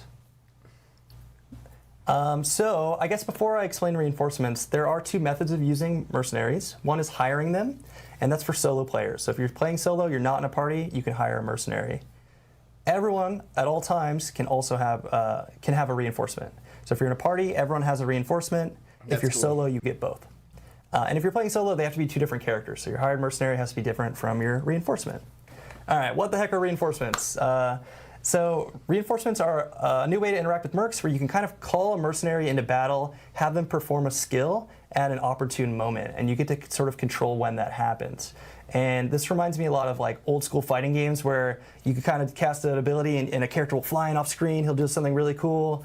Hopefully that helps you a lot, and that's, I think very much inspired by that. Yeah, it's like assists. They jump in, they do something, and then they like pop back out, so it's really cool. So you're gonna choose an opportunity, which is when does it happen? You could link this to any of your action bar slots. So you could say, hey, when I press 1 and I teleport, so any skill, the mercenary does this skill, and then you choose a skill that you have unlocked for that mercenary. All right, let's check out some examples. So this one's quick. I'm gonna cast teleport, and you'll see Rahir appear. And then he sort of flies in battle. He does this triple slam. He groups everyone up. Grouping enemies up is always good. That looks pretty good. I drop a meteor on their head. In this one, we cast Bone Prison, and Oldkin shows up and casts Firestorm for me. There's going to be a lot of combinations here, I think, with all the different player abilities and all the different reinforcement skills. So I think it'll be really interesting to see how players utilize the system. You can use it more defensively or more offensively, and hopefully you agree, a lot of the skills give you added utility. So I think there's a lot of opportunities here to mix and match, which would be cool. Another thing I'm excited about that is that the system is built to grow. And That so looks our nice. ability to add more conditions in which you bring them in I think that's pretty and cool. continue to grow potentially the powers that we could see too. It's a very robust system that can go a pretty long way. So it's great. Yeah, cool. Awesome. And I think finally we want to talk about some bartering. Yeah, we're going to talk about rapport, which is the progression, and then bartering, but they're all, it's all tied together. It's all one unit. We're good. It's all tied together. Yeah, so rapport is the progression for mercenaries, and we could go ahead and jump to the first slide. So this is what the rapport looks like. You may be familiar with this type of UI. In this example, we're rank 5. The first 4 skill ranks are how you get your skill points for the skill tree. We want you to unlock all the cool, fun abilities for mercs pretty quickly and up front. After that point, it's all about upgrades for bartering. And bartering is, we're going to show it off in a second, but progressing your mercs improves the bartering system, which is kind of a way to trade with mercenaries at the hideout and get really useful items. So the very last rank, we hovered over it quickly there, you can actually repeat the very last rank for mercenaries and continue to earn the currency. So if you say, hey, I really like Aldkin, I don't want to level anyone else up, you could just keep playing this character and you'll keep getting resources. Hopefully we're encouraging you though with these upgrades to kind of rank up all your mercs and keep making bartering better. All right, let's talk about bartering. So at the hideout, you can talk to Fiera, and she will pull up a UI where you can trade for items. A lot of them are legendaries, and as you upgrade your mercs, you're gonna basically increase this list so you can find more interesting things. Hopefully you can find some really cool legendary items that you're excited about. As you upgrade your mercs, you're going to get more chances for legendaries. And each mercenary has an aspect category associated with them. So Oldkin, for example, gives you resource aspect caches. So if you level up Oldkin, that has a chance. Instead of getting a resource legendary, you're going to get a resource legendary aspect cache. And in this case, we open one of those caches. Sweet, I got a bunch of items. GA, man. It's not exactly target farming, but it's a way to increase your chances of things you may be looking for. That's pretty cool. There's going to be a lot of other really useful items in here, like crafting materials, boss summoning parts, some masterworking recipes, things like that. They already talked about it. And that's about it. So you can restock the supply on this, and the currency you re-roll this inventory with is the same currency that you're spending to buy items. So you kind of have to pick and choose, like, do I want to re-roll or do I want to wait? And hopefully you see things that you're interested in and you buy them. And then every day when you log in, you get one free re-roll. Just trying to be nice to the players. Hopefully you get what you want without having to waste all your pill marks. And hope all is well, man. I think that's all we have for Happy to see you again. Today, Hope all is well. Thank you That's for awesome. Yeah, I love hearing about the bartering system because it's just another 5 days. avenue for like, hey, if I need masterworking materials or if I need boss summoning materials, I can literally go and check and see if I can barter for it now as another opportunity for getting those specific things, which is really, really cool to see. So Dan, thank you very much for walking us through the Mercenaries coming 2 to hours, Vessel of 15 Hatred. minutes, And so man. everything that this group actually talked about here, this is all exclusive to Vessel of Hatred. So with the expansion and anyone who actually ends up purchasing the expansion, they'll be able to access all the different features that we talked about, from Spiritborn to Kurast Undercity to Dark Citadel, and of course the Mercenaries. So lots of stuff in the expansion specifically for this that we're all excited for everyone to jump into. October 7th, 4 p.m. Pacific in California. Globally, wherever your time zone is, that it's tied to that is when it will end up hitting. Earth so is not we have a flat. cool map. But I know we talked about a lot today. We do want to, of course, do our normal Q&A that we always do at the end. But before we actually end up doing that, I know, Brent, you wanted to talk a little bit about the journey here. Yeah, honestly, keeps you know, going, we boys. talk at the team level a lot about our communication with the community at this point. And I've said it a few times where it's like, it feels so good to be in a dialogue now. And everybody at home, I you've really heard love us how they we're make listening, we're PTRs, listening. man. I actually feel like we're well beyond that point at this moment. Like, we really feel like the community is now one of our team members, and we're developing together at this point, and we're starting to all I'll go make a recap in the video. same direction. And we've learned so much, right? We've come out with season 1. We That's took a some W. lumps there, right? We knew They we had a lot listen. of work to PTR do, feedback, and everything. All the dialogue that we've had has led up to like things like the success of season 4 and season 5. And so the fact that the community is really a part of our team now, it shows us a great pathway. We still have a lot of work to do. You know, there's things we want to get to. Yeah. Armory. Yeah. Yes. We want to get Loot filter, please. We talked about that a little bit at Gamescom, but these are the types of things that are really fine-tuning the way we could get there. And honestly, we couldn't get there without all of you at home. Thank you for staying with us on this journey. Can't wait to get to the Q&A. Yeah. So. Yeah, and again, like just to reiterate, like what Brent was saying, I think the community is speaking about how they really wanted us to have a PTR, having those PTR moments, Yes. having players in earlier, being able to provide that feedback. It's Huge just so shout good. out to you guys for being able to help us out with this journey that we've been on. You know, we've made some massive strides since the first season, and it's only getting better from here, which is really cool. So awesome. Well, I think we're going to jump into the Q&A. We're actually going to bring some people in from before, swap people out, do the musical chair thing again, musical chairs thing again, and we'll see you here in a minute for the Q&A. If you guys have questions, please start teeing them up in chat, and we'll Spam try in the to get to chat, as many guys. What questions as questions? possible. So we'll see you in a minute. Armory Suntiam. This is gonna be Q&A now. You can probably actually provide these right here. Oh man, it's gonna go so loud again. Campfire is gonna... I can't talk about the campaign, but the campfire here is over soon. This is the last section, the Q&A now.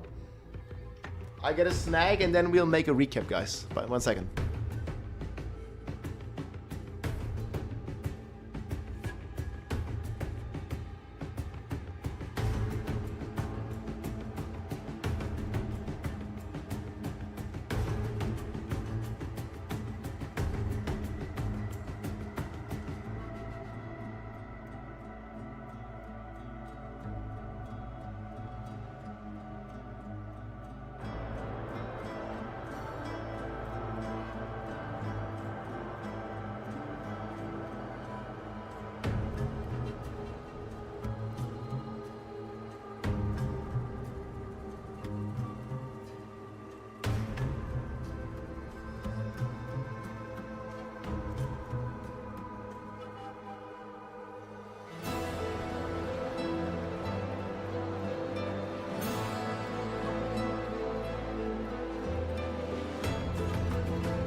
Q&A is next, guys.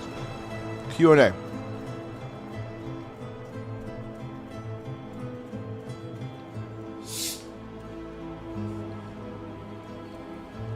don't know if you can download it. It's on the Diablo YouTube channel. Let me actually check the bar codes.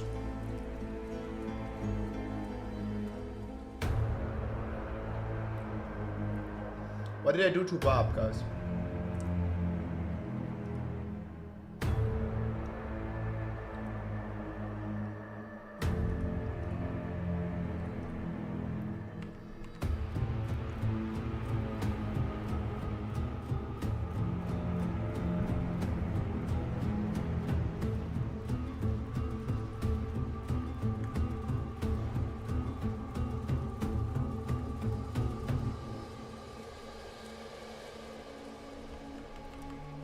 They only showed the buffs for like such a short period.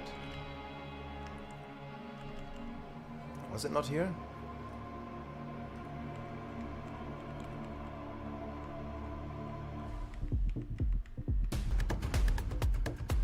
The Jaguar boys.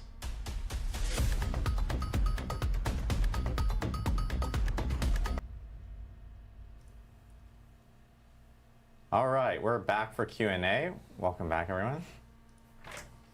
Wave. There's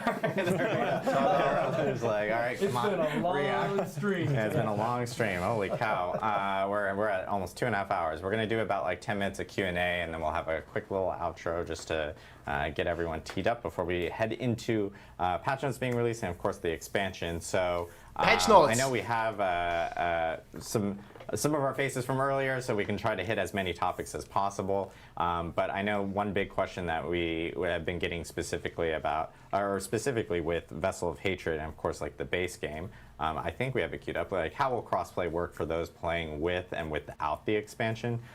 This is actually a really good question because, you know, people are thinking like, oh, are you guys like funneling them off, or like if you only have Diablo 4, they just like shunned off to some island or something like that. And that is not the case. You can still play with friends who may only have the base game, even if they're on Xbox and your PC or PlayStation and PC, et cetera, et cetera. So there is that option.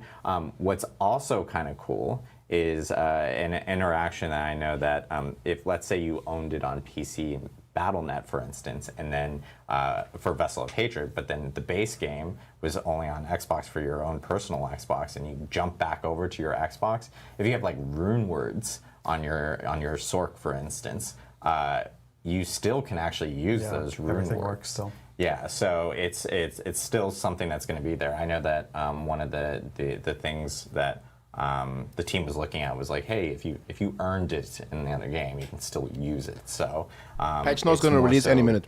The things within Vessel of Hatred, like Spiritborn or the region of Nahantu, those things just wouldn't be available for that base game user, or if you jumped over onto the base game. So yeah, that's also why we gave everyone the 10 levels. We want everyone to be able to play with each other. Everyone is going to be able to be at the same eye power, all that good stuff. Yeah, so it's a cool little like extra thing for people, and man, I know. Let's be honest, you're going to be way more powerful if you purchase the expansion. Like way more powerful. You have Mercenary, you have Runes, all the shit. The biggest thing that people asked about during PTR, and so Brent, this is from Razzle Dazzle Darius. This is actually from a lot of people. Speaking of D2, I'm wearing my D2 jacket.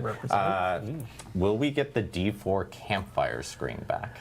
So we were talking about it during the interstitial just a little bit. Yeah, I think if we could feel a vibe through a monitor, like that was the moment that that came through. You know, we hear it loud and clear. One of the things that we are doing is trying to set ourselves up for success for adding more classes to the mix. And, Paladin? So the Campfire is one of those things where we're taking a look at it and trying to figure out how that would work. And so we updated it where Paladin. We are kind of like really in, and you don't get that initial setup. So that is something that like immediately when the feedback started coming through, the team started to mobilize and talk about what we can do. Turning it around in time fast enough for like Vessel of Hatred was we had other things like balance and polish that we really wanted to pay attention to. And it didn't finish the armory either, so UI it's like, elements for some of the new features were in a good spot. So we hear you. I love the fact that the nostalgia means so much. And so the team is actively talking about it, and we'll be able to get back to you. Questions about the campfire. Awesome. Yeah, that was by far a very, very popular topic after PTR. They're like, "Where's the campfire?" Every moment I can see like the learn. flames kind of like in the screen, but where is like the full-on campfire? Yeah. We have a question from Ram0, which is, will there be more renown and statues of Lilith in this expansion? How does that specifically work? Yeah, we're not going to be doing statues of Lilith specifically. We're going to be having a new statue type. The Tenant of Akarat. Tenant of Akarat, which is, it's not going to give you any points, but it is working towards renown. And so there's still a lot of discoverability in the zone, but we're shifting things to work more for renown. Yeah. And statues of Lilith, of course, are still in. They still exist. In the base. Thank you for clarifying. Yeah. The stats, we're just not giving stats for the Tenant of Akarat because we saw how frustrated players were with like having to do this sort of activity to get more powerful. Correct. Yeah. So it's a lot more leaning into the collectible aspect. Yeah, we didn't want these to feel like a chore that you needed to do in order to progress your player power. It's all about the discoverability, right? Yeah. In the new zone. Yeah. Agreed. And I will say that the other thing with renown specifically, like we made changes. Something we talked about during the PTR, but we kind of optimized it a little bit better because there was like Paragon points at the last tier of renown, and that's actually been like swapped back around now. So it's more of like the Obel upgrades are at the last tier. It's easier to get that potent power from Paragon. We also just sort of reduced how much renown you need for a lot of these things. So if you missed out on renown when the game came out, it's a lot easier to get that power. Yeah. It's good way for people, like especially friends who maybe are jumping into Diablo 4 just to like kind of catch up specifically from that end. One thing this just dawned on me that I did want to also mention is that back in season 3 we introduced the gauntlet, and that has it's the leaderboard mechanics and stuff like that. One thing I do want to actually do a quick call out on is like when Season 6 starts and when Vessel of Hatred actually does ship. We do plan on actually sunsetting the Gauntlet and the leaderboard functionality there. Does that mean leaderboards are going away forever? Sayonara. No, that doesn't mean leaderboards are going away forever. We're actually looking at new ways of potentially finding a home for it. Yeah, I'd rather say like leaderboards are vaulted as we do a big reassessment on how that applies to the new progression actually that we're looking at releasing with Season 6. So I think that there's a lot of opportunity there, but again, we've made so much change. It's a time to take a deep breath and then take a look at the things that we really want to invest into. Yeah, awesome. Almost forgot about that. I wanted to mention that. There's a question from Aviance, which is saying like, hey, how does Group Finder work? This was actually available during PTR, and I know not everyone got to experience PTR, but kind of like Party Finder itself, of course, you can use it across multitudes of activities from Dark Citadel, beyond Dark Citadel, which is being introduced in Vessel of Hatred, but it is a feature that you can also use, or that allows you to actually use filters and different ways of searching for specific groups and people. So we do recommend jumping in, checking out the Party Finder. It's actually super, super awesome. And I know there's going to be improvements that will continuously be made to it. Yeah, another system that we're trying to develop in a way that can grow with the player. And so we got it out into PTR to try to get an initial round of feedback on the types of filters that we could potentially see. As we add activities to the game, we want to make sure that those are plugging into it as well. We do think that this game is a ton of fun if you're playing together, and so we've designed it to do exactly that. We have a question regarding opals and tributes that we kind of showed off. Tributes, of course, being part of Kurast Undercity, opals being part of the new season. This question was from PvE Sweat. Sweaty. That should be a title. Are these actually because yeah. I think the initial reaction is seeing some of these new consumables. So Tim, I think this would be a question for you. Like seeing these new consumables, are they actually like stackable in inventory? Like how yeah. You can stack them in inventory. In fact, if you want, you have the option. You can go just farm the Realm Walker over and over again, get a whole bunch of the opals, and then just I'm going to play now for hours and hours with the buff active. If that's something you want to do, and tributes as well are stackable. I did like the fact too. I don't know. I can't recall if we mentioned it, but you get 2 tributes with every drop. Yes. And so you don't. Or, sorry, 2 opals. 2 opals. Sorry. Yeah. So you can like use one now and save one for later, and so you can really determine like you can actually stack these up for a longer play session later on if you wanted to play in the weekend and actually really dig in. There is a question regarding mercenaries. It's actually a question I've seen. Maybe it's a 2-parter, but a lot of people are asking specifically, like, hey, how does the progression of mercenaries kind of carry over? Is it something that's across like the whole entire account, or is it like from season to season? How does that specifically work? Yeah, so they're partition wide. So if you're playing in the season and you unlock the mercs and you progress a bunch of them and then you roll an alt, that progression is still there. But we do reset every season because it's a part of the power journey, and we want to make sure you're doing that. But as you're playing, there's a lot of benefits to investing into them, especially if you're going to roll a second class.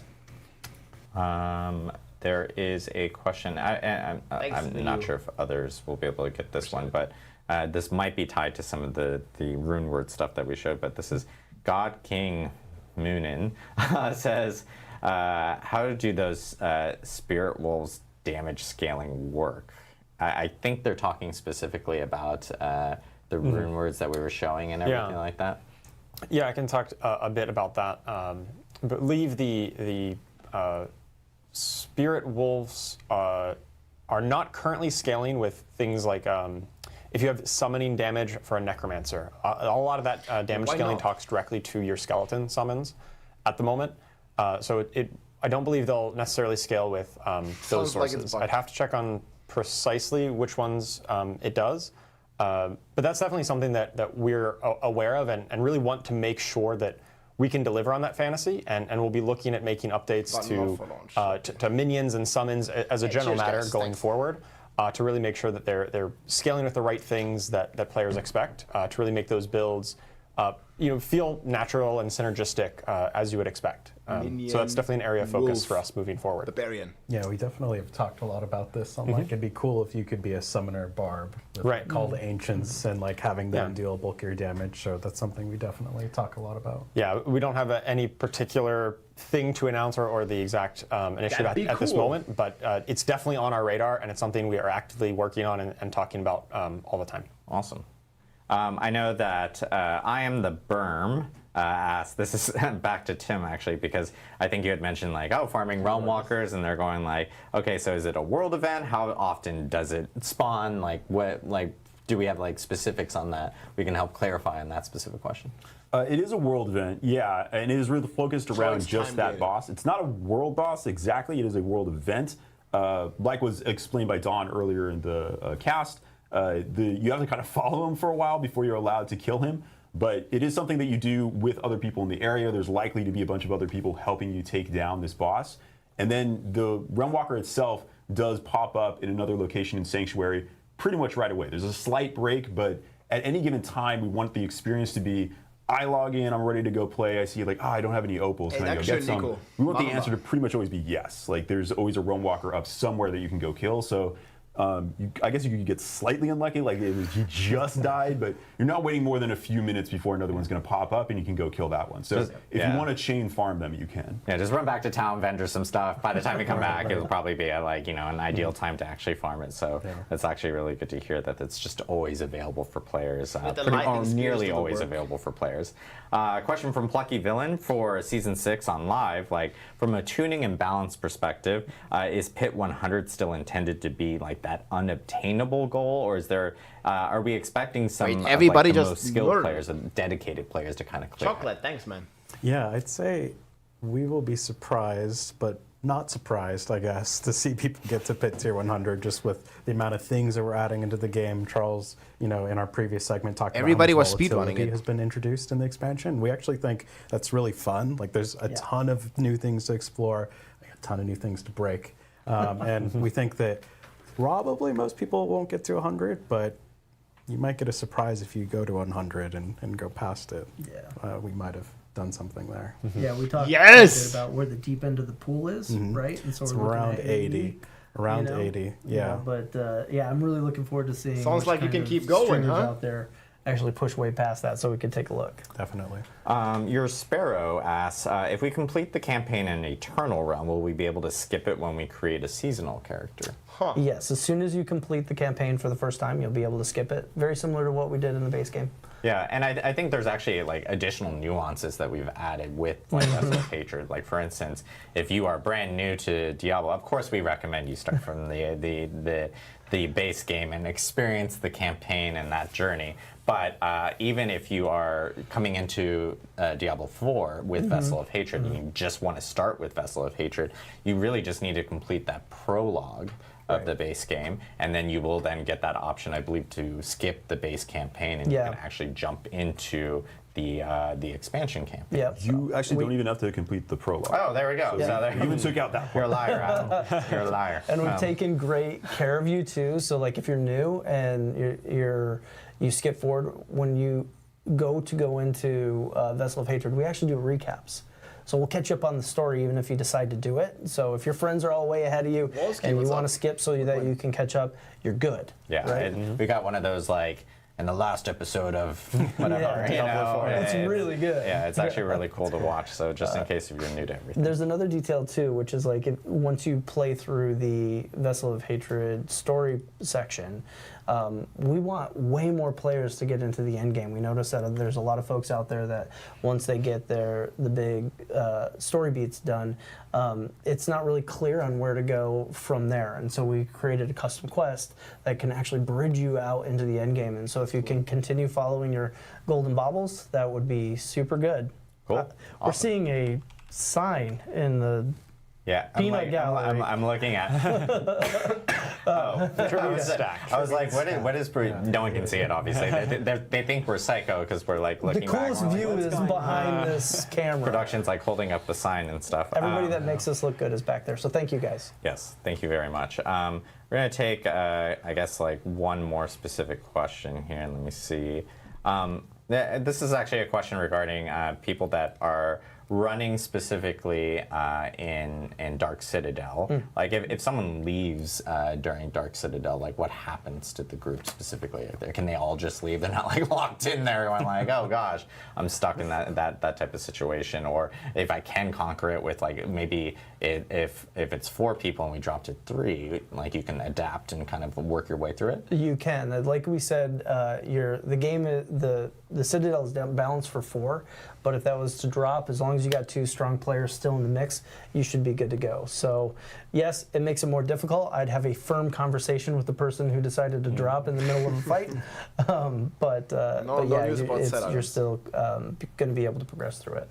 Awesome, cool. Well, I know we've been going for a while here, and we wanted to grab as many questions as possible so we don't keep people too long. Because the biggest thing as well is like at the end of the stream, we are releasing the patch notes, and I know a lot of people want to dive into the patch notes. But I guess before we kind of drop off, like Brent, I know you wanted to give a quick message out as well. Yeah, you know, we saw this really cool piece of art that was made by one of our art directors on the team, and it just really reminded us that there are hundreds of people working on this game all of the time.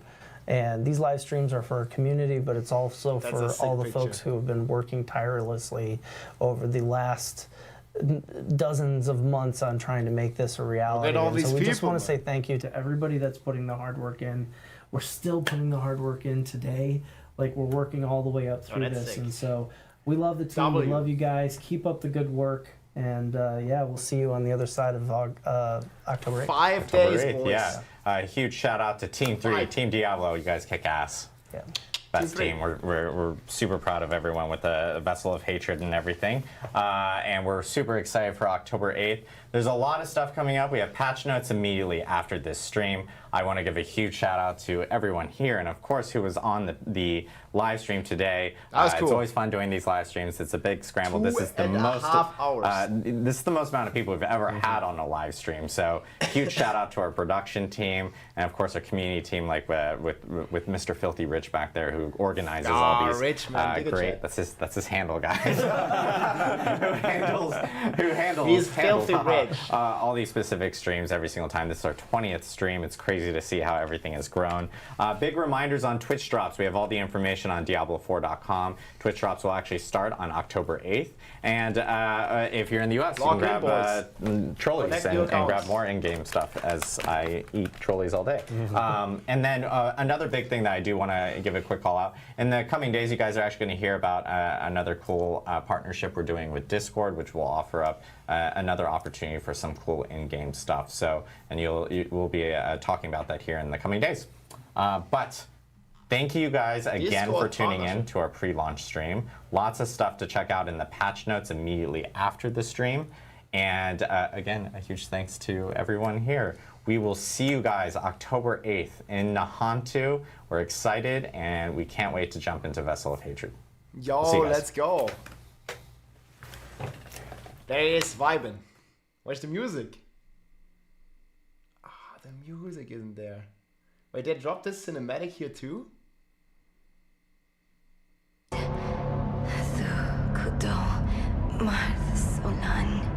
Dude, man, they keep leaking this cinematics, yes? Okay, I'm gonna keep F5ing this. That was W, guys. In-game cutscene. They published this.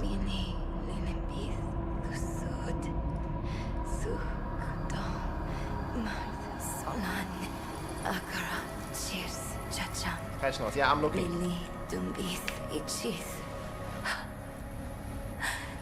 I'm getting a 4-4.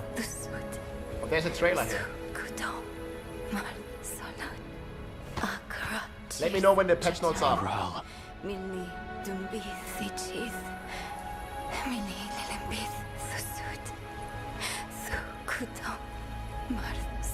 What has Mephisto done to you? Oh man, I'm excited, guys. Let's go! We have each played a part. There's Mephisto. Happened here.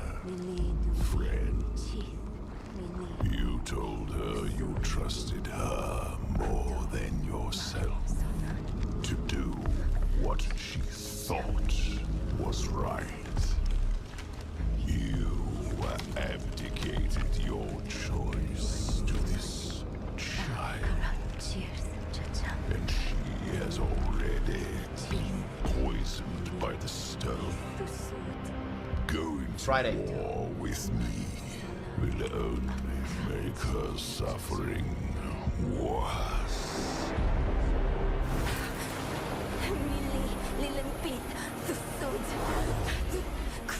The sharp thing.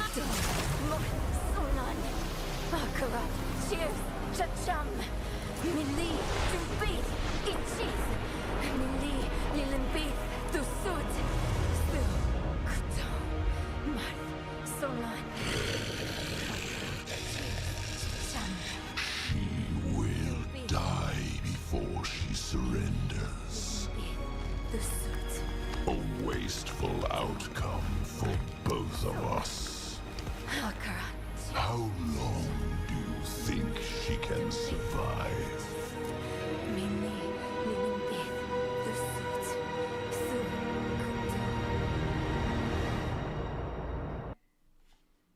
So how long do you think she can survive, man? Think she can survive?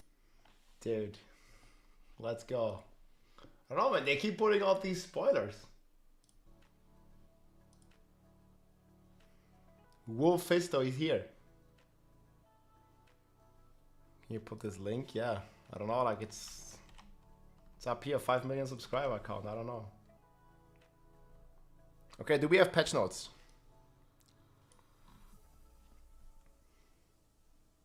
They're up.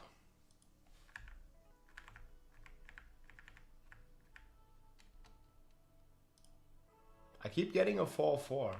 Can you post the link? Look at that little guy.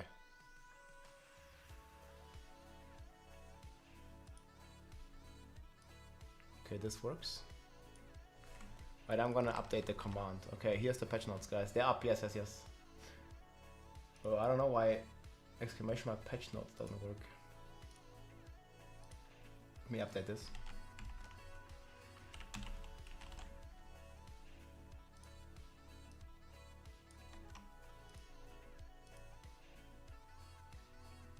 It's a new link for some reason. Wait, so what does this mean again? There's two... I mean, we want the final patch notes, right? Okay, they have all the rune... Wait.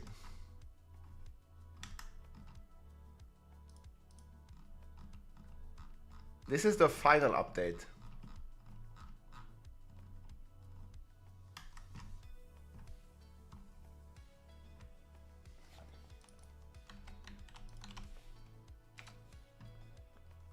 It will go live later? Okay, where's the sword nerf?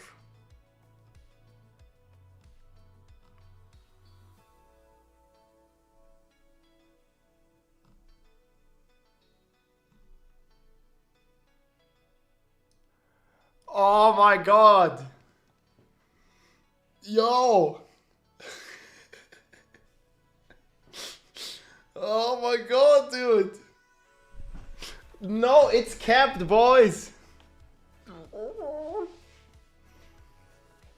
12! Wait, didn't they just nerf the mastery to like 30?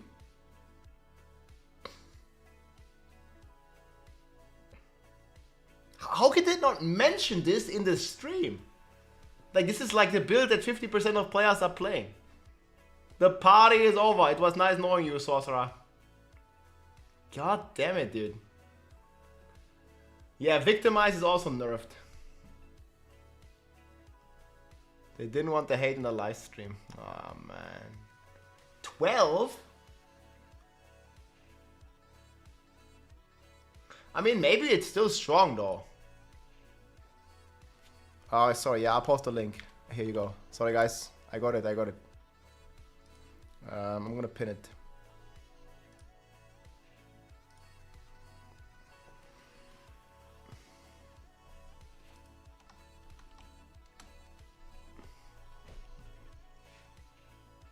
We just gotta be like every... Wait, what? There's more. Splintering energy. The effect can only happen once every 0.2 seconds. Oh my god. Yo. Second nerf. Enlightenment is the third nerf. Fractured Winterglass. Cooldown reduction for conjuration skills has been swapped with Auras. What? They wait. Cooldown reduction has been swapped with Auras. What? Auras on a Sorc? Wait, that's good? What are you talking about? How is this good? Cooldown is a passive? Okay, but you can't masterwork it then. Wait, what? Cooldown reduction has been swapped with Auras.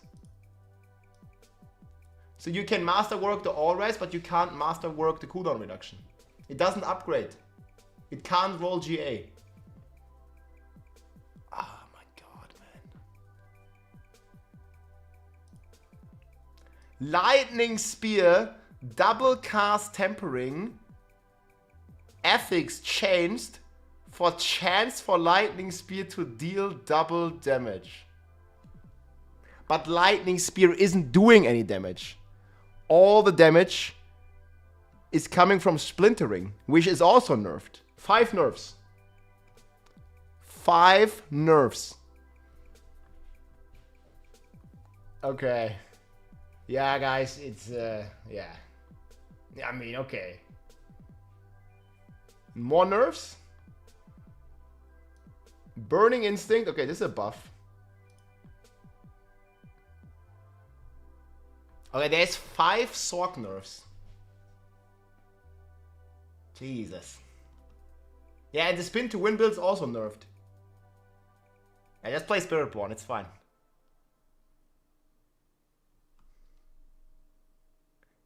Greater chest costs increased. Scroll of restorations.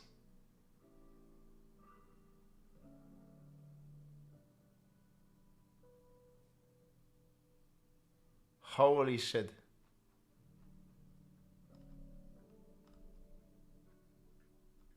Paragon levels. Okay, this is just, okay, this is the small patch. Let's take a look at the big patch. Sork is dead? Oh my god, dude. Wait, Pit?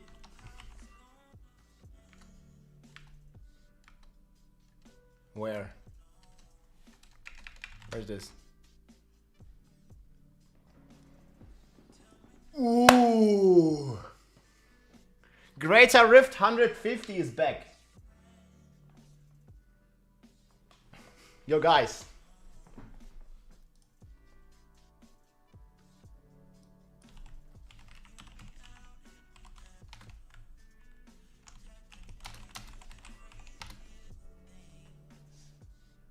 Bro, what did they do, man? Fixed an issue where players were having fun on Sork. 150. Unlocks +5. The gold cost has been reduced. Wait, what happened to Victimize? This was the top meta builds.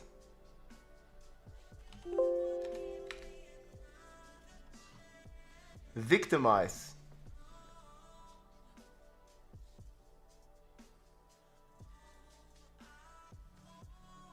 Damage reduced from to 60 from 80. Is this an internal cooldown? The effect happens less frequently.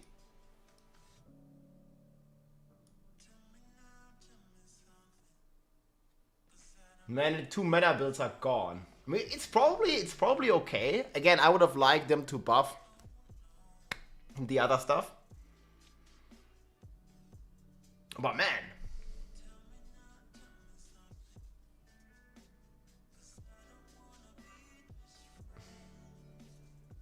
Yeah, it was too good. Too much fun. I mean, spin to win was great, guys, but yeah. Spiritborn. All the way. Victimize is bugged again? What they do? What did they do to Barbarian? Okay, so the Lightning Sork is gone, Barbarian.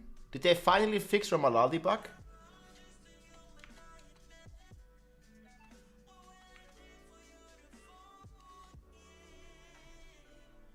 Barbarian. Okay, this is just Paragon. Where's Upheaval?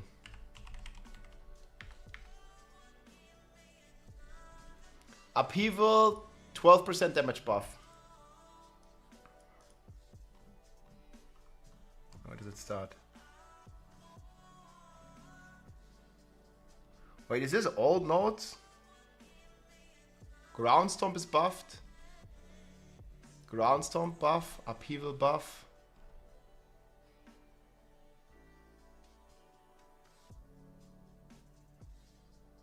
What the fuck is this? Slaying Strike nerf, yeah. Oh my god. Martial Vigor, they talked about this. Unconstrained, they buffed it a bit. Okay, doesn't matter. They buffed the... Bro. Bold Chieftain got nerfed. When you cast a shout skill, its active cooldown is reduced. It doesn't give you flat cooldown, so you can't use it together with Harlequin's Crest. Because you're already at the cap. Yeah, bro, man. I mean, Barbarian log out. Like, what? What is this? When you cast a shout skill, its active cooldown is reduced. Bro. It's like cooldown reduction. But it's way worse because you can combine it with Harlequin's Crest to have perma-shouts. Wait, let me actually turn on the notifications again. But you can't. Thanks for the 100 bits.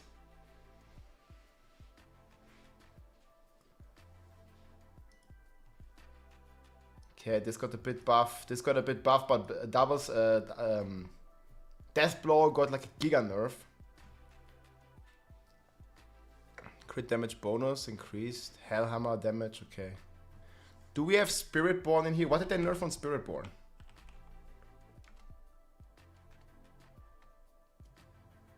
The gauntlet will be disabled.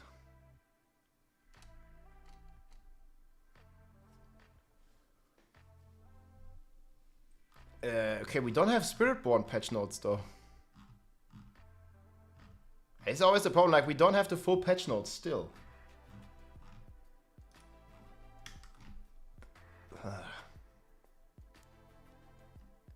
Like all the stuff I've been playing on Spiritborn, like what if it's... Wait.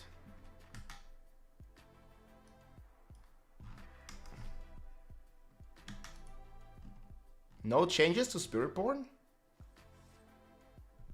Season mechanic is Realm Walkers. Okay, what are the runes? Knock. They are buffing Pock.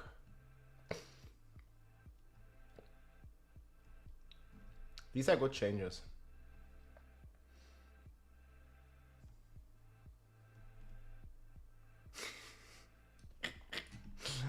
Oh my god, dude, like what is this? Man, this is like the patch that just completely nerfed Sorg. They gave it the Hoda treatment.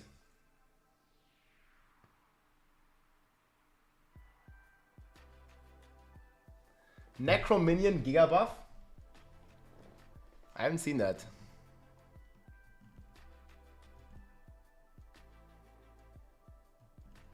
Man, why? What the fuck is the problem with Bolt's Chieftain? Wait, it's in the other one, right?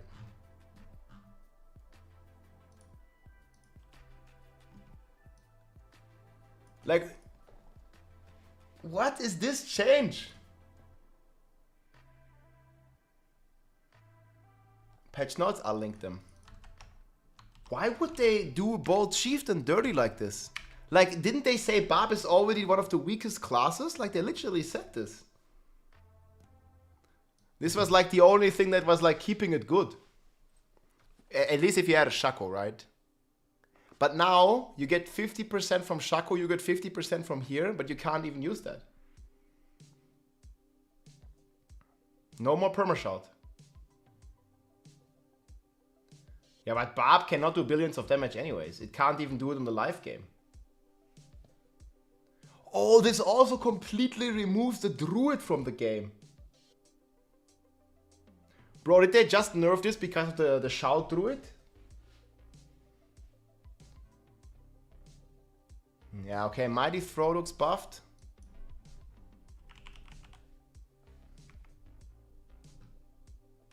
Yeah, okay, 20%.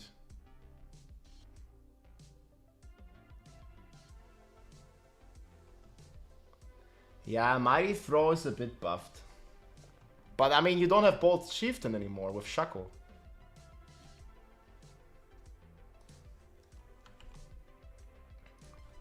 Good idea, slash pin patch notes up.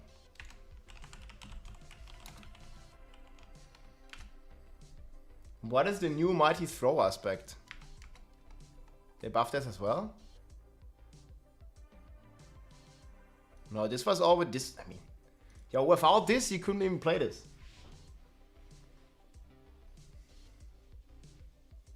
Perma Berserking, yes. But you can't have Perma Shout. They also buffed the Shattering Steel. Rogue is still okay, you think? What did I do to Dance of Knives?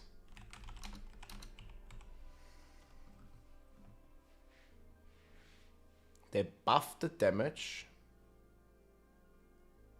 But it was not dealing damage by itself, right? It was only proccing Victimize.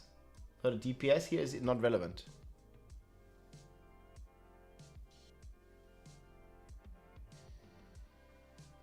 It was only buffing Victimize.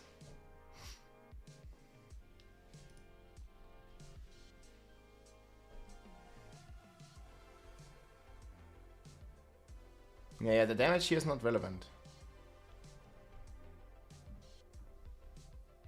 Yeah, I mean, with the Sorg nerfed, how much do you guys think the Rogue nerf is?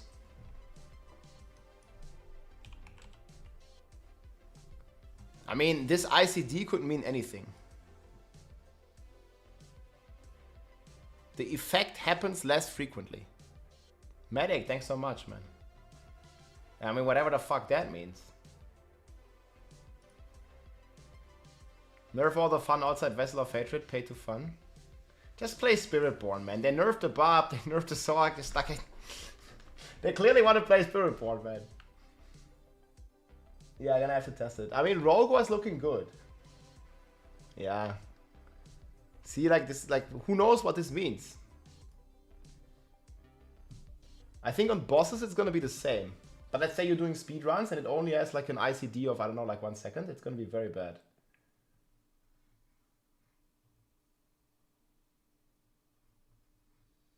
Yeah, of course you know how many lightning spears you have. Just look at your conjuration mastery. Yeah, the answer is like 40 to 50, no? Yeah, but it's many lightning spears though.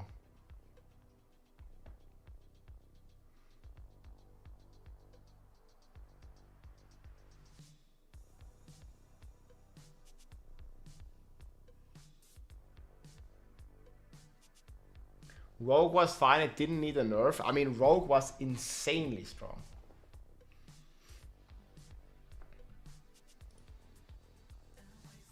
They did say something in the live stream.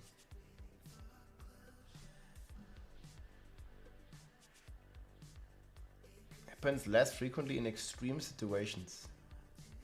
Dude. Oh, they buffed a bunch of stuff here.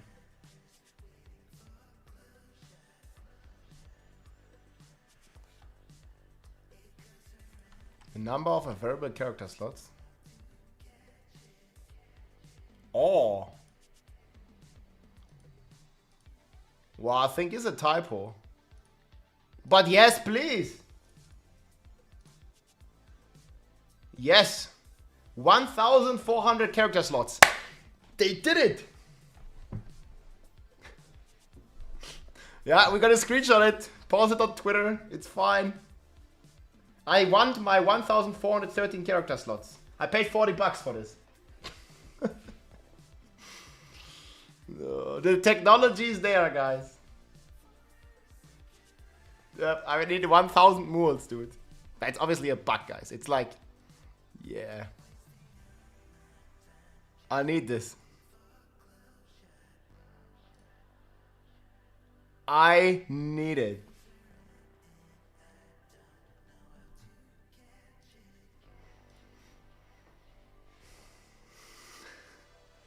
That would be amazing. No rogue changes, dude. Victimize is nerfed.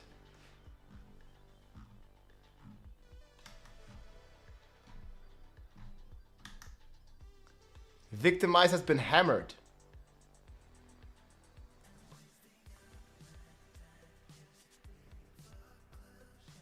Okay, should we make a summary, guys? I mean, I'm probably gonna deep dive into the patch notes.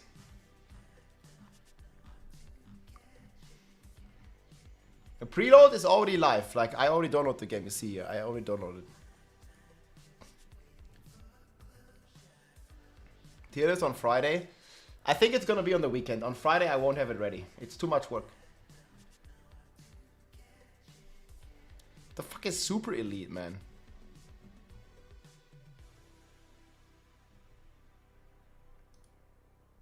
Yeah, I don't even know. Ugly Bastard Giga buffed. No, they already showcased this. This is not gonna make it viable. They add a 0 here. Then maybe. Yeah, 1,400 character slots, man. I need that. Oof. But Mighty Throw is buffed.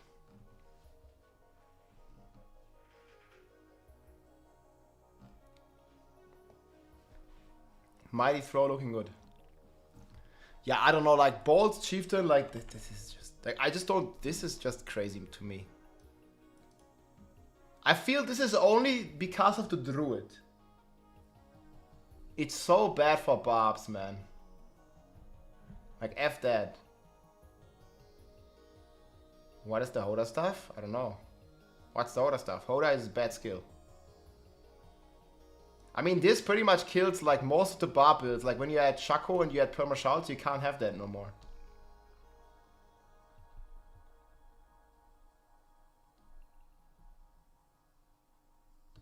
This is because of the Shout Druid? Or I don't understand this change. Like, why?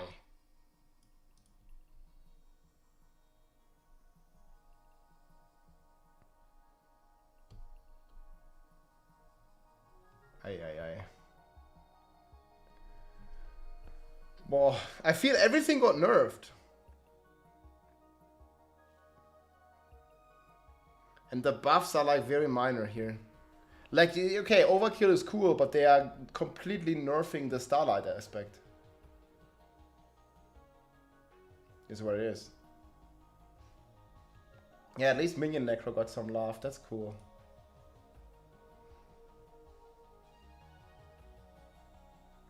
Probably needed more though. You think it was enough?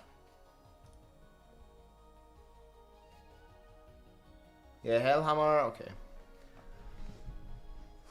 I think we're gonna focus on the Campfire chat in the recap because it's more positive news. Like this is all just negative. Like it's nerf for all the top builds. So I mean, it's just gonna enter like a new balance reign for these kind of classes.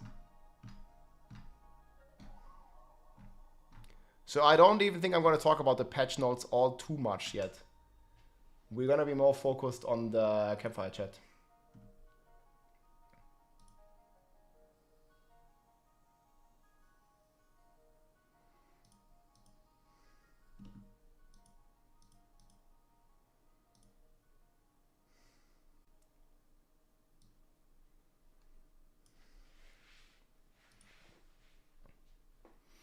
I enjoyed the Campfire. Yeah, the Campfire was really nice. It was very long.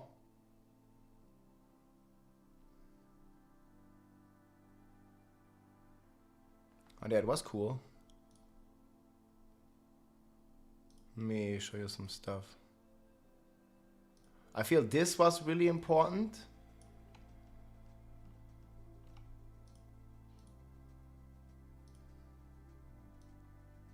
This thing was really important. I have my notes here.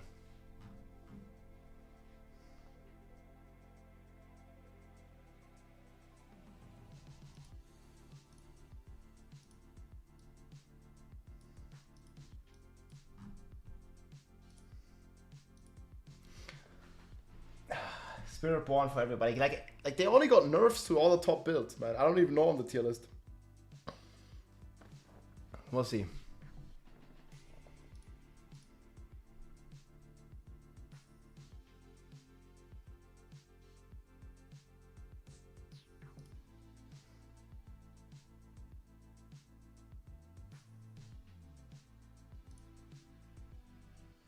On the images.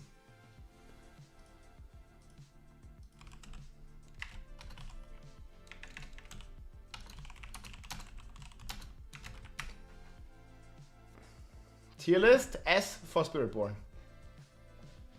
I can't tell you. I'll tell you on Friday. But I'm not really much of a campaign Andy or of a lore Andy. I don't know much about the lore.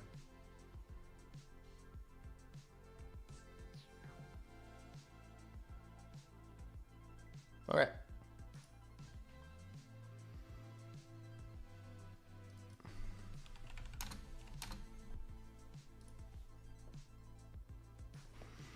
Hey everybody, it's Rob here. We just finished the entire Campfire chat here, and we have a bunch of news as well as the full patch notes with all the class balance updates, with all the details of Vessel of Hatred. So I'll have a quick summary here if you missed it.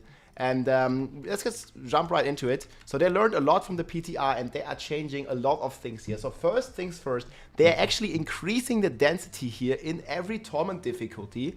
They have increased combat, like the elites are going to do less damage, and we can right away start on the Pantheon difficulty. So this used to be locked when you made a new character, and people have just been asking why, but you can right away start on Pantheon. And there's also the full patch notes. I'm going to link those below. You can follow along, see all the class changes. I'll make a separate video because it's pretty extensive. And there's basically also a complete new trailer that dropped. I'm also going to link that below. So a lot of hype stuff. And then they also showed us basically what they are changing to itemization. And I think this one here is particularly cool, where we can masterwork non-ancestral legendaries now up to rank 8. Like on the PTR, you could only upgrade this to rank 4, and this made the power gap between a normal item and an ancestral item extremely large. And now you can masterwork them +8, and you can also temper on the items twice. So this is going to be how a normal weapon will look like. And this is actually very strong already, so that's a good change. They also tripled, you heard that right, they tripled the drop chance for ancestral unique items. And that's been cool. And they have listened to concerns from you guys from the community. The Scroll of Restoration, the one that resets your tempering charges, is now available in the season journey. So that's super cool. They also revamped the entire difficulties, yet again. Basically, they made T4 hard. They said it's going to be very hard for players, and they kind of have like the new difficulty scaling here, where you basically have like +1 difficulty throughout the board. So, you know, the new Torment 3 is the old Torment 4 and so on. So it actually is getting like really difficult. And they have also confirmed that they have added up to pit 150. This is in the patch notes. So the pit doesn't cap at 100, and 100 is harder right now. And you also can go all the way up to pit 150. So similar to how it works in Diablo 3.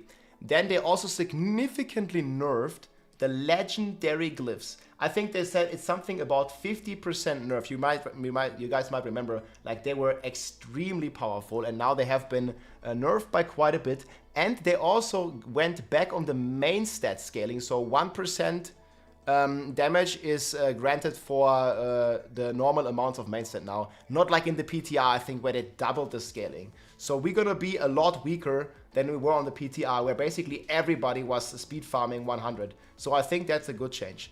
And then they also have a bunch of Paragon updates here. They basically adjusted all the boards. So first of all, we still have the 5 board cap in the game. But to compensate a little bit, they have been buffing all the rare and blue nodes.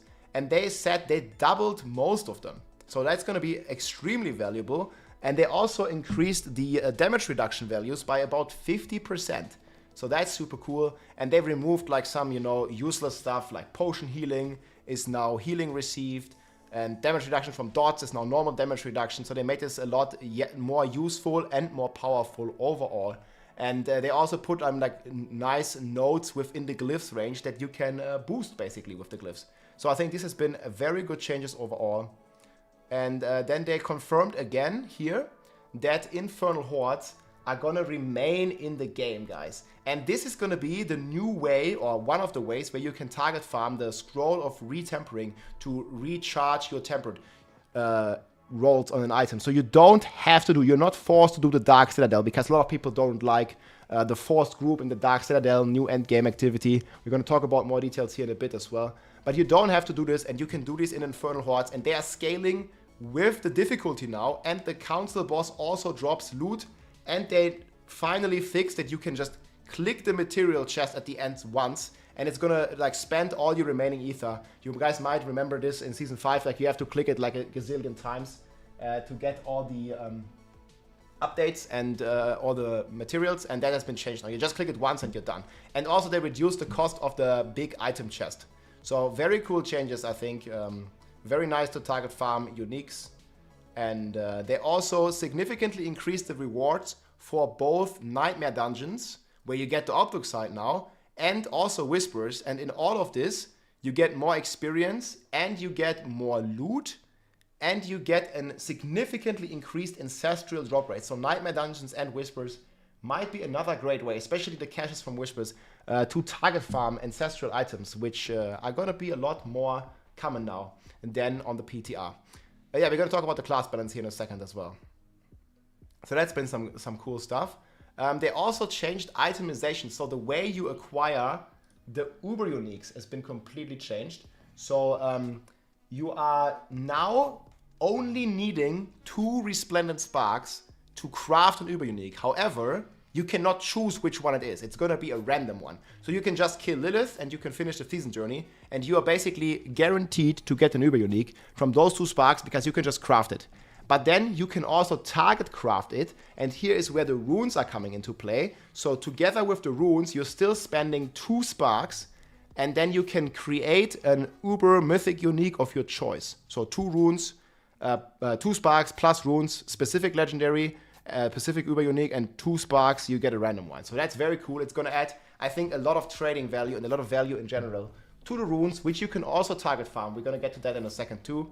And I think that's a very good change. You can also craft normal uniques and mythic items for salvage materials at the blacksmith. So they are going like way more down the road of crafting items, kind of creating your own items. And you don't need scattered prisms anymore to socket non-ancestral items. You only need them for ancestral items. So that's also, I think, a very cool change here. So lots of cool stuff.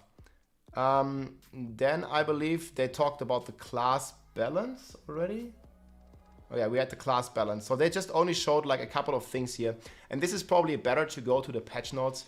I'm just going to give it to you straight, guys. We're going to like summarize this. So first of all, what they've shown here is some massive changes to the Sorcerer.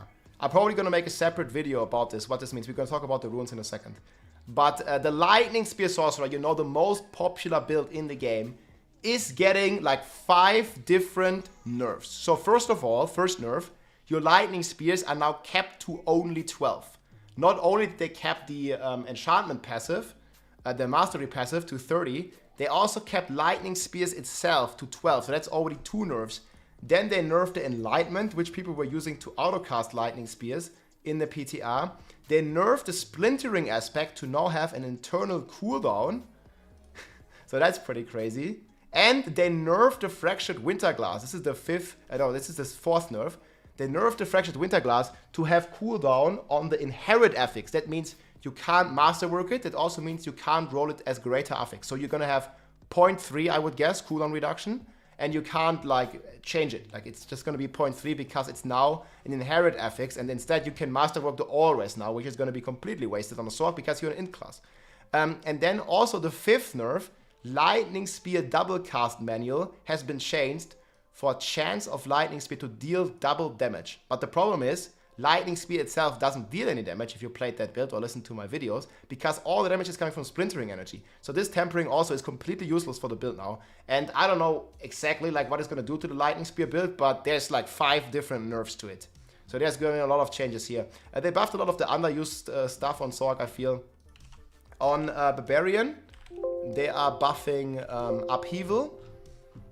And they are buffing Mighty Throw again, so that was really cool. But there's also some hidden nerfs on the Barb I want to show you real quick. So yeah, here, Mighty Throw is getting a 20% damage increase to 80% weapon damage, so that's pretty cool. And then there's a ton of more changes. I mean, you can read through all of them.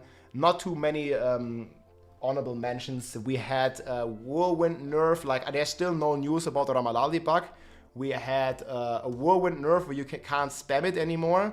So a bunch of nerfs. There's also a big Bolt's Chieftain nerf. I think this is something because there was a Raw Druid, and basically this does not work anymore together with Shaco now, because it doesn't reduce your cooldown by a flat amount, it reduces your cooldown by a percentage amount, and this is capped to 75. And if you have played Barb, you usually have a Shaco and you have Bolt's Chieftain, and with that you can achieve permashots. This is not going to be possible anymore. And I think it's because of the Raw Druid basically abusing the Bolt's Chieftain aspect. And now it's basically going into the percent cooldown category. So that means no more perma-shots. To make up for it, they have some twin strike, double swing buffs. They have some overkill death blow buffs, but again, Starlight is getting a giga nerf as well. So I don't think that is too good. It's basically all hinting towards Spiritborn, guys. The Hellhammer is also getting a bit of a buff, but I don't think Upheaval is good. Like, it's still way too clunky. It's still way too slow. But yeah, we'll see. Only the patch will tell. On Necromancer, they pretty much buffed the minions. Like, there's a lot of cool minion changes coming. So this has been very much appreciated with the minions. So lots of attack speed, more DPS coming to the minions and things like that. On Druid, I think there's actually some generic buffs coming for the Druid. So Druid here is getting a retaliation, which is basically been an aspect that gets changed every patch. So like, it used to be very good, then it was nerfed like crazy, and they buffed it again, and now they're buffing it again to 75x. It's pretty much a generic multiplier. They're also doing some cool stuff here for the Summoning Druid with Werewolf and all these kinds of things. I'm pretty sure Druid is going to be looking pretty good. Yeah, Necromancer we already talked about here. A bunch of minion changes. Some defensive changes on the Necromancer as well. That's pretty cool. We're probably going to make a detailed video. And then on Rogue, guys, I have some sad news for all the spin to win enjoyers out there. They have nerfed the Victimize again. So Dance of Nice was basically the meta build on the PTR, destroying Pit 100 with ease, just like the Lightning Spear Sorcerer. And just like the Lightning Spear Sorcerer, this is getting a massive nerf. They are fixing a bug with Victimize that caused the damage to scale higher. They are also adding an eternal cooldown, and they are reducing the base damage of Victimize from 80 to 60. So there's like 2-3 different nerfs to Victimize. And then keep in mind, guys, there are also nerfs to the runes. There are nerfs to the main stat. And there are also nerfs, or basically like buffs to the pits where they become harder. So we'll see how Rogue is going to end up being. And we'll see. Like, I think Spin to Win Rogue is still going to be an okayish build, but I don't know like how it's gonna go. Either without Victimize or with the nerf Victimize, probably like down to 8 here, I would guess. It's gonna be hard to tell, but it's definitely not like the craziest build, I don't think. My guy, that's pretty much been most of the class changes here. So again, lots of stuff to go through here. Yeah, on the Sorcerer here, there's also some buffs here. Tarasha got buffed, so it's not only bad news for the Sorc, but yeah, pretty much the Sorc build that everybody's playing Lightning Spear has gotten reduced a lot. And then, guys, they are also changing the runes. So in general, their idea is and this is very good, they want to buff the weak runes and they want to nerf the very, very good runes. I would have liked it more if they like buffed all the runes to like the Warcry, Petrify level, but instead they nerfed Warcry a lot. So the Warcry used to give you Berserking, which gives you a multiplier of damage and it gives you movement speed. They completely removed that. So the Barbarian is the only class that can go Berserking. On the Petrify, they completely removed the 1.3 and 1.5 multiplier for your crit damage. So all Petrify does now, it gives you resources and it stuns the enemy. Doesn't give you any DPS anymore. And the Warcry only gives you 15% damage. So they brought all these down. But then there are like a bunch of buffs here to some of the weaker ones, but I'm not really sure like how useful they will be. And I think just normal main stat gems will kind of compete with the rune words now. And that's a bit worrying. Like some of the runes I think are still not in a good spot. Like I'd rather take 100 main stat over some of them. But we'll see how it plays out in practice. I think like in the end there's still some cool combination possibilities here. Like the Vortex got reduced. This is like a Cyclone Strike from the Monk. Like basically like pixel pulls enemies. So there's definitely some cool stuff to experience with. It's not going to be like as brain dead as just take Warcry and just take Petrify and you're done. So there's going to be more options, but all the options are going to be weaker pretty much. Yeah, I think they showed some stuff to us. So this one is actually looking pretty cool. Like the wolves actually doing some damage, but they have no damage numbers enabled here, so it's very hard to tell. But they expressed interest, like maybe in the future we will be able to make like a summoning build on the Barb, for example, and stuff. And I would very much like that. So I think the rune system is one that can be expanded on like very easily and just more stuff. And then, guys, they also showed us, obviously, like here, the overview of all the new stuff coming in the season. They showed us the seasonal theme, and they had this beautiful graphics here. So it is going to be the Realm Walker. You're going to slay the Realm Walker. You're going to enter a portal, and in this portal, you find some new consumables. Did I make a screenshot of this? Maybe not. But you're going to find some new consumables that basically going to buff your stuff that you can use in the normal open world. I think they showed like a full video here. So this is like how the Realm Walker looks, like a very cool artwork. And I think the seasonal theme is going to be pretty fun. I didn't really like that it was time gated so much, but they said it's going to be up very frequently. So you're basically in the open world, you encounter like this green icon here, and it's going to be a Realm Walker that is going to walk around, and you have to basically slay its minions to make it angry. Like here, slay the Realm Walker's minions to anger it. I just let the gameplay play here. So the Realm Walkers, they look very cool, but they have very tiny legs, so they are like a bit slow. And it looks like you have to wait until you either kill enough monsters or the Realm Walker reaches its final destination. So you have this world event pop up, like there's going to be multiple players together with you. And then you're basically, at some point, will be able to slay the Realm Walker. However, the way I understood it, like you can't speed this up. Like he just has to walk and you have to kill monsters. And he's going to be immortal until he reaches his destination. And then you can basically kill him here. And once you kill him, it spawns this portal and you're going into like a... basically like a instance dungeon here where you can basically choose between different rewards here. So you guys can see here, this is very cool because you will be able to target farm stuff. So you can target farm summoning mats, infernal compasses, you can target farm gold, you can target farm equipment or materials. And then at the end you have to slay like a cursed chest and the boss. And once you do this, you get, let me see when he takes the chest here. You get these seething opal of equipment. And this is going to be basically a rare elixir, a consumable, that you can then click. And for the next 30 minutes, you're getting, and I'm hoping this is a multiplier, 15% multiplicative XP, stacking with elixirs, stacking with all the other consumables they said as well. And you're going to have increased chance of getting equipment.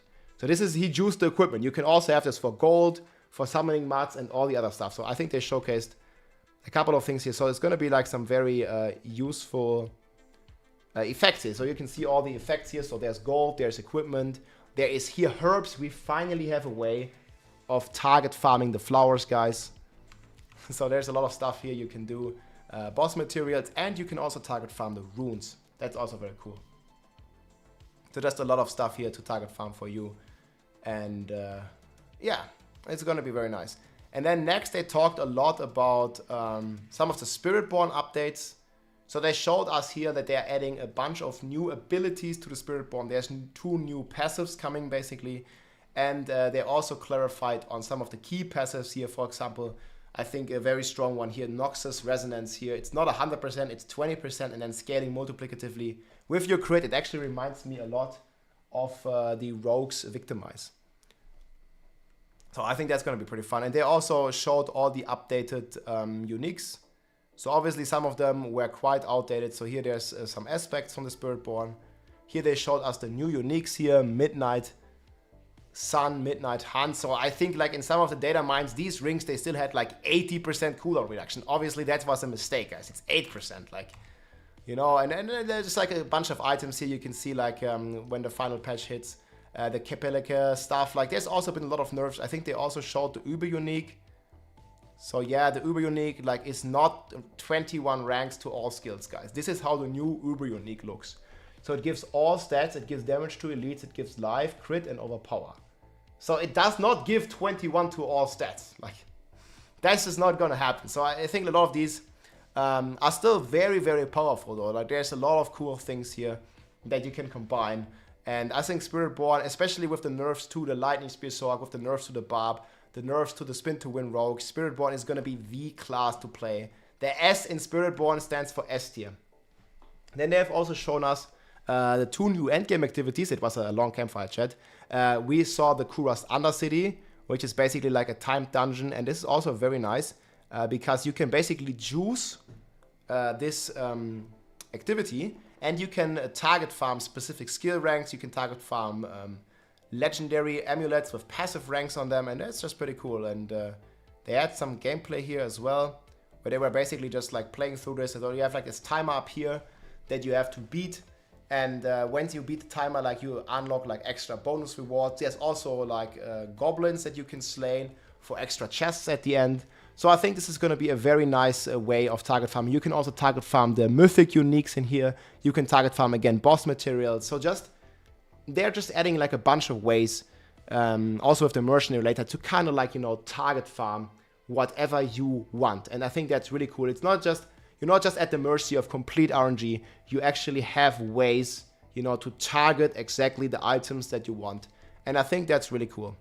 I'm going to link the entire stream below. Like you can see here, like this is the different ways you can use this Undercity activity. So you see here, you can get target farm runes, you can target farm guaranteed ancestrals, or you can target farm ascendant uniques and with a chance for uber uniques. So there's going to be a lot of different keys, and some of them are shareable and some of them are not shareable in groups. So they also thought about like not making group too OP by having basically either every player spend a key or having keys that are basically not usable in group, so you can't like necessarily leech from it.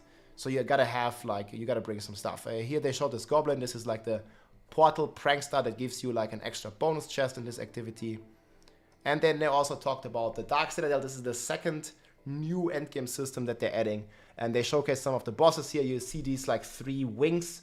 This is also scaling, just like the Undercity. They are all scaling with the difficulty, so you can do this in Torment 1, or you can do this in Torment 4 if you feel like it.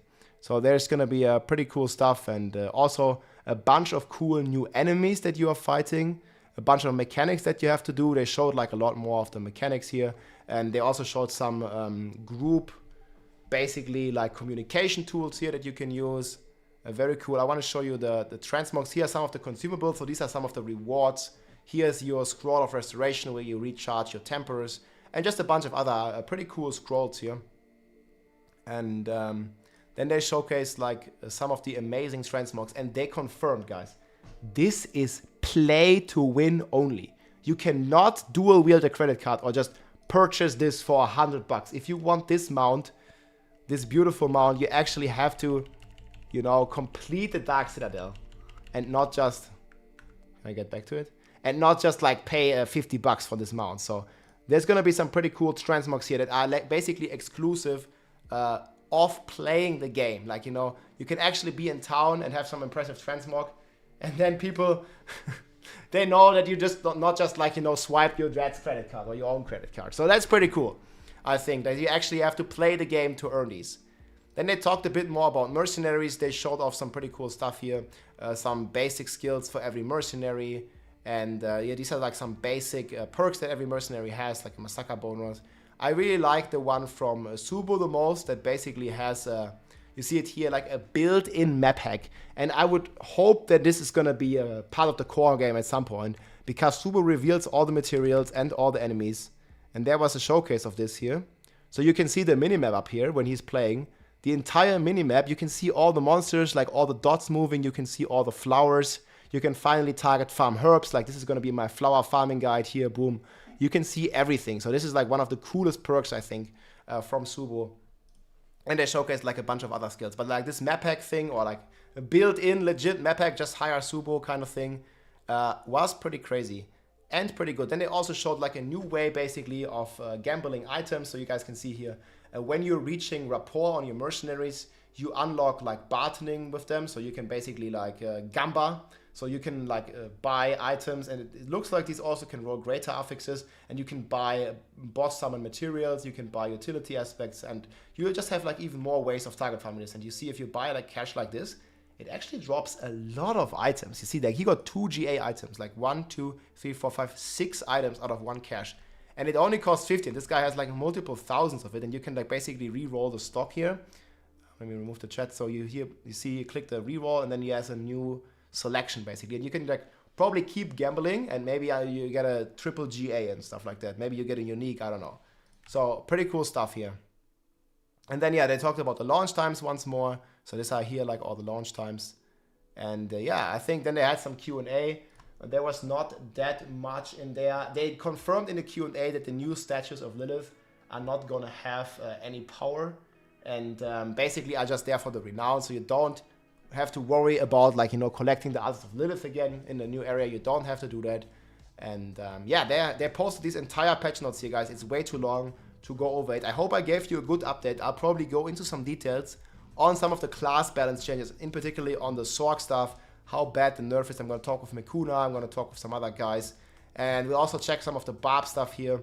They also changed a bunch of the runes here. Again, you see like there's a bunch of buffs to some of the weaker runes. For example, the Jar rune got reduced offering. The Vex rune got reduced actually got increased offering. Okay, so I don't know. Like there's like buffs and nerfs to basically all the runes. And yeah, we're not just going to use Yom and Om. Like there's going to be many options, but they're all going to be like a lot weaker, I think, than what we're used to on the PTR. But yeah, overall, guys, super excited for Vessel of Hatred again. The thing launches here soon, and there's also a new trailer here that I'm going to link below. It's like really cool. It's basically about Narelle and Mephisto. And I think this is good to get you hyped. So let's leave it with this at the end here. This is Narelle and the Soulstone. It's been posted by IGN and Gamer. I actually think this is a cutscene out of the game, and this is a Spiritborn.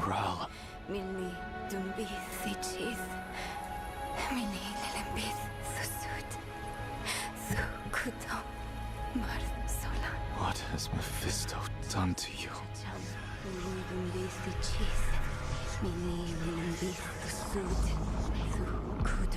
We have each played a part in what has happened here. Friend, you told her you trusted her more than yourself. There he is. To do what she thought was right. He did so many winter gusts. You abdicated your choice to this child. And she has already been poisoned by the stone. Going to war with me will only make her suffering worse.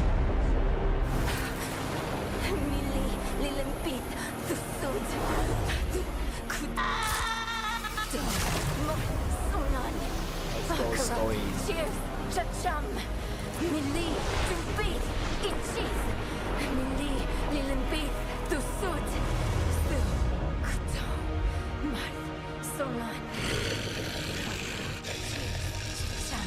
She will die before she surrenders.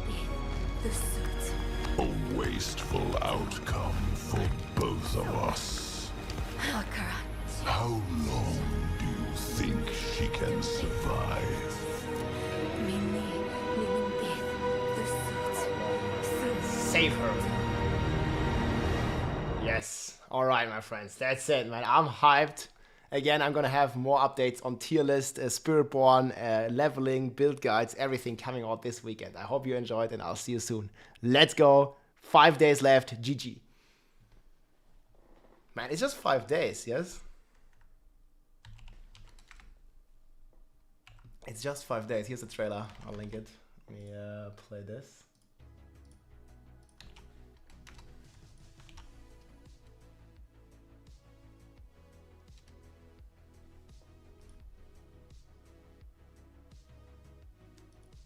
Oh man, I need to read the rest of the patch notes. Starlight got more nerfs?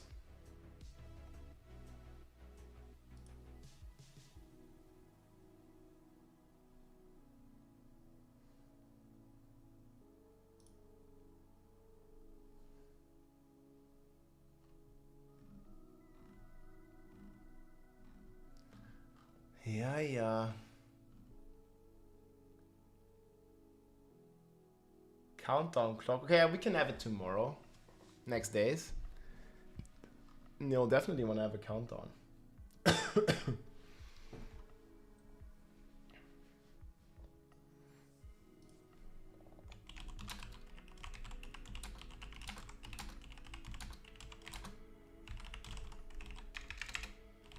Dude, pit 150, guys.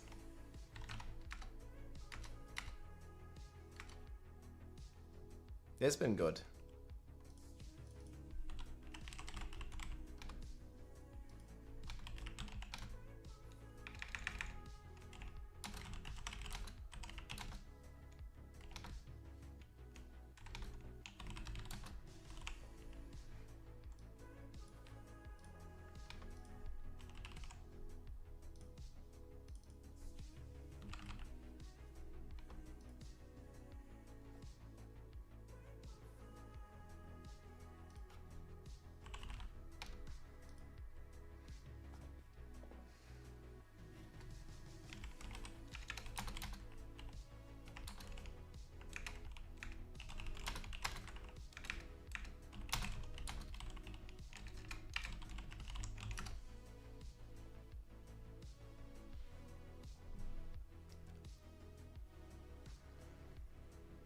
Reading through the patch notes, nerfs, seems like Blizzard literally won 90% playing Spiritborn. I mean, it's a smart business decision, right? 2 rails gonna nerf?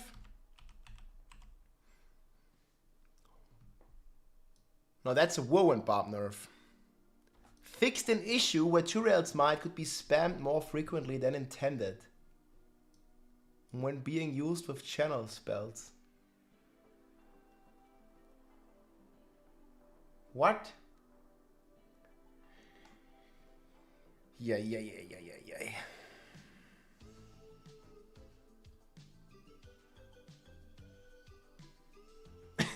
That's crazy.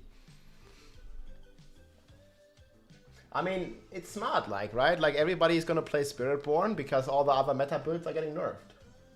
That's just how it is. Now, that's a big Barb nerf. I mean, like, this is basically like the reason Whirlwind Barb was good.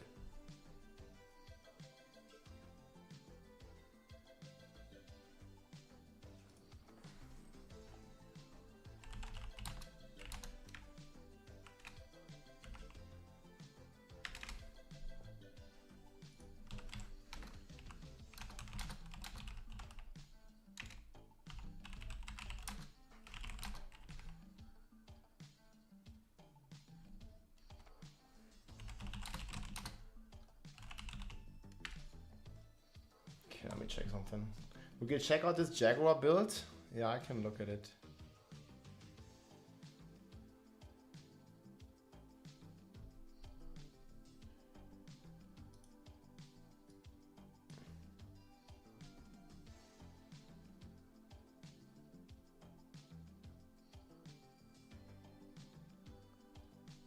So why is this Kittyborn? The Kittyborn, man. Usual stuff.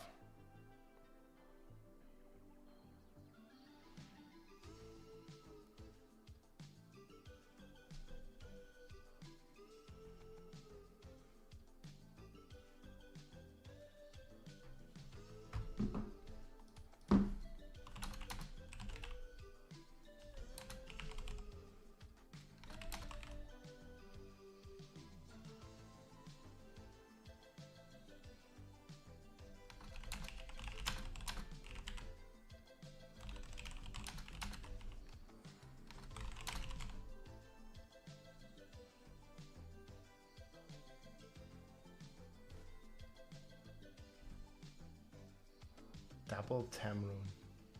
Yeah, you can't use the same rune twice.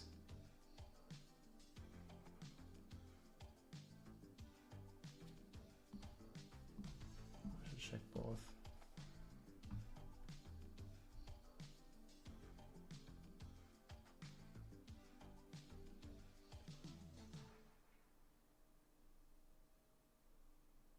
Triple, thanks for the prime.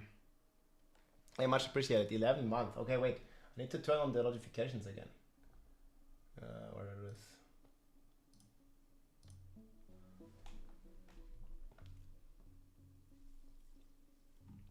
I mean, you can just change it. I don't know, man. Like, what's the main DPS here?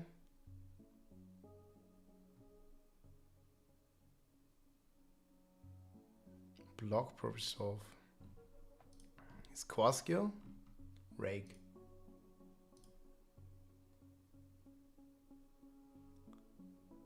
But isn't there like, I think there was a good multiplier for, okay, I can't even check out there. I think there was a good multiplier for Rake. I mean, I don't know, guys. Like, I'm gonna show you my builds and you can do your builds. But maybe it's gonna be good with Rake. Reduces cooldown, grants ferocity.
we'll see.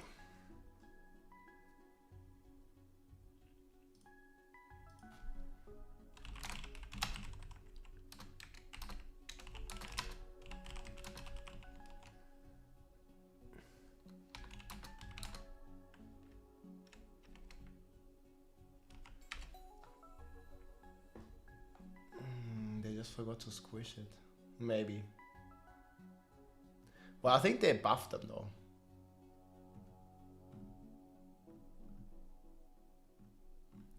Wasn't there like a good reg multiplier? I don't know. I can't talk about Spiritborn builds in detail really until Friday. Because I don't know all the latest patches. Yeah, I mean, I'm not starting Sork. But in general, this stuff looks pretty strong, yeah. They did nerf the Harmony Helm though.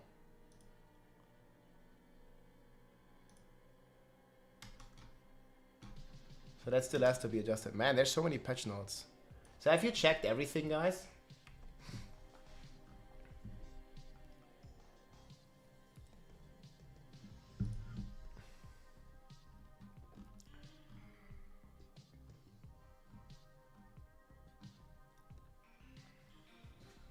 Yeah, Lightning Spear looks rough. I saw all the helms for Spiritborn. Yeah, I tested them all.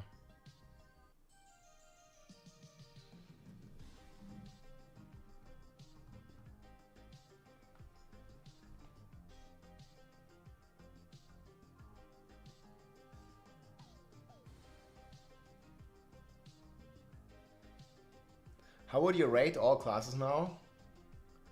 I mean, I already made a tier list. I'll post an update on Friday probably, but...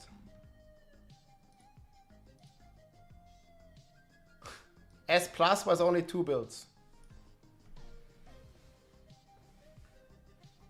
S Plus was only 2 builds.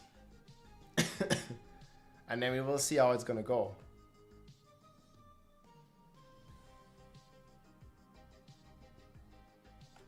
Made a cool Thrawn's build, can't wait for Spiritborn. Yeah, I mean, I don't know what this Barb build is gonna do. Yeah, why did they change to Landslide? They talked something about Landslide. I don't remember what they said. Actually, check in the stream. In the new season, especially with the new key passive.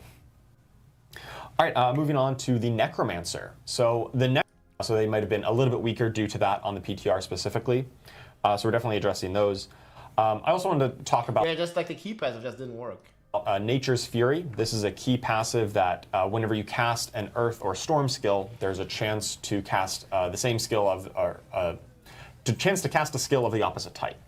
And this was causing some unintended interactions with one of the unique items, the Earthbreaker ring, that ended up proccing or triggering Nature's Fury way more often than we intended. That's because we have this concept of casts, where you actually need to press the button and then, hey, you did one cast.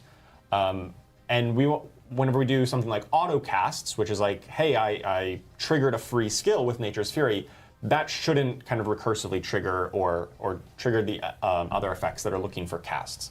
But in that particular interaction it was, and so we've fixed that interaction, but then thrown some pretty big buffs to those items and the things affected in that build. We still expect those kind of things, especially landslide builds that use this a lot, to still be very powerful builds going forward. But okay, so they nerfed it, yes? Like landslide is going down, but how much? I mean, landslide I think was rating very high. Here.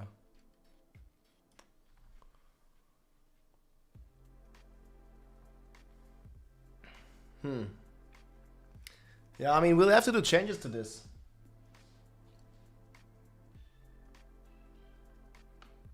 Yeah, the AK-47 is still good.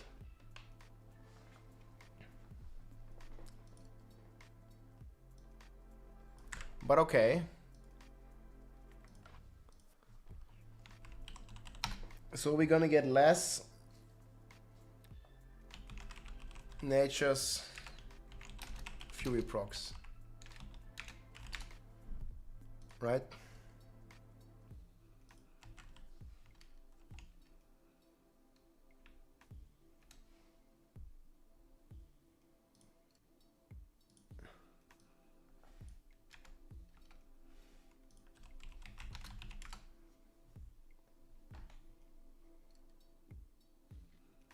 The question is how much less. Yeah, hard to say. Hard to say.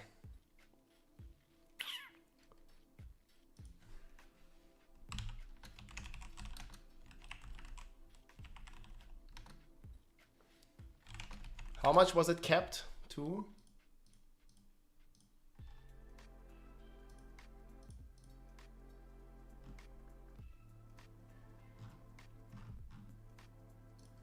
Yeah, I need to read all these.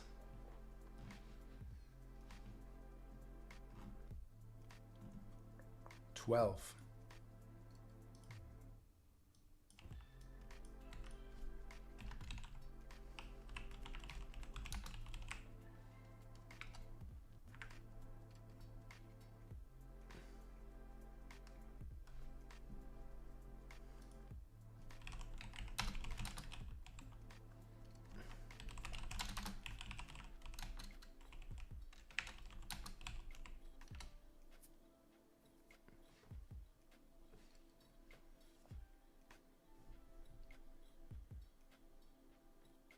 Yeah, we don't know exactly. So here we have a victimized nerf. We also don't know exactly by how much.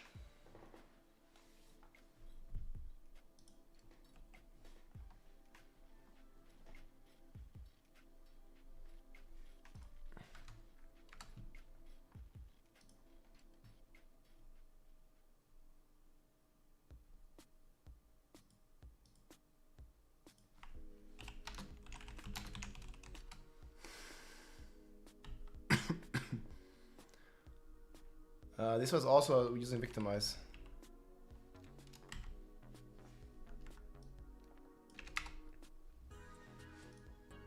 How about Twisting Blades? Yeah, Dance of Knives got nerfed. Well, Victimized did. I don't think Thorns is gonna be that crazy, but maybe. It's very hard to say for the end game. I think Spiritborn in general is looking very strong, but you know, we'll see. On Friday. Twice as less. Yeah, so how much would it be nerfed if Landslide was half the procs?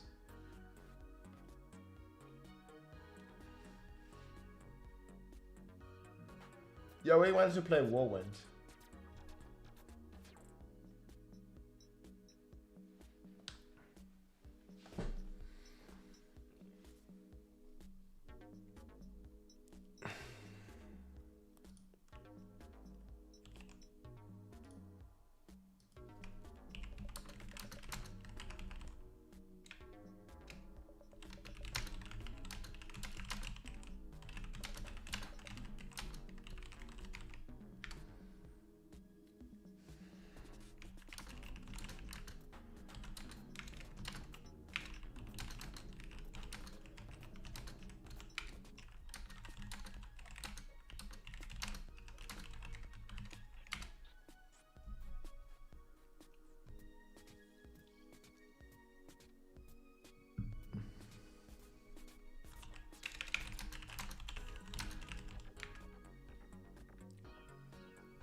Is it possible to build a Firebarb? It is, but it's not going to be a good build.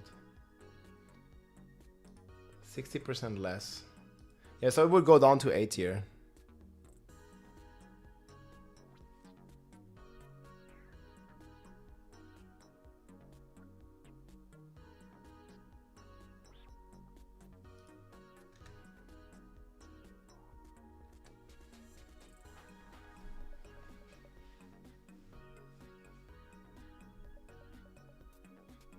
Did they nerf the strongholds?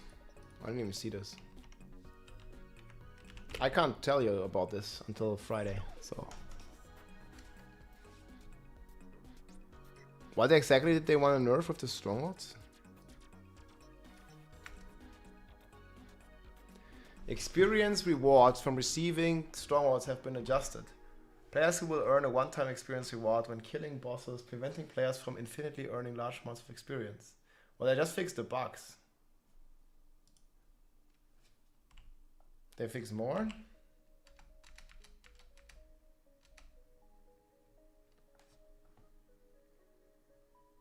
We're glad the return of quest experience like strongholds.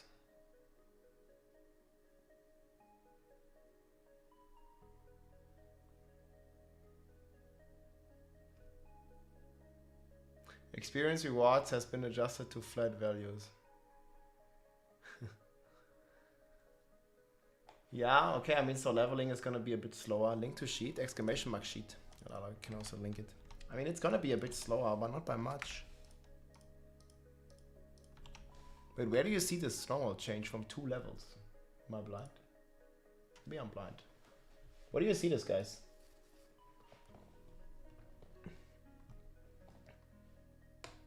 .0. Oh, it was right there. It was on the Campfire chat. Okay, so not in the patch notes. I mean, I don't know. 1 level per stronghold still is very good. 1 hour. Wait, I need to have 5 this time.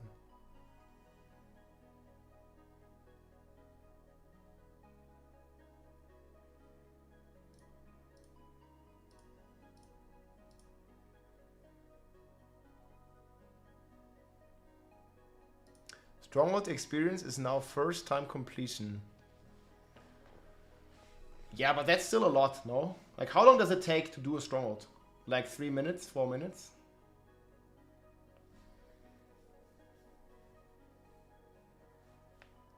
Sorg is dead now or next season? No, Sorg is not dead. Just Lightning Spear. He's nerfed a lot. But Lightning Spear is like 10 times stronger than any other build right now, so...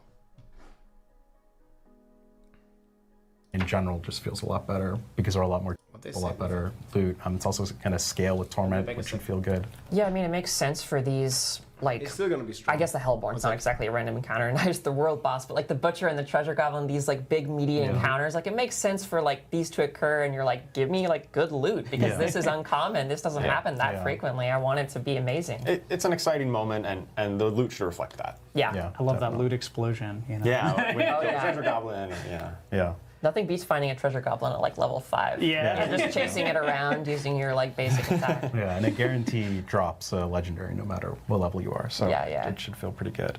The next thing here is we really love how players, or how you all have sort of embraced the Stronghold experience bonus. We've actually just done that across the game. So campaign feels really good in terms of experience granted. Side quests should feel really good, especially in Nahantu. But what we saw with the Stronghold experience in the PTR is that 2 levels felt a little bit aggressive and like sort of forced you to do Strongholds over and over and over. We've just pared that back down to 1.25 levels, which is still really meaty. Like you're getting an entire level from doing these. Oh, yeah. It's really fulfilling what we had hoped Strongholds were going to provide, which is an alternative means to level. If you want to ride around the open world and do a bunch of Strongholds, that's absolutely a viable way to level up now. We think that like all the quest content in general just feels a lot better because they're a lot more generous there. The other change I'll note here is that a bulk of that experience is going to be from killing the boss, and it's a first-time reward. So that means you're not going to be able to sort of, cheese. Yeah, no more cheesing with the Strongholds. I think it's still going to be pretty strong. Like 1.25 levels is still a lot. I don't know, man. Spiritborn for S tier. S is for Spiritborn. I mean, we'll see. It's going to be very hard to tell by just the patch notes. But yeah, I'll definitely have to check them all. There's a lot of changes. Okay, maybe we're gonna look at the runes now.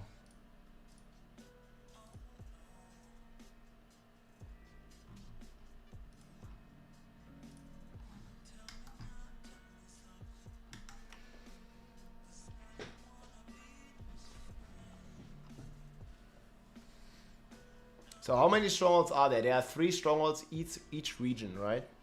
So there's 6 regions. So it's 3 times 6.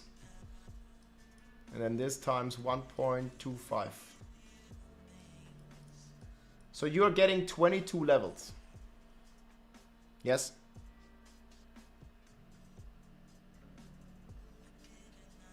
Roughly. That's still insane.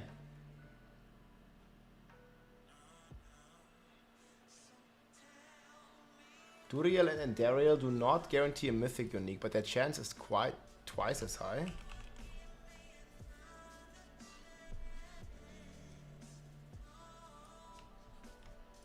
Oh. Yeah, because the items are harder to get. That makes sense. You think that's good? Yeah, I didn't even notice this. Yeah, we just have to read everything.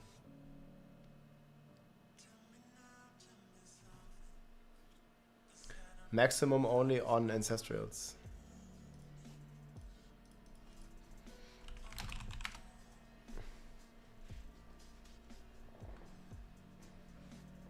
What do you think about Death removing skill ranks? Well, it was way too OP, 21 skill ranks.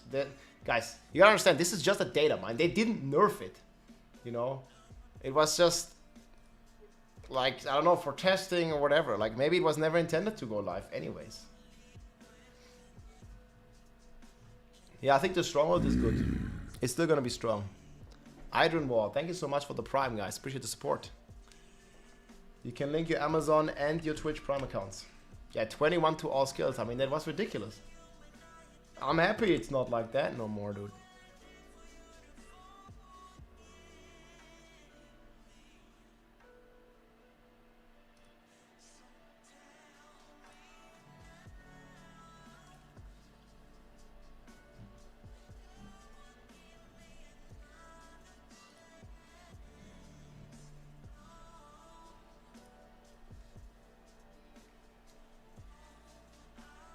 So Kier Chem. This is really nice. I don't understand why they reduced the, why they increased the cost of Vex. Like nobody was already using it.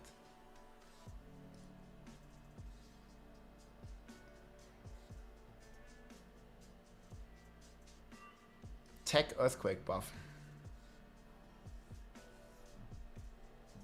They didn't change Lith? Nice.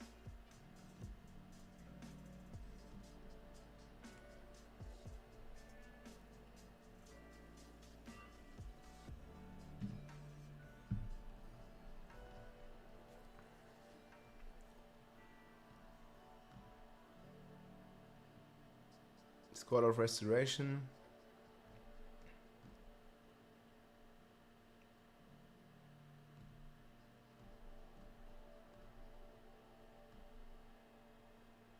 Runes are guaranteed to be dropped from the following sources: Boss Encounter, Whisper Cache, World Boss, First Time Reward, Stronghold. Nice.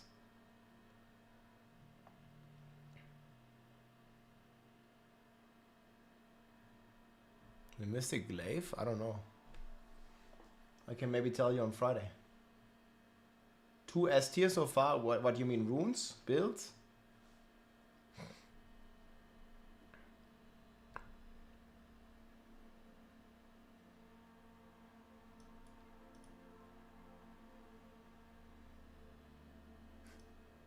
Yeah, guys, the Thorns buff is nerfed. Fix an issue where Carpet and Tough as Nails could double dip. Okay, this wasn't even like the real bug, but it was with the Tough as Nails passive.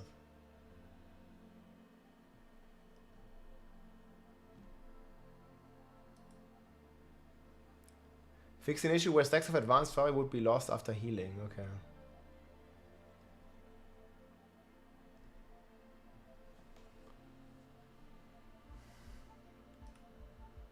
Based on player feedback and with the launch of Vessel of Hatred. There's a new video too. Dang, there's also a new video. Hey everybody, it's Rob here. We just finished the entire Campfire chat here and we have a bunch of news as well. Okay boys, here's the recap. Campfire chat recap. Leave a like, leave a comment. And as the full patch notes with 20 minutes, man. Balance updates with all the details of Vessel of Hatred. So I'll have a quick summary here if you missed it. And Campfire recap. Jump right into it. So they learned a lot from the PTR and they are changing a lot of things here. So first things first, they're actually increasing the density. Here's the video, my friends. Every torment difficulty, they have increased combat.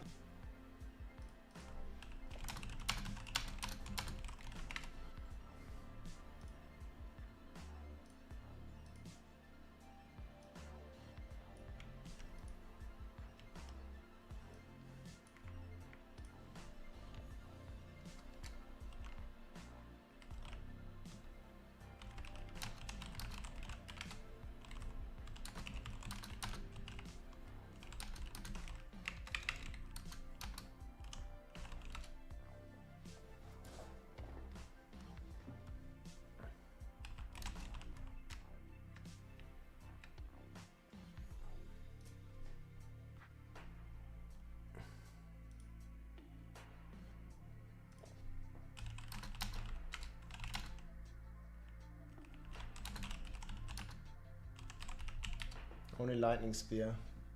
Yeah, we'll check this in a second, guys.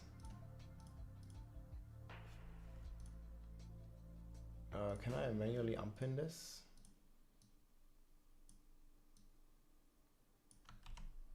We'll make a command. Yeah, we have the full recap here. I mean, not only lightning spear, they got a lot of stuff.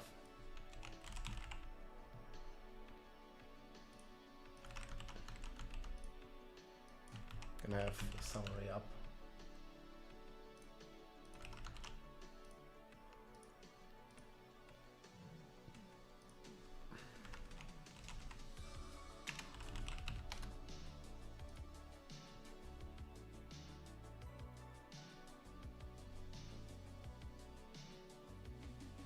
Yeah, I didn't even finish reading everything yet.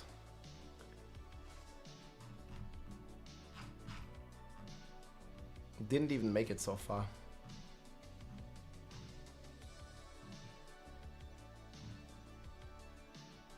So glyph scaling has been reduced by 50%, dude. What the fuck?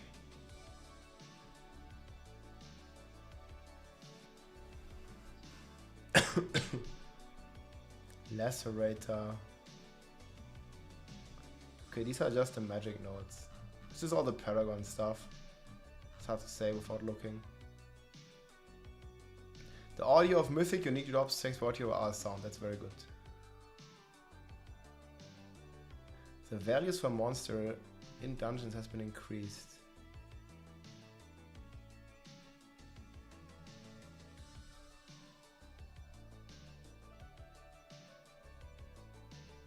Armor scaling is different.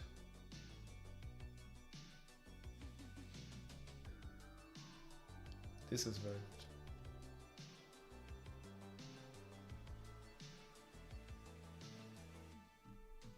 So many issue fixes.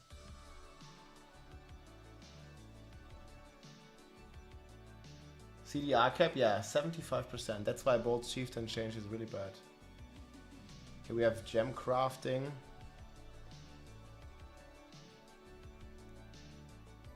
Yo, they didn't fix Air of Perdition. You guys remember how Air of Perdition was a multiplier? No bug fix?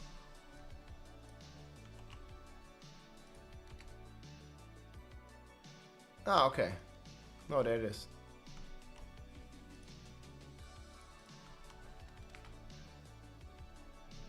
Fixed an issue where Air of Perdition's damage bonus against angels and demons was multiplicative instead of additive. Nice. Yeah, that was fucking busted. I remember. Yeah, Air of Perdition, guys. I mean, they had to change it. It was fucking crazy.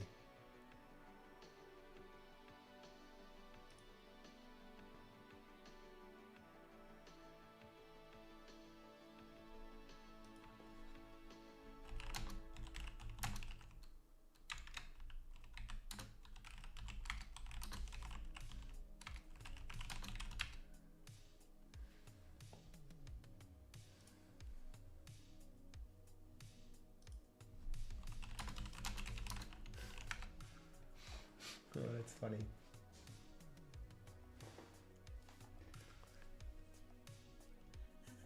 On the PTR there was a second one, yes. There's a second buff bar, but we already filled it. Already filled. But it definitely was there. Oh, there's a new aspect here.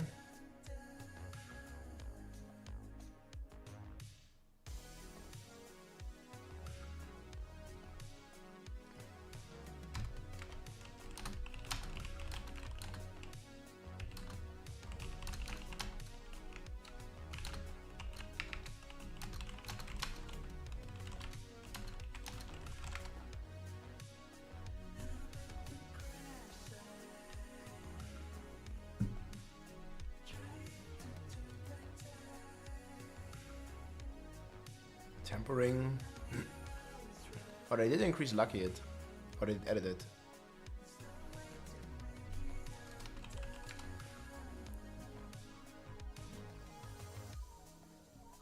The mighty throw buff is good. Oh, I'm gonna link this actually. Do I have throw buff in here? How much they buff it?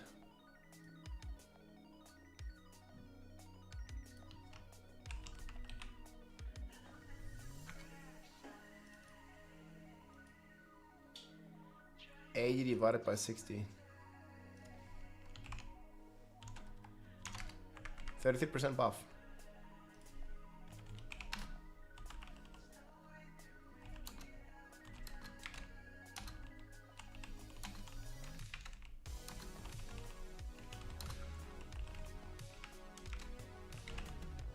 That's good.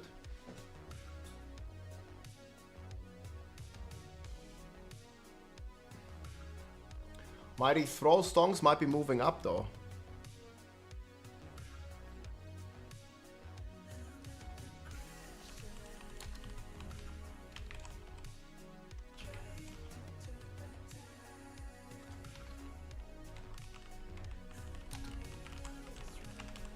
So they say they did fix it. So weapon throw should still be okay-ish. I mean, it's gonna suck, but it's gonna be a good. It's gonna be okay for Bob standard.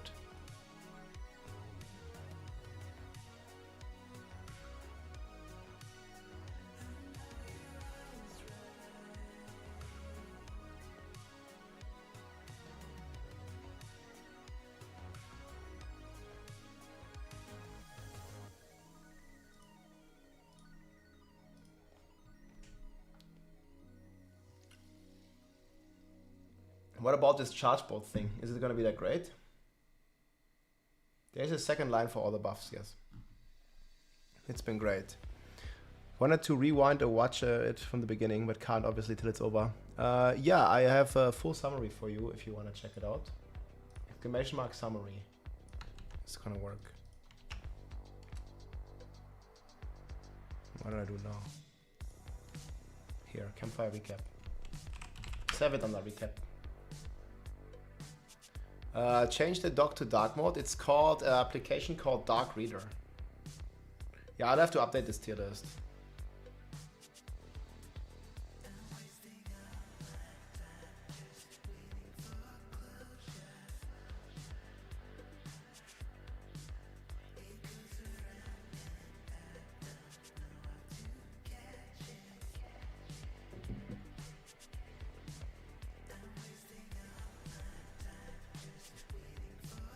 Okay, I think there's a new trailer though.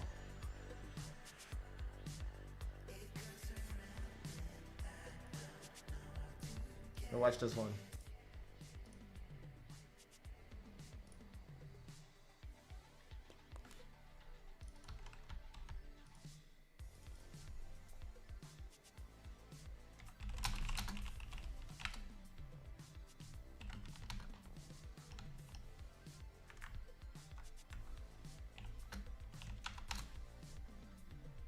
Okay, let's watch this. They just put this out.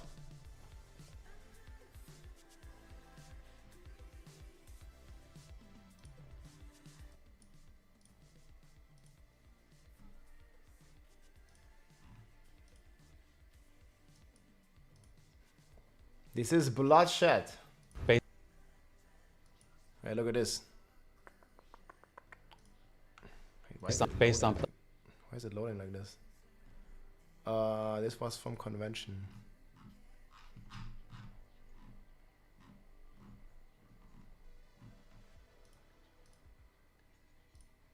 This guy here.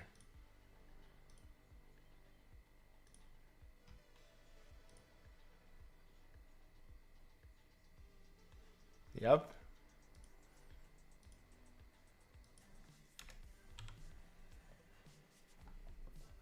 Okay, let's go. Let's watch it.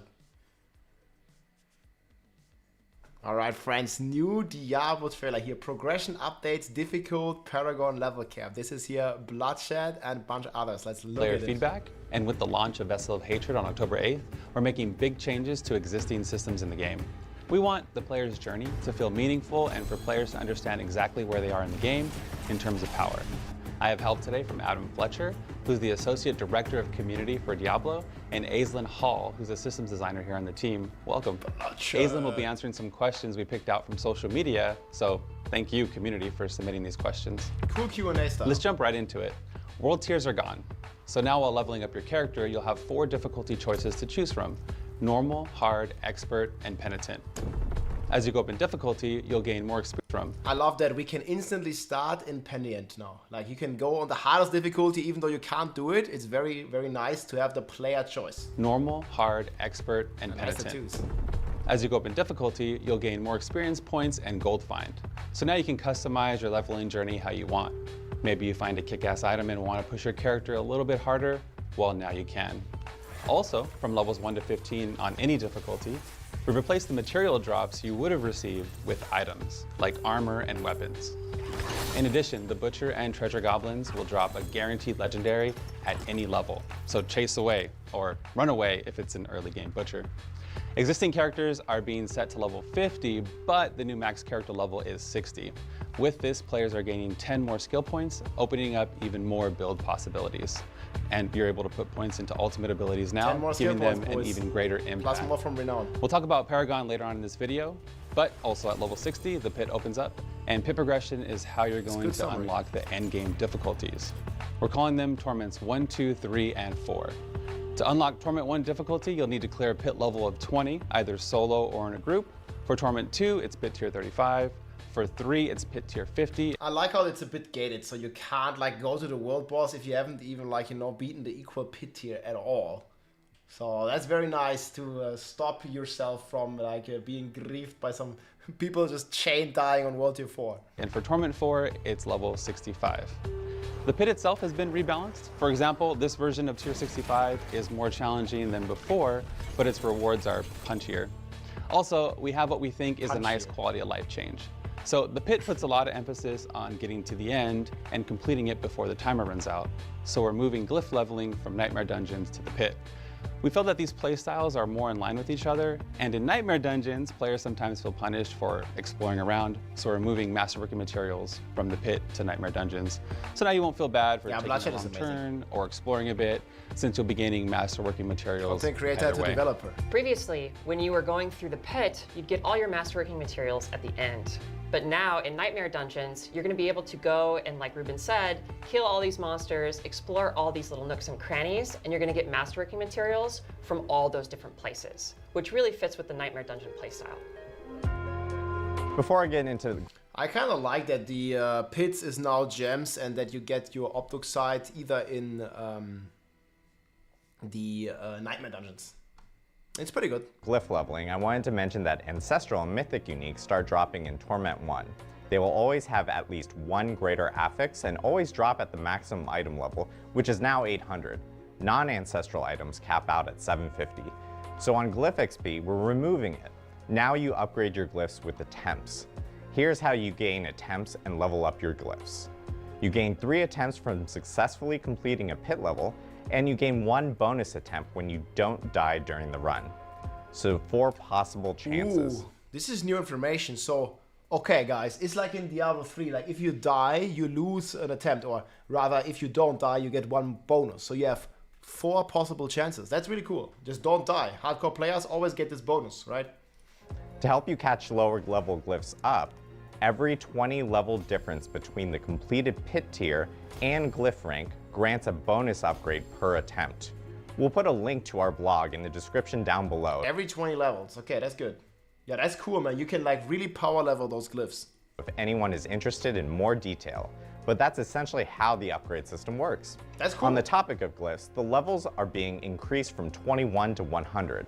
At level 45, a rare glyph can be upgraded to a legendary glyph, which increases the radius from 4 to 5 and gives the glyph 1 additional affix. Okay, time for Paragon boards.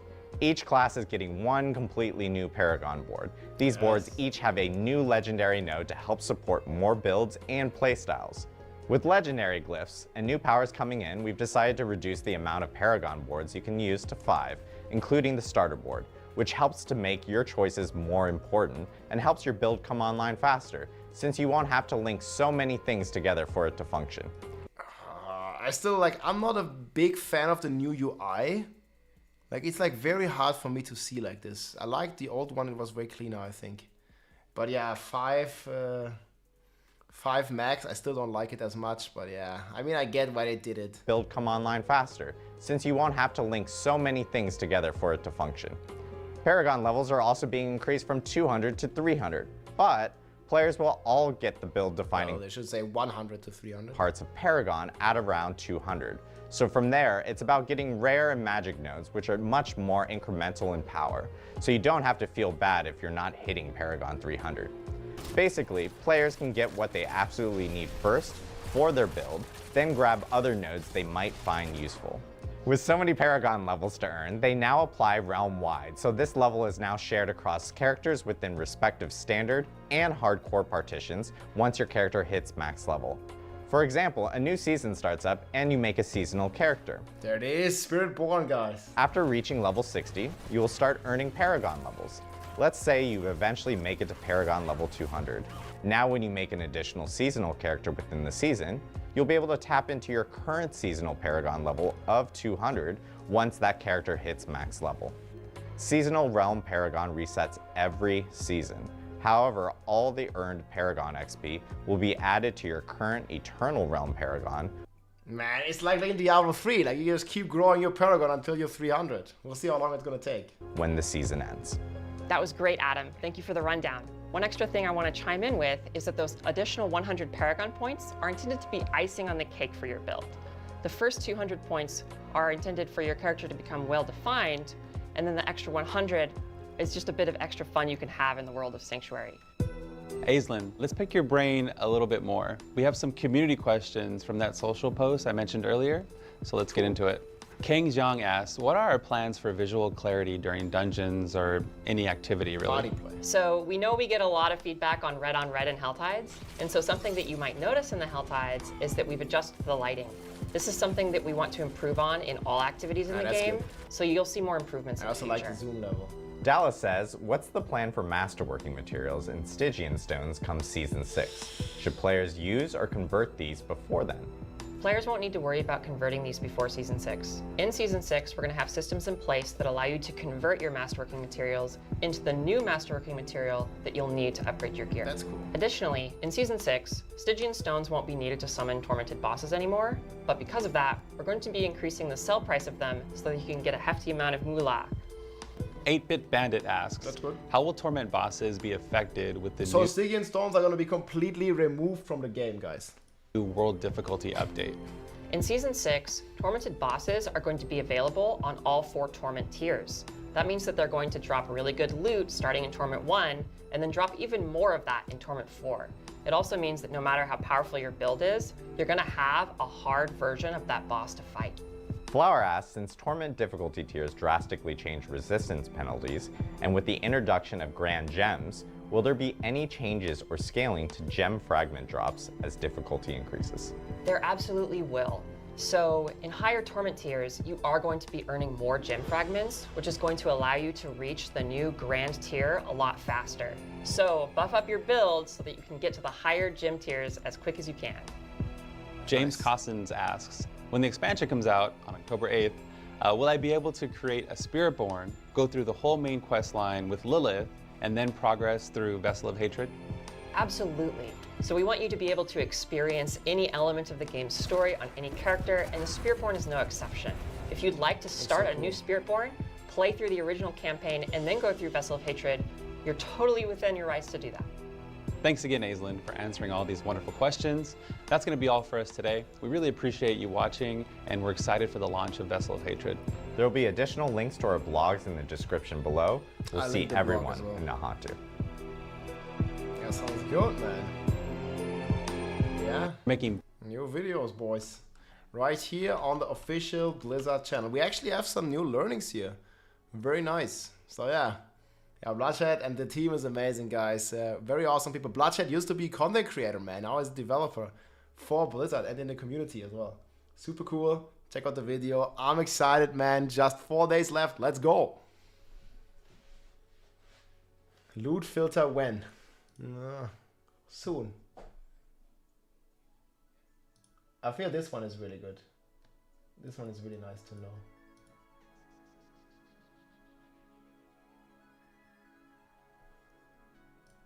All the new boss locations.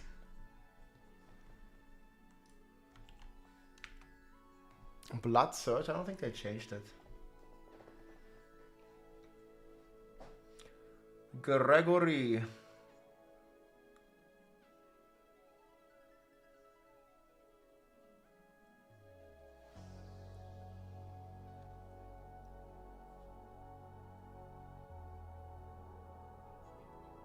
Midnight Sun.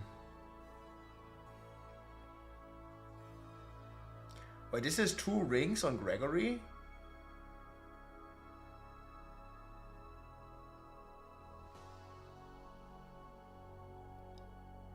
I guess it is what it is. More Gregory.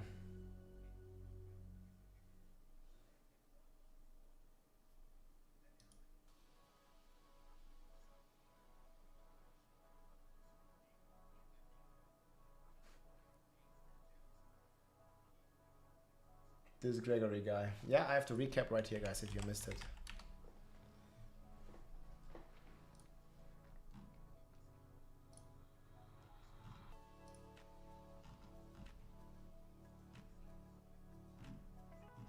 Yeah, no, what was it, like 20 something to all skills. Legendary items auto salvaged. Oogie, hey, what's up, man? How's it going? Mephisto is a dog. What about the dog? You didn't pet him, so he became mad. What about him, man?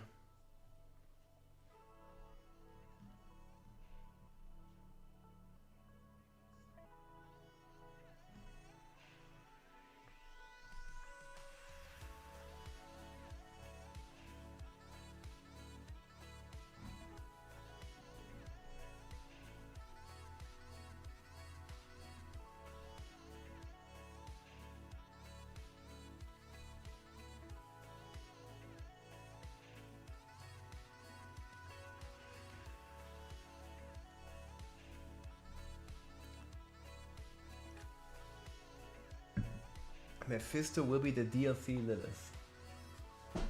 You'll see soon.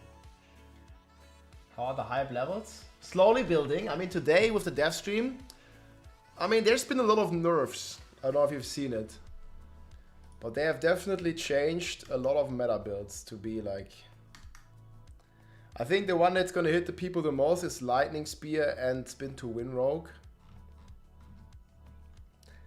I mean, even despite the nerfs, Lightning Spear might still be okay, yes? What do you think, guys? Lightning Spear.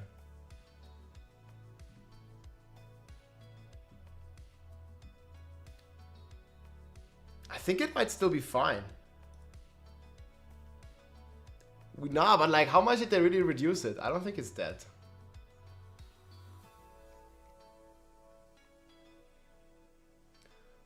They fixed some bug with Victimize, they gave Victimize a cooldown, and they reduced its damage.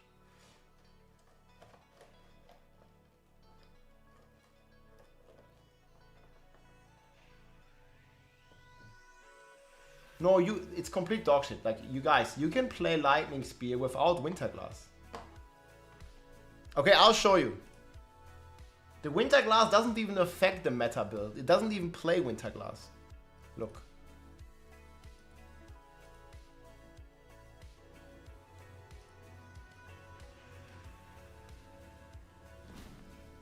This guy's not even playing Winterglass. This is the hardest pit in the game.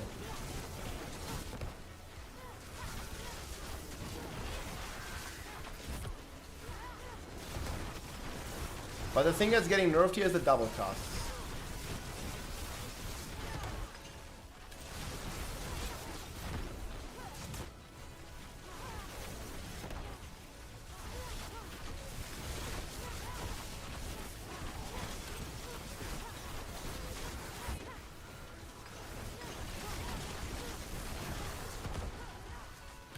This is the hardest pit. You're playing hardcore, but it doesn't matter. This sword just one-shots everything. This is playing zero armor.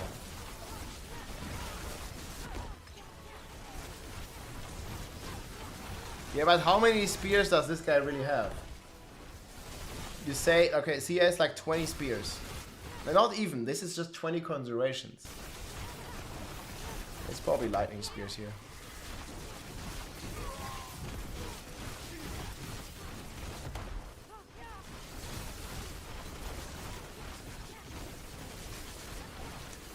And I'm actually thinking a lightning spear is still insanely strong. They did nerf thorns. Yeah. I mean, thorn split was only viable for one season and they nerfed it very fast.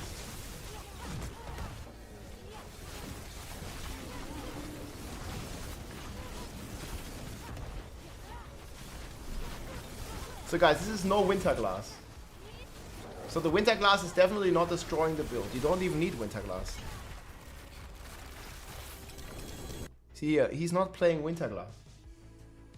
No winter glass at all. He's playing Shaco. 200 armor. Don't even need armor. It's a Sork after all. Yeah, it's very hard to say what the ICD is gonna be on Victimize. There is some not so easy to decipher patch notes. Hoda good? They didn't buff Hoda. No, Hoda still sucks. But the core skills on Barb, guys, are very bad. They all need at least like triple damage to be somewhat decent. 1.3 million attack power. Yeah, it's pretty normal. I think my Barb has, I don't even know how much. Yeah, 2 million. But the attack power doesn't matter. No, they nerfed Bolt's Chieftain. Shouting Druid is dead. Well, I don't know if it's gonna be dead, but it's pretty weak.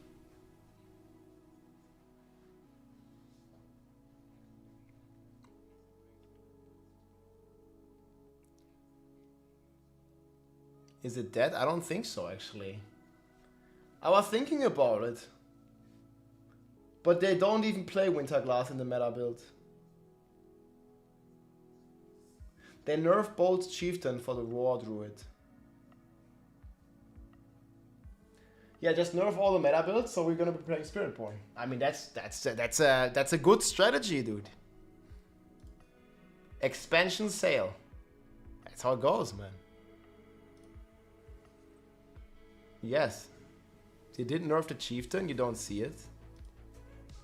Well, you just look for Bold Chieftain. Oh, not with an exclamation mark. Ah, it's because you need to open both of these. It's a bit annoying. Here, this is the Bold Chieftain nerf. There you go. How long do you think it'll take to Paragon 300? 100 hours. At least from the PTR values. We don't know how it's gonna be on live. I mean, we have a bunch of XP buffs, but we also have a bunch of nerfs. On the PTR was 265.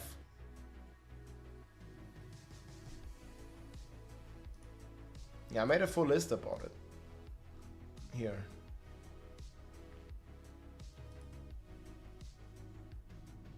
This is my estimation. It might be a bit longer now that they nerfed everything. The power level is going down a lot. Nah, I mean, it's gonna be some Chinese player, well, not Chinese, maybe Asian. Account share 24/7 is gonna do it. I think in about 80-90 hours.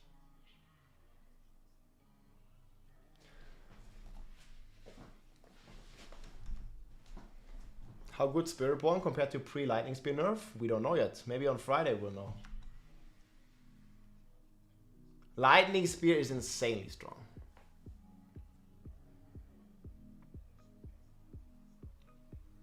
Best build after this nerf? Well, I have my tier list draft. It's like up since a couple of weeks. Looks like this. I haven't adjusted for the new changes. But yeah, I mean, Spiritborn starts with an S, it's S tier. Sorg starts with an S, it's S tier, but now it's nerfed, so is it still S tier?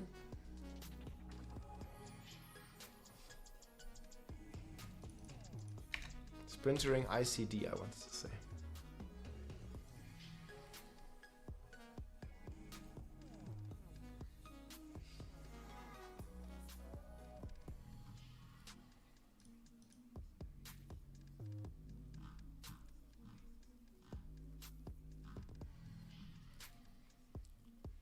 Yeah, we'll see.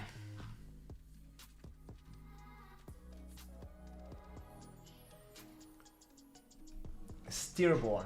Yeah, Spiritborn. Hoda B tier? Is it even B tier? I don't know. They nerfed it now. Bolt Chieftain nerf. How do you get Fury? Oh, I haven't really thought about it, man. Like, the Bolt Chieftain nerf hits every build.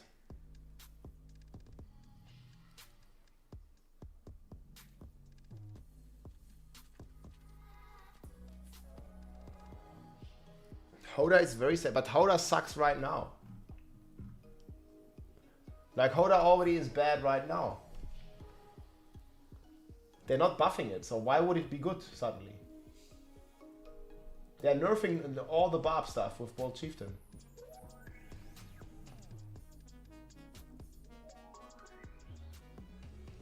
Yeah, I don't know how that's gonna work with the ignore function. I've really been using that one.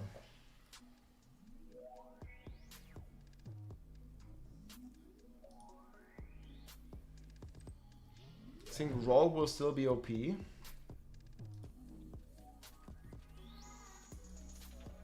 Oh, there's a Season 6 blog post.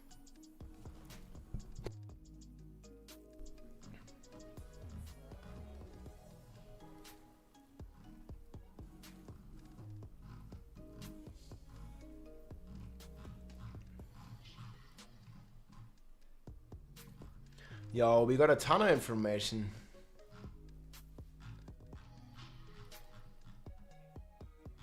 Wait, is this just the old one that's updated?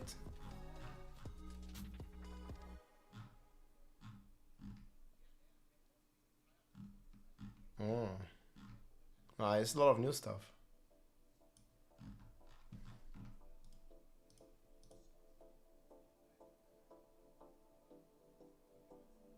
Looking good.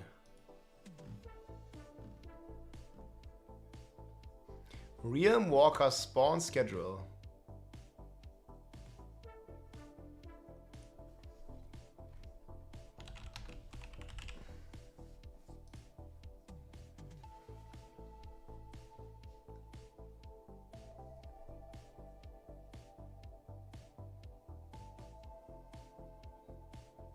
Okay, so the Wisp, they can also double dip.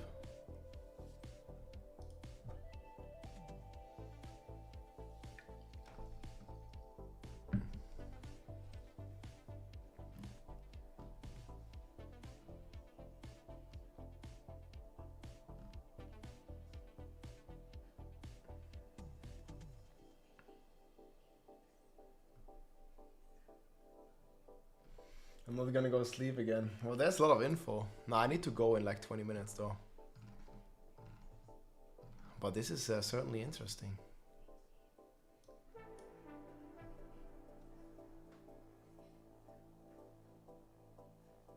Copy all from D3? Come on. Hey, they copied a bit.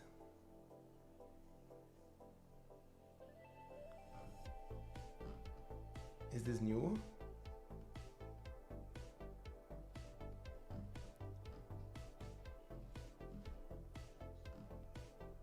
So they should always be almost up.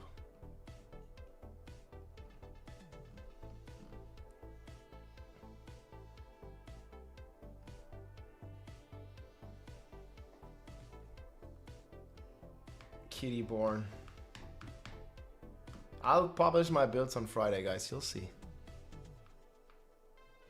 Well, maybe a bit later. We'll see.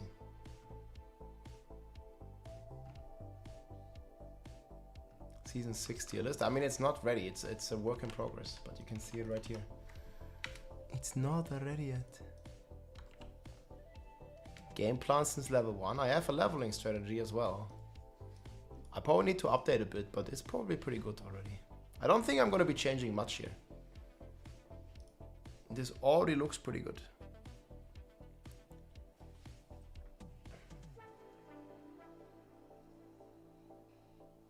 Mighty's Throwbarb has opportunity to join S tier? No. How? I'm thinking Lightning Spear might stay S tier. They nerfed everything. So Lightning Spear is still good.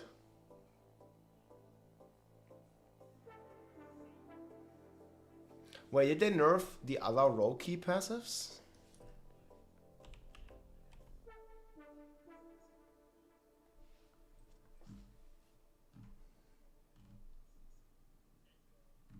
Did they not touch any of the other key passives? I'm not even sure. Yeah, I have the recap right here. I'll check it.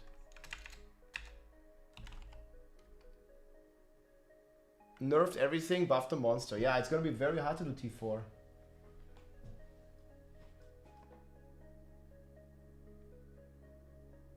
Yeah, train the sleep schedule.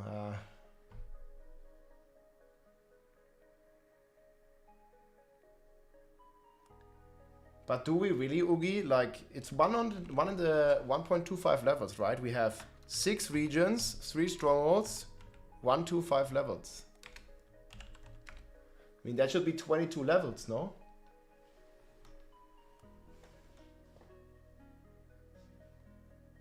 I think.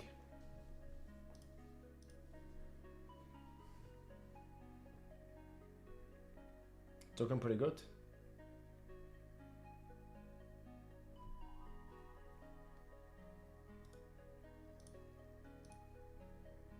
Maybe they just killed off the Sorg.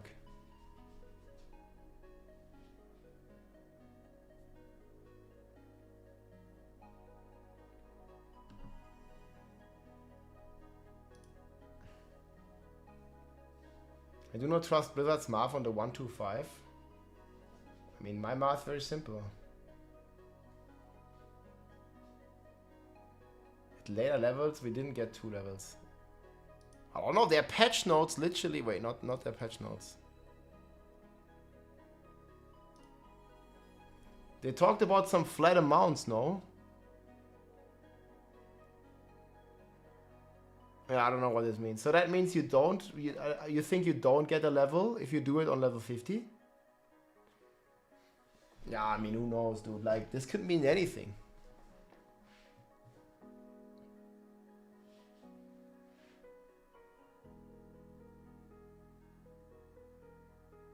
Yeah, it's nerfed by 2 divided by 1.25. Roughly. 60% of what it used to.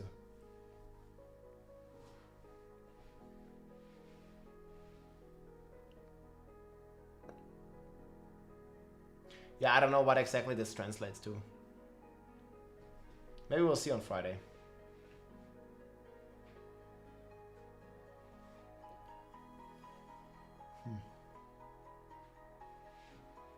Okay, so you're saying it's gonna take us way longer to 60.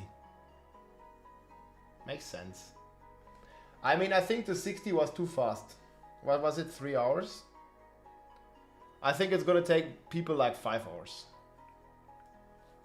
Maybe. I will see. I mean, in group, probably faster.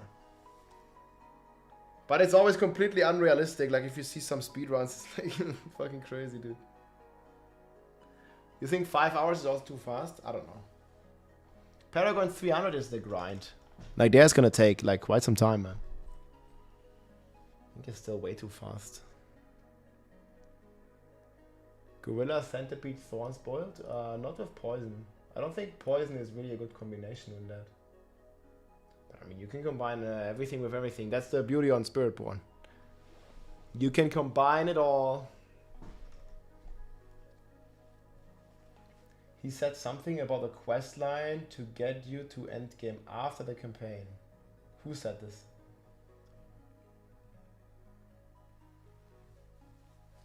I mean, it's correct. You have to do the campaign. Not the old campaign, but the new campaign.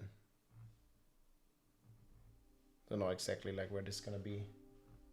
Like, what's the timestamp? I don't know what you're talking about. Nah, Spin to Win Raw got a massive nerf. I would say maybe it's Spiritborn. Depends. Fastest to 300 is somebody who doesn't sleep. Doesn't matter the class that much. Just don't sleep. I like sleep.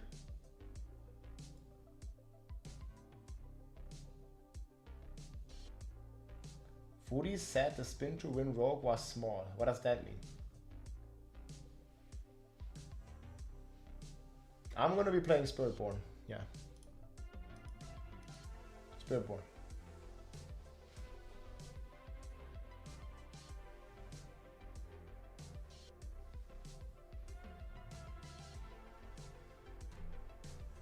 You can't level any glyphs to 300. They cap out at 100, Clydes. I'm not sure what you're talking about. They cap out. The game starts when the Paragon grind starts. Yeah, I mean, everything else is just early game, right? Like leveling 1 to 60. I don't really enjoy it that much. I think it's like the real game is the end game for me as well. Like when your build is scuffed, you don't even have your skills unlocked. It's like, man. Greater Rift 150. Lightning Spear Sorg would have done it.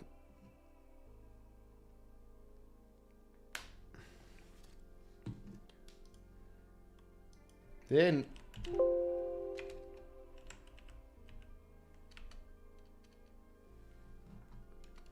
Familia is unchanged. Remember, this one was very strong. Well, I guess.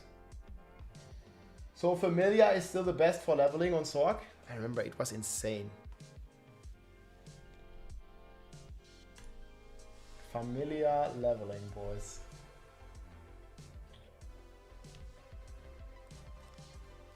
That was crazy. How many % of players will play Spiritborn? They killed the Sorg. Now it's gonna be more people on Spiritborn. I mean, Lightning Spear Sorg was strong, but like, man. Yeah, no way 90%.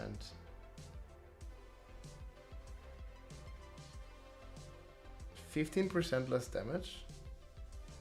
Really? Okay, well then it's very strong. But how did we account for this? The effect happens less frequently. Like, what does this mean? I don't really think you can say this. It happens less frequently. Whatever that means. You know which Spiritborn build you're going to start with? Yeah, I know which one I'm going to start with. I'm going to like share it after the NDA ends. Yeah, you can't calculate this. I think you're just like talking any like some random stuff. Like 15% nerf, like how? You can't.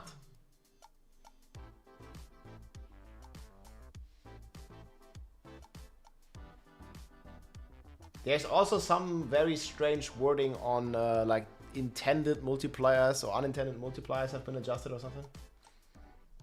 I don't know what exactly it said.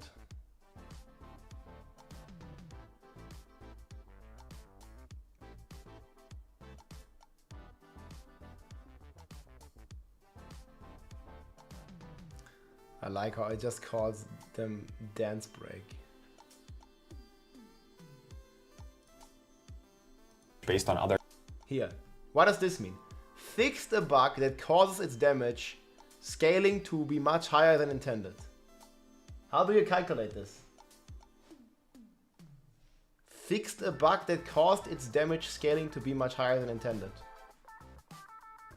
Like, this can mean literally anything. How are you gonna make, like, it's just a guess, guys, on the tier list. I think we're gonna be putting it in A tier. Yeah, well, ask him. This can mean anything. Fixed a bug that causes its damage scaling to be much higher than intended.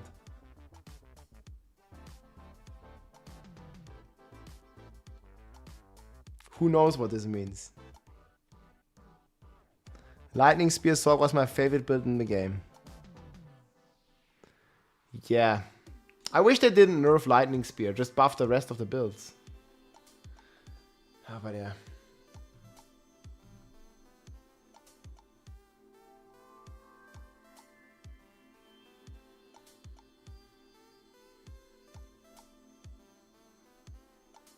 Maybe it was double dipping. I think there was a time where Victimize was double dipping. Maybe it's double dipping again. Yeah, fix the bug. Proccing less frequent. Damage nerf 15%. Like what? What does Mekuna say about Sorg? I don't know. Like Sorg was very... I mean, I'm gonna update the tier list this weekend, guys. But like Sorg was very high up in my book.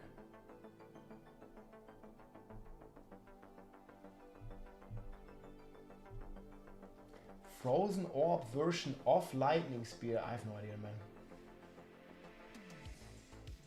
They nerfed Winter Glass though.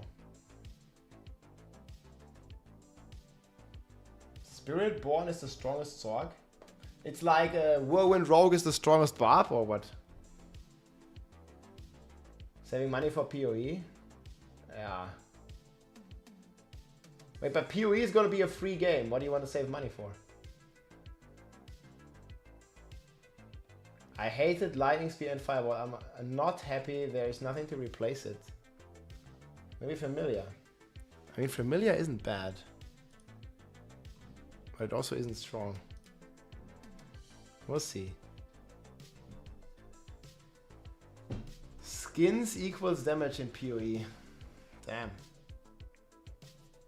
Yeah, I heard there was some like pay to win stuff as well, but like it's like not directly pay to win.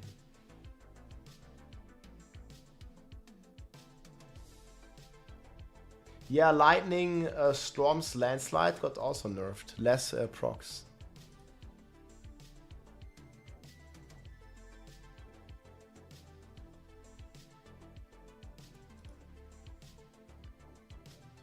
That might be a big impact. Who knows? Yeah, Spin to win Rogue is better than Whirlwind Bug. I mean, Whirlwind Bug and also like this got nerfed on everything, right? I don't know why. This one. This is also something that was making the Whirlwind Barb good. But it's gonna be so bad now. Spiritborn list. I'm gonna show it on Friday, maybe.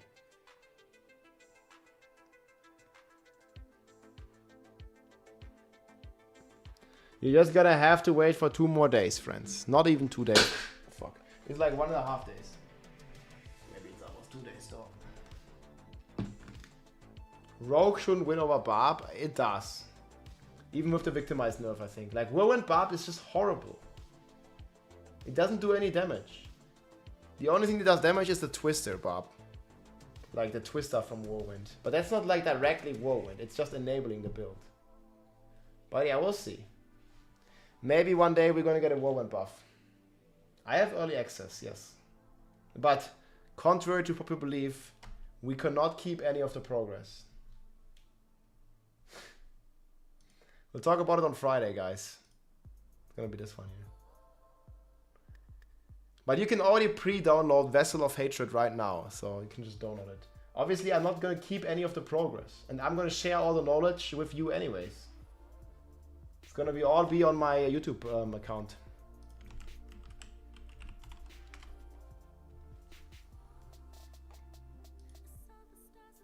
Yeah, I think there is some overlap between PoE and PoE 1 and PoE 2.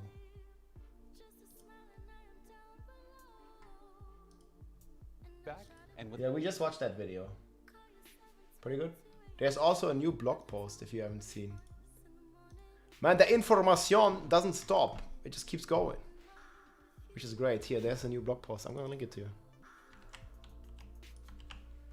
Can you buy early access? No. Well, I mean, I'm pretty sure there is a price, but not directly. I think Thorn's Barb is key for all nerfs. Yeah, they did nerf Thorn's Barb with Needle Flare.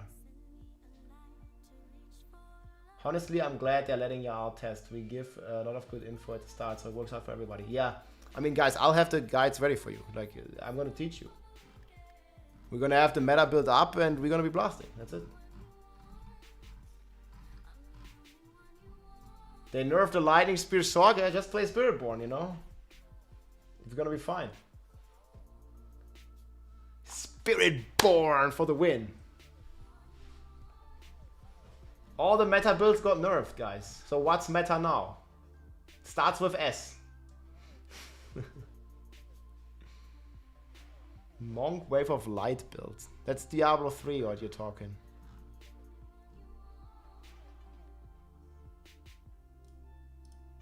Wait, this is still the old glyph picture. Crit damage.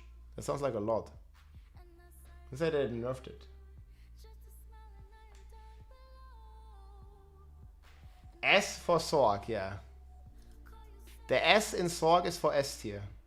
And for Spear. Spiritborn Kuna.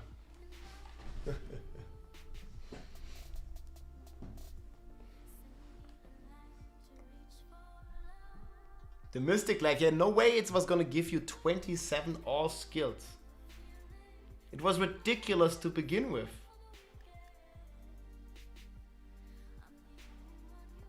There is like 5 nerfs to Lightning Spear Sorg. I'm not like 100% sure if it's that. So chat. Are these nerfs killing Lightning Spear Sorg? What do you think? So, first nerf, capped to 12. Right now you can have like 50. Now it's capped to 12. Second nerf, Enlightenment. Okay, you don't even play this right now, so it doesn't really nerf. Second nerf, Splintering Energy has an ICD of 0.2 seconds. Third nerf, Fractured Winterglass cooldown reduction is now Ores and you can't masterwork it and you can't get a GA. Fourth nerf, Lightning Spear double cast Tempering is now chance to deal double damage, which doesn't help you because all your damage is coming from Splintering. So you basically lose double damage already. So there's 4 nerfs minimum.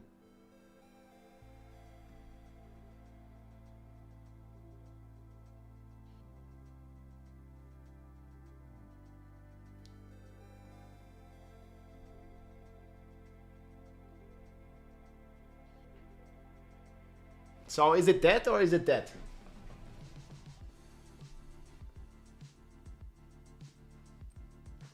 Yeah, Barb has Bold Chieftain nerfed. And Tyrells too. They did buff Weapon Throw a bit though. But Weapon Throw wasn't really a good build.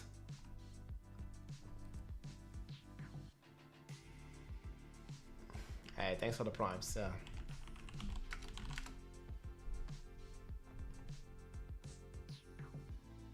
Two of the nerfs we don't know. What do we don't know? 12 cap we know. Double damage we know. ICD on Splintering, I mean, okay, we kind of have an idea. And then Winterglass we already know. You can play with a Winterglass without with a 0.3 cooldown right now and figure it out, right? Which nerfs we don't know. The only nerf we don't really know is this one.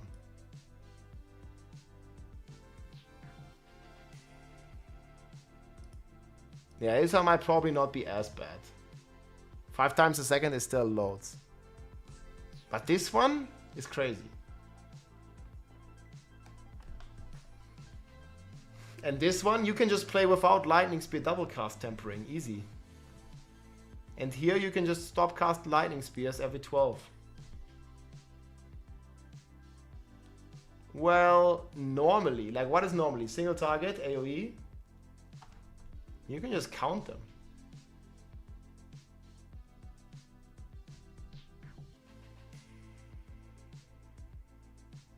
Spending money in PoE 2, need more skins. Yeah, I would definitely buy stash tabs in Diablo 4. But what was it? Was it 14, 13? I don't remember. Maybe they fixed it already. But there was going to be new character slots.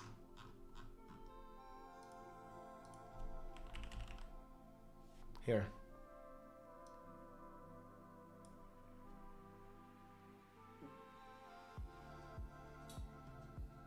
No, you have 1,413, which is either 14 or 13, like we don't know for sure. It's not 1,400, guys. Don't kid yourselves. It would be cool though. Infinite space. Armory is not in the game next year.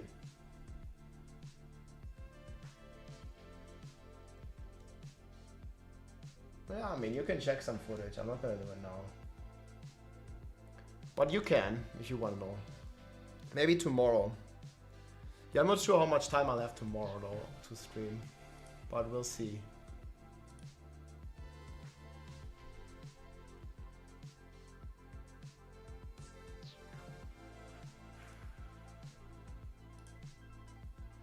Okay, but yeah, chat, I gotta go now.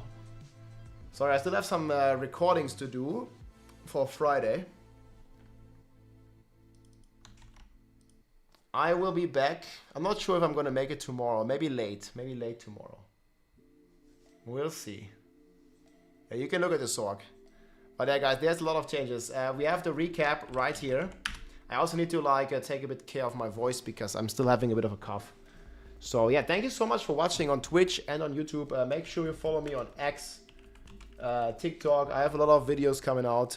And again, on this weekend in particular, when the NDA is over and I can talk about the early access and the stuff that we've been playing on the Spiritborn and show you the builds and the tier lists, it's gonna be amazing, guys. But that's still a lot of work until then. So, thank you so much for watching, my friends. Have a great night. I'll find somebody to raid. Who do you want to raid? Barricade is blasting. Yeah, thank you so much for watching, guys. There's a lot of stuff coming out, and I'm gonna update the planners, everything. Have a great night, everybody, and I will see you maybe tomorrow, or at least on Friday, guys. We're gonna have a Giga reveal stream. That's gonna be in 2 days. I hope I can make it tomorrow as well, but I'll definitely be here on Friday, and then I have all the information for you. Take care, my friends. Good night. GG.